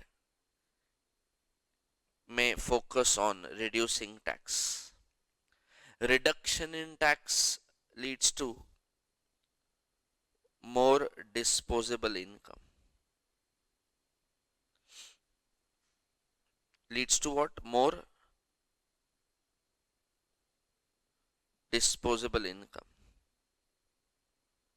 Higher money in the hands of people. More income leads to more spending. More spending will lead to higher aggregate demand. Higher aggregate demand will add some points to GDP. So moment you reduce the tax, money available with the people increases. Moment you reduce the tax, business community will be very happy. So they may invest more. Employment will increase. More income. Again more aggregate demand. Ultimately leads to higher GDP. Now students, reduction in tax will add few points to GDP. So more money will be there in the hands of people. So this is nothing but all these things are discussed in which policy? Fiscal policy. Secondly, government may increase public expenditure. Government may increase what? Public expenditure. Developmental expenditure. Construction of metro, highways, monorail, airports, bridges, dams. So higher public expenditure will lead to higher employment, will lead to higher income in the hands of people. Again, for the story you know, more they will spend, aggregate demand will increase. Again, there will be some boost to our GDP. So under fiscal policy, if government wants to increase growth, if government wants to focus on economic prosperity, reduction in taxes and increase in public expenditure will be initiated under which policy? Fiscal policy. Second point, under fiscal policy, that is objectives of fiscal policy, they say price stability. Now price stability includes two things: inflation and deflation. Deflation is normally seen in developed countries, inflation is normally seen in developing countries. Let's focus on this because country like India normally faces the problem of inflation. Now what role government should play? Now students, just remember, now government and RBI, they both have divided the work. Economic growth will be majorly focused by government, and price stability, that is inflation deflation, will be taken care by Reserve Bank of India, that is central bank. But both will support each other in their respective task. So we can't say that when it comes to inflation, government will not come into the picture. No. First, it is RBI who will take care of inflation. But if situation is going out of control, then government needs to step in. What government should do to control inflation? Exactly opposite. Increase the tax. Because high inflation is because of more money supply in the economy. लोग ज़्यादा खर्च कर रहे, ज़्यादा shopping कर रहे, money is rotating. So I want to reduce money from in the hands of the people. I want to reduce purchasing power. मैं चाहता हूं कि लोग ज़्यादा खर्च ना करें. तो मैं क्या करूं? I will increase the tax. Higher tax will lead to lower purchasing power. Lower purchasing power will lead to lower aggregate demand, will lead to lower price, and ultimately will lead to lower what? Inflation. So moment tax is increased. A person was earning 20,000 and he was paying 2,000 tax. So he was left with 18,000. Now government is telling him to pay 4,000 tax. Just an example. Now he's left with 16,000. More money in his hand or less money? Less money. So is he going to spend more or less? Less he will spend. Automatically demand decreases, price decreases, and inflation is under control. In deflation, government would like to pump money in the economy. Here again they may reduce the tax. But as of now, deflationary situation is not our concern. We are majorly focused with inflation. So by doing this, price stability can be brought in. Or government will take care of which objective? Price stability. Now, next point says, that is the third point of the objective, exchange rate stability. Now, exchange rate is nothing but when one currency is exchanged for another currency. Like if I want $1, I have to sacrifice how many rupees? 70 rupees. So moment you sacrifice 70 rupees, then only you will get $1, and that $1 is not your home currency. So after sacrificing your home currency, whichever currency you receive, that becomes your exchange rate. In order to obtain $1, you have to sacrifice some rupees. So when one currency is exchanged for another currency, this is nothing but what? Exchange rate. But exchange rate is subject to fluctuation. $1 is 70, it may not remain 70. $1 can become 62. $1 can become 75. It may appreciate, it may depreciate.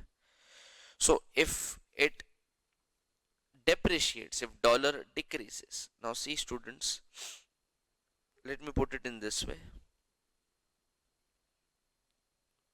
It will help you to understand in a better way.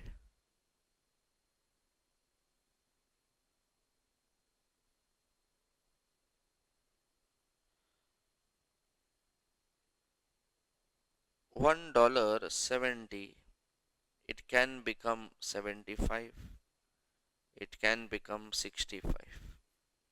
See students, this situation where dollar has increased, it was 70, now it is 75. We will say this is depreciation of rupee. We will say what? Depreciation of rupee, because dollar has gone up. 70 has become 75. So your answer should always be from our currency's point of view. So this situation will give you what? Depreciation of rupee. And this situation where dollar has come down, we will say appreciation of rupee. Too much appreciation, depreciation is not good. Too much appreciation, depreciation is not good for the economy. So government sometimes will step in. Government will try to control the situation. If dollar increases too much, government should try to bring it down. See, overall, this exchange rate is RBI's responsibility. RBI plays a very active role in managing exchange rate.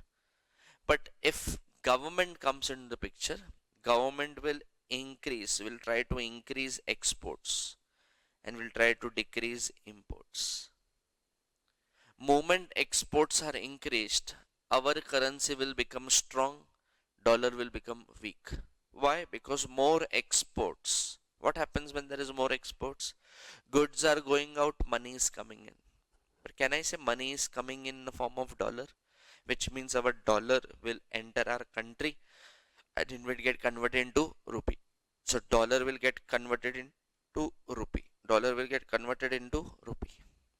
And moment dollar gets converted into rupee, demand for rupee increases and rupee appreciates. Rupee appreciates. Is the concept getting very clear? So government would try to increase exports by giving some export incentives, and government will go for import substitution, like a concept called as Make in India. Instead of buying from other countries, same thing we will produce in our country. And also government would love to encourage FDI and FPI in our country, foreign direct investment, foreign portfolio investment. Again, more foreign money will come, our rupee will look strong, and appreciating home currency is always good for the economy. Appreciating home currency is always good for the economy. So all these fluctuations will be taken care by doing all these measures, by taking these measures. And this activity is done by whom? Government of our country. So by doing this, they will try to maintain what? Exchange rate stability.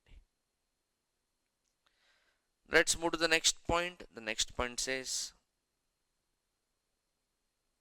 regional development. To be very precise, regional development should be balanced. There should be balanced regional development. Our country's growth, our country's development is lopsided. Lopsided means one sided. All big cities, towns are more into focus. Kolkata, Chennai, Bangalore, Mumbai, Delhi, Ahmedabad, all these big cities are under focus. Backward areas many times are neglected. Northeastern states, some parts of West Bengal, Orissa, deep parts of UP, Bihar. All those areas should be given prime importance. Those backward areas, those rural areas have more population, more number of people are residing in that area. So government should try to enhance development programs in those areas so that that population's standard of living improves, they are also uplifted, and they also start contributing towards country's growth. See, if they start earning money, can I say they will also start contributing tax? Ultimately government's income increases and government will be in a better position to spend money. So regional development is not important, balanced regional development is important. So for that government needs to spend huge money in backward and remote areas, those states which are untouched. Next they say, next point they say, that is reduction in poverty. Now through fiscal measures, government comes up with various schemes, like example Mahatma Gandhi National Rural Employment Guarantee Scheme. Now this scheme is being popularized by the current government. Huge money is being spent. Now under this scheme, government gives guarantee to give minimum 100-day job to rural youth, so that they are working, they are not sitting idle, they are employed, and moment they start earning, what will be reduced in the economy? Poverty will be reduced. So government has initiated various schemes to bring people out of poverty. Health facilities, health benefits, medical facility government is giving, so that people don't have to spend money for medical treatment from their pocket. Schemes like Ayushman Bharat, then Manrega scheme, that is Mahatma Gandhi National Rural. Now all these schemes which are initiated by the government, they are part of fiscal. Huge money is being allocated for such schemes, and results are definitely seen. Results are a bit slow, but results are definitely being seen. So by doing all this activity, government will try to control what? Poverty, reduce poverty from the economy. So students, these were the main objectives which government is going to target, or government is going will try to achieve through which policy? Fiscal policy. Now, fiscal is nothing but government's spending and government's revenue calculation. So here we complete the objectives of fiscal policy. So what was fiscal policy and what are the objectives that we completed? Now moving to the next question, that is instruments.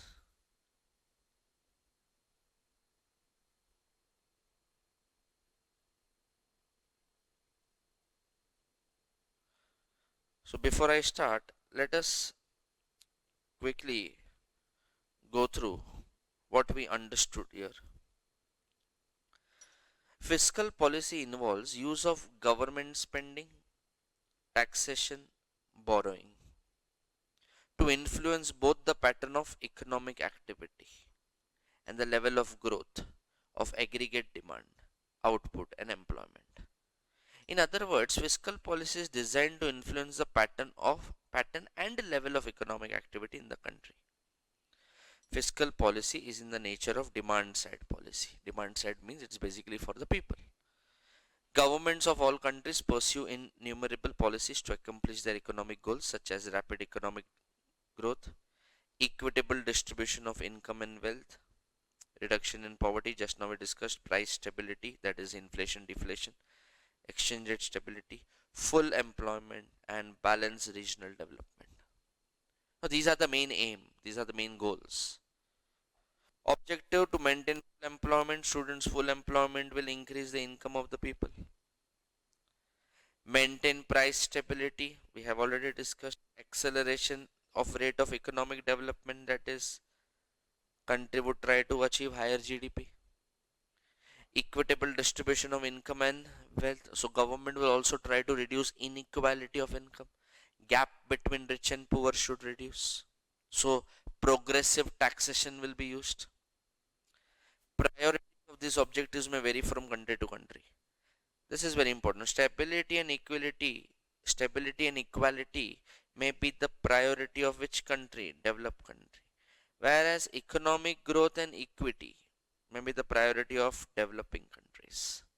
So developed countries will focus on stability and equality because developed countries are subject to fluctuations. Whereas developing country will always focus on growth and equity.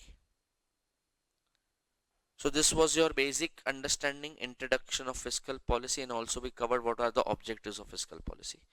Now let us understand instruments of fiscal policy. So first instrument is taxation, second is your public expenditure. This is divided into two parts.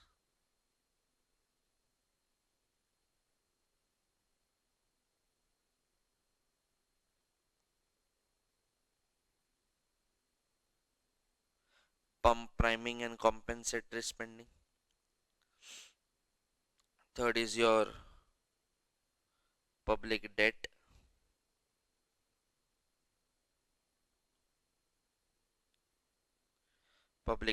And fourth is your budget. Now in the previous unit, that is to be very precise, chapter number 2, unit number 1, if you remember, we had discussed these 4 points. Taxation, there I had written public revenue, then we discussed public expenditure, then there was public debt, and over there I had written financial administration in that 2 parts, budget and auditing. I hope you people remember. Same thing, exactly same thing has come here. Quickly we will do a recap. Now all these four are the instruments of fiscal policy. These are the weapons which government is going to use. These are the weapons which government is going to use when it comes to fiscal policy. First is taxation, biggest income earning source for the government. And as you all know, taxes are of two types: direct tax, indirect tax. Now, direct tax is nothing but your personal income tax or corporate tax. If I am earning money and if I am paying tax, then it becomes which tax? Personal income tax. It's a part of direct tax. Companies like Bajaj Auto, companies like Infosys, companies like ITC, companies like Reliance, they are earning and they are paying tax, that is corporate tax. So corporate tax and income tax, that is personal income tax, they are the example of direct tax. So students, direct tax is that tax where impact and incidence falls on the same person. So initial burden and the final burden of the tax is on the same person. Then such taxes are called as direct taxes. What is indirect taxes? Simple understanding. Today GST, goods and service tax, is a part of indirect tax. So moment you buy any commodity, you are bound to pay tax. And the tax is included in the price also. So you will never get a feeling that you have paid a tax. The moment I buy a packet of bread or packet of biscuit, whatever amount I am paying to the shopkeeper, by default that amount includes tax. So you will never get a feeling that you have paid indirect tax or you have paid GST. But here please remember, indirect taxes are those taxes where impact will be on one person but incidence may fall on some other person. So like manufacturer or producer is paying tax today, but ultimately is going to take it from customer, consumer.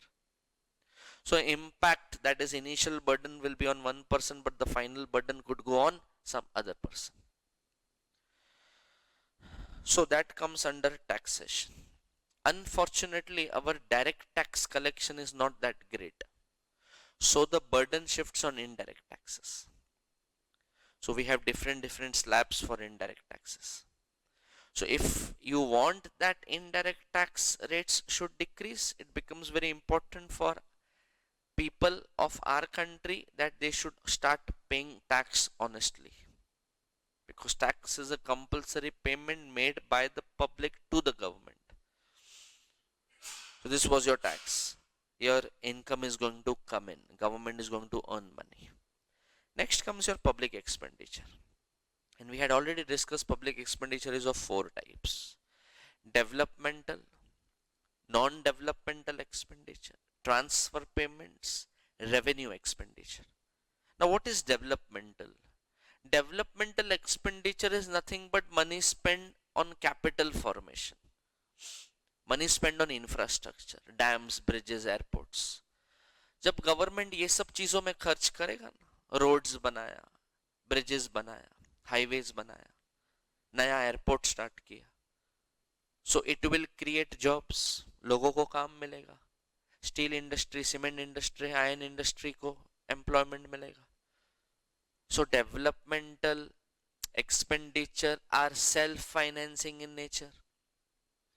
अगर government नया flyover बनाएगा और नया airport बनाएगा, सो आज उसके pocket से पैसा जा रहा है, गवर्नमेंट के पॉकेट से पैसा जा रहा है, but once the project is ready, वही एयरपोर्ट गवर्नमेंट को पैसा अर्न करके देगा. That's why we say they are self financing in nature. Today you spend, tomorrow that same project is going to earn money for you. So developmental projects are good for the economy. It will add some points to our GDP. So infrastructure, India is lacking behind when it comes to infrastructure. So need of an hour is to develop our infrastructure. That is, more money should go in developmental activities. That is developmental expenditure. Second is non-developmental. Too much money is spent on defense. Money spent in construction of so-called statues. So all this could be non-developmental in nature, where you won't have that returns, money gone is gone forever. Then comes your transfer payments, incentives given by the government to exporters, subsidies given, scholarship granted. So money is going out, again there is no cumulative return. Unilateral payments done by the government. So all these things will come under which payment? Transfer payments. And the last is revenue expenditure. Expenditure which is incurred by the government for the daily working of the economy.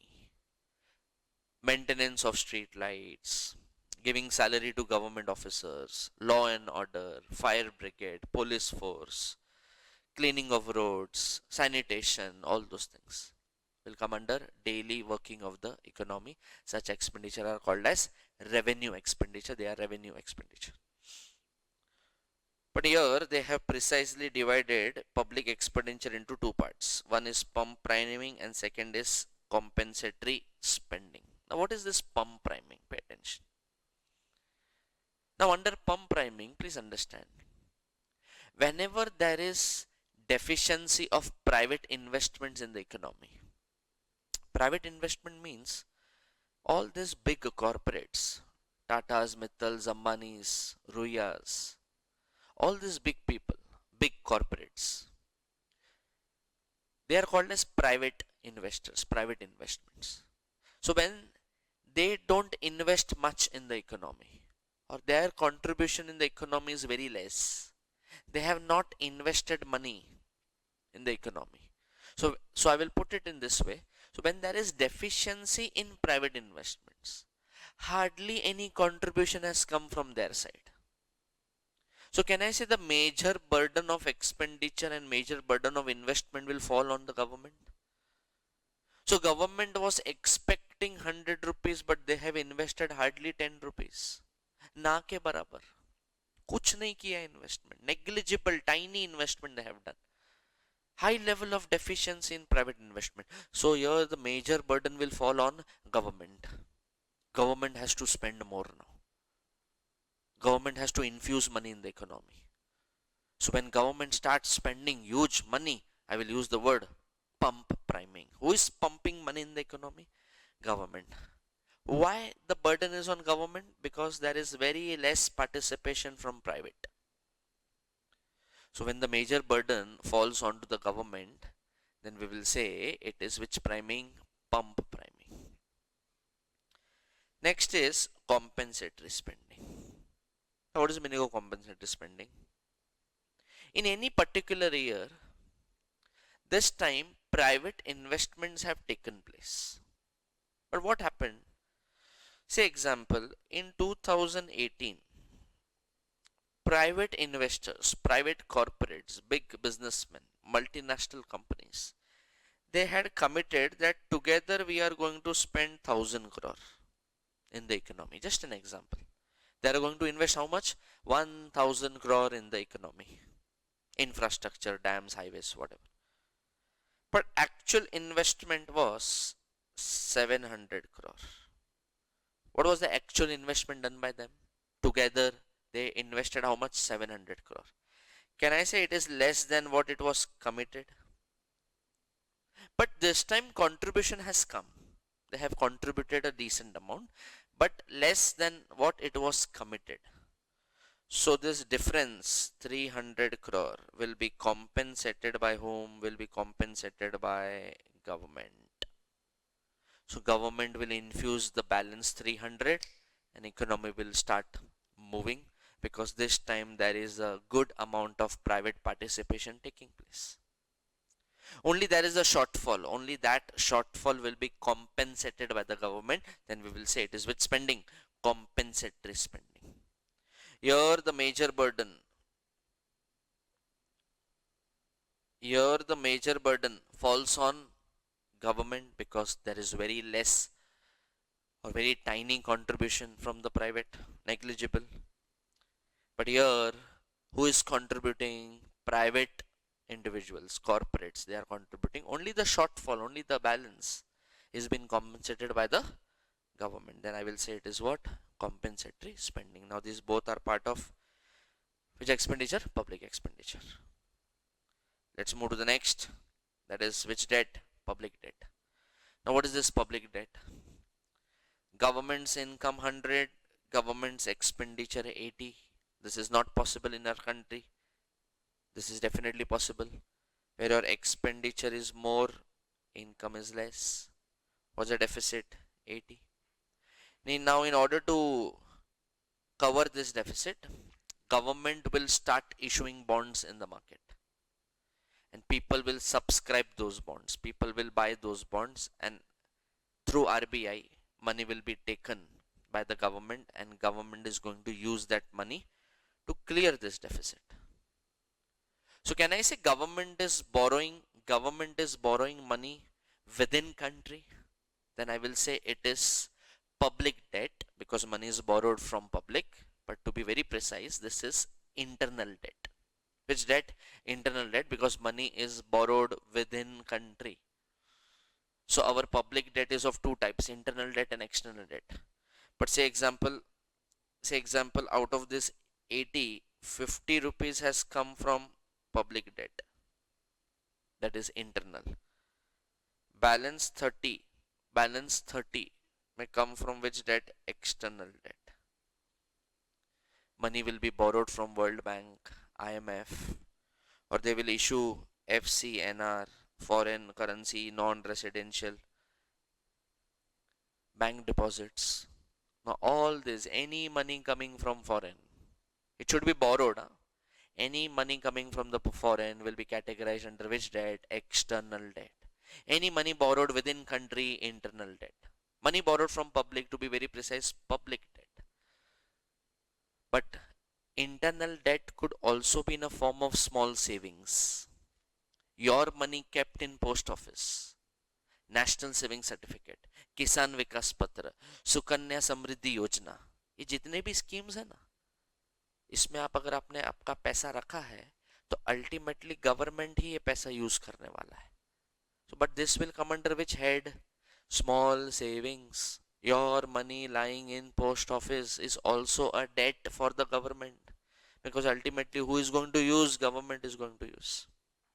Definitely government is going to give you some returns in a form of interest, tax free returns many times. Is the concept very clear? So we completed public debt here. So we started with tax, public expenditure. In that, two things: pump priming, compensatory spending. Then comes your public debt, and last is your budget. Says budget is of three types: balanced budget, surplus budget, deficit budget. Now budget is nothing but annual financial statement of estimated receipts and expenditure of the government. क्या बोला? Estimated receipts and expenditure of the government. So students, please understand, budget cannot be accurate. Budget is always approximate. It could be always estimated. So budget, which is also known as union budget, and which is also known as which statement? Annual financial statement. So it is an annual financial statement of estimated receipts and expenditure of the government. So in budget, government is going to discuss how much money, where government is going to spend, from where government is going to earn money, how much money will be spent on primary sector, secondary sector, tertiary sector, irrigation, small scale industries, everything they will discuss. So this budget comes 1st Feb every year, and it is presented by finance minister in the parliament. So overall three types: balanced budget, surplus budget, deficit budget. Here revenue is equal to expenditure. Here your revenue is greater than expenditure, and your revenue will be less than expenditure. Now students, this balanced budget is not followed by any country today, because balanced budget means your government is not spending enough money for people's welfare. This balanced budget is a traditional budget, was propounded by Adam Smith, classical economist. So today you will not find any country using balanced budget, because balanced budget will eat away country's growth. Surplus budget is mostly used at the time of inflation. Surplus budget is used at the time of inflation, where government increases the tax and government reduces public expenditure, so that people don't spend, so that purchasing power reduces, so that less employment is created, automatically inflation comes under control. So it should not be used other than inflationary situation. But which is the best budget? Deficit budget. Now deficit budget will ensure what? Growth in the economy, because here government will reduce tax and government will increase PE. Even if government is not having money, still government is going to spend money. So he will borrow, he will spend. More jobs, more employment will be created, and further you know, अगर ज़्यादा employment मिला तो ज़्यादा income मिलेगा, income मिलेगा तो लोग ज़्यादा स्पेंड करेंगे, aggregate demand will increase. So please understand, best budget, if any country wants to come out of recession, if any country wants to come out of depression, if any country wants to achieve higher growth, it is which budget? Always deficit budget. But if any country wants to control inflation, very high inflation, it is surplus budget. This budget we countries or any country is not using today. So balanced budget is a very traditional approach, not currently not used by any country. Not advisable. This budget is not advisable. Surplus deficit, deficit surplus, depending upon the situation, country will adopt. So this was your budget, which is also known as annual financial statement. So here we complete your instruments. So total 4 instruments, which 4? Tax, public expenditure. In that we discussed 2 things: pump priming, compensatory spending. Then you have public debt, and last was budget. Is the concept very clear? Okay.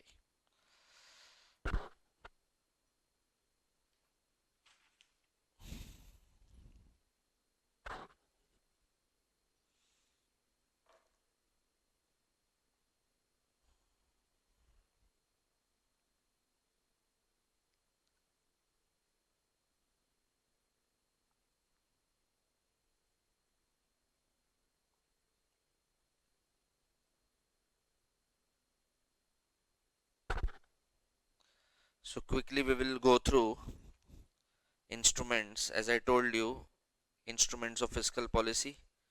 4 things we discussed. Which 4 things? Government expenditure, tax, public debt, government budget. So it was expenditure was that is, this is your current expenditure, that is a revenue expenditure. Capital expenditure is nothing but development expenditure. Transfer payments we already discussed. Now in inflation, government will try to reduce the expenditure. This also we discussed. Pump priming and compensatory spending. Then we were talking about taxes. Then we discussed about public debt. I told you 2 types.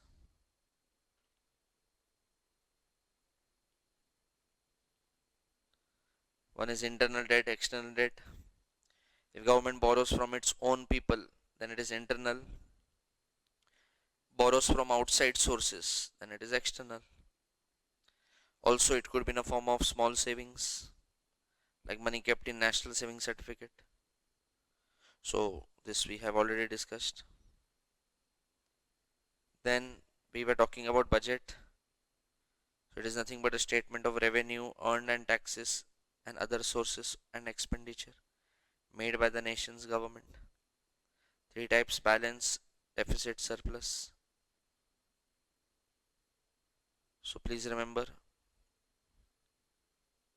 basically surplus budget is used to control inflation, and deficit budget is used to increase demand, output, employment, industrial growth.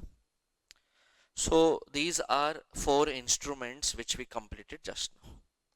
Now let's move to the next topic, that is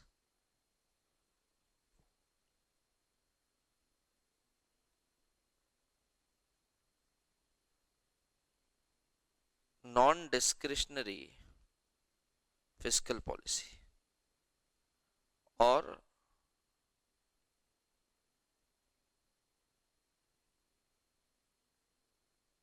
they're also called as what? Automatic stabilizer. Okay, now what is this non-discretionary fiscal policy? Now let us understand, okay, what is the meaning of the word discretionary fiscal policy. See, discretionary means activeness of the government at every stage in the working of the economy. When government shows activeness when it comes to decision making, changing the policies every time, where country is not running on auto mode, then I will say government's approach is always discretionary.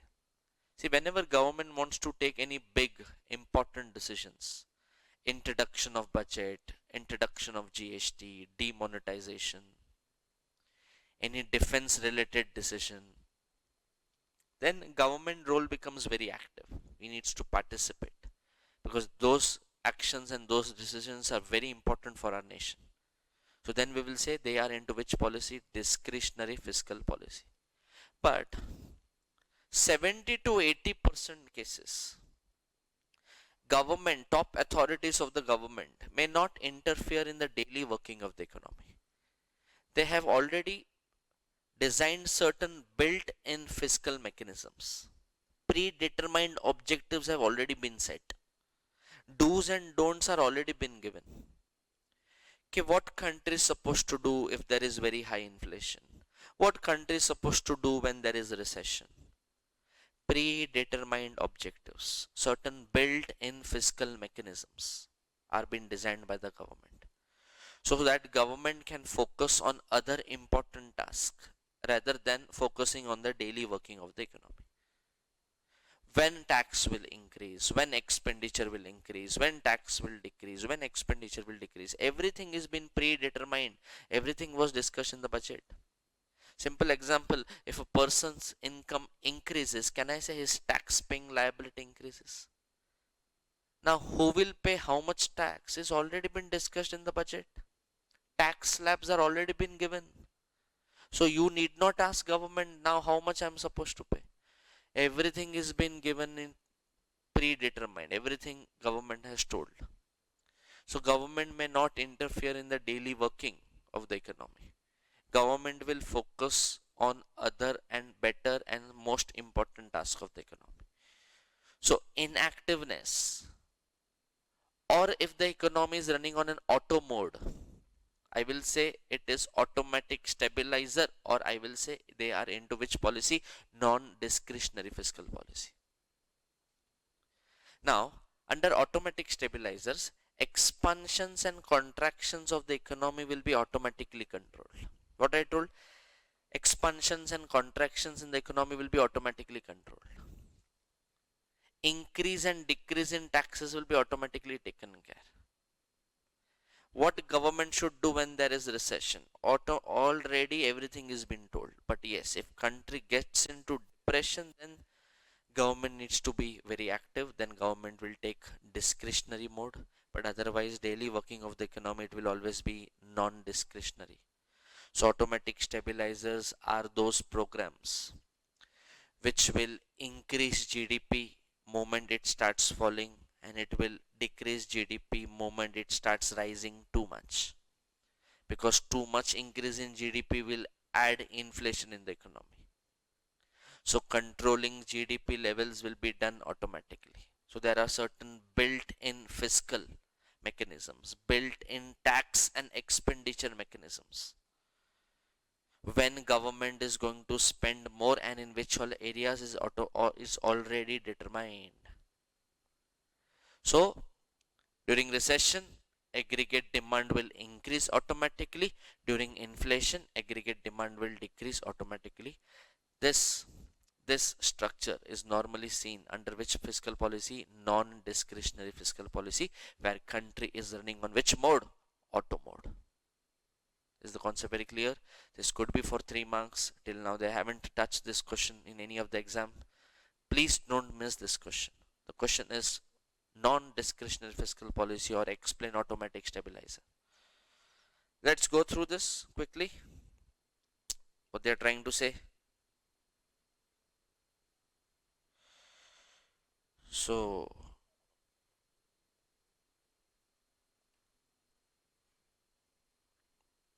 this is your non-discretionary fiscal policy. Fiscal policies which operate automatically are non-discretionary fiscal policy. They are built-in policies and part of structure of the economy. It automatically reduces the expansion and contraction of the business cycle without government intervention. Government is not going to interfere in the daily working. Taxation policy and government spending works automatically. instability caused by business cycle automatically dampened without any need for discretionary policy action. It automatically increases aggregate demand when there is a recession, and it reduces aggregate demand when there is inflation.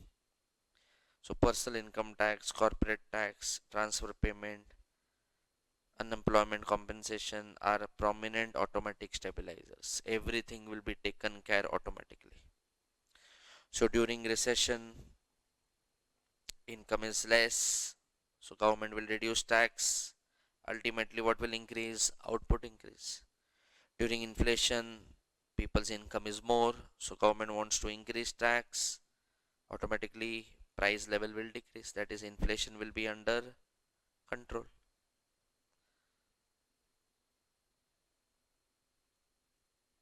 So this much you have to study, revise and go properly. So please remember, question was automatic stabilizer or what is non-discretionary fiscal policy.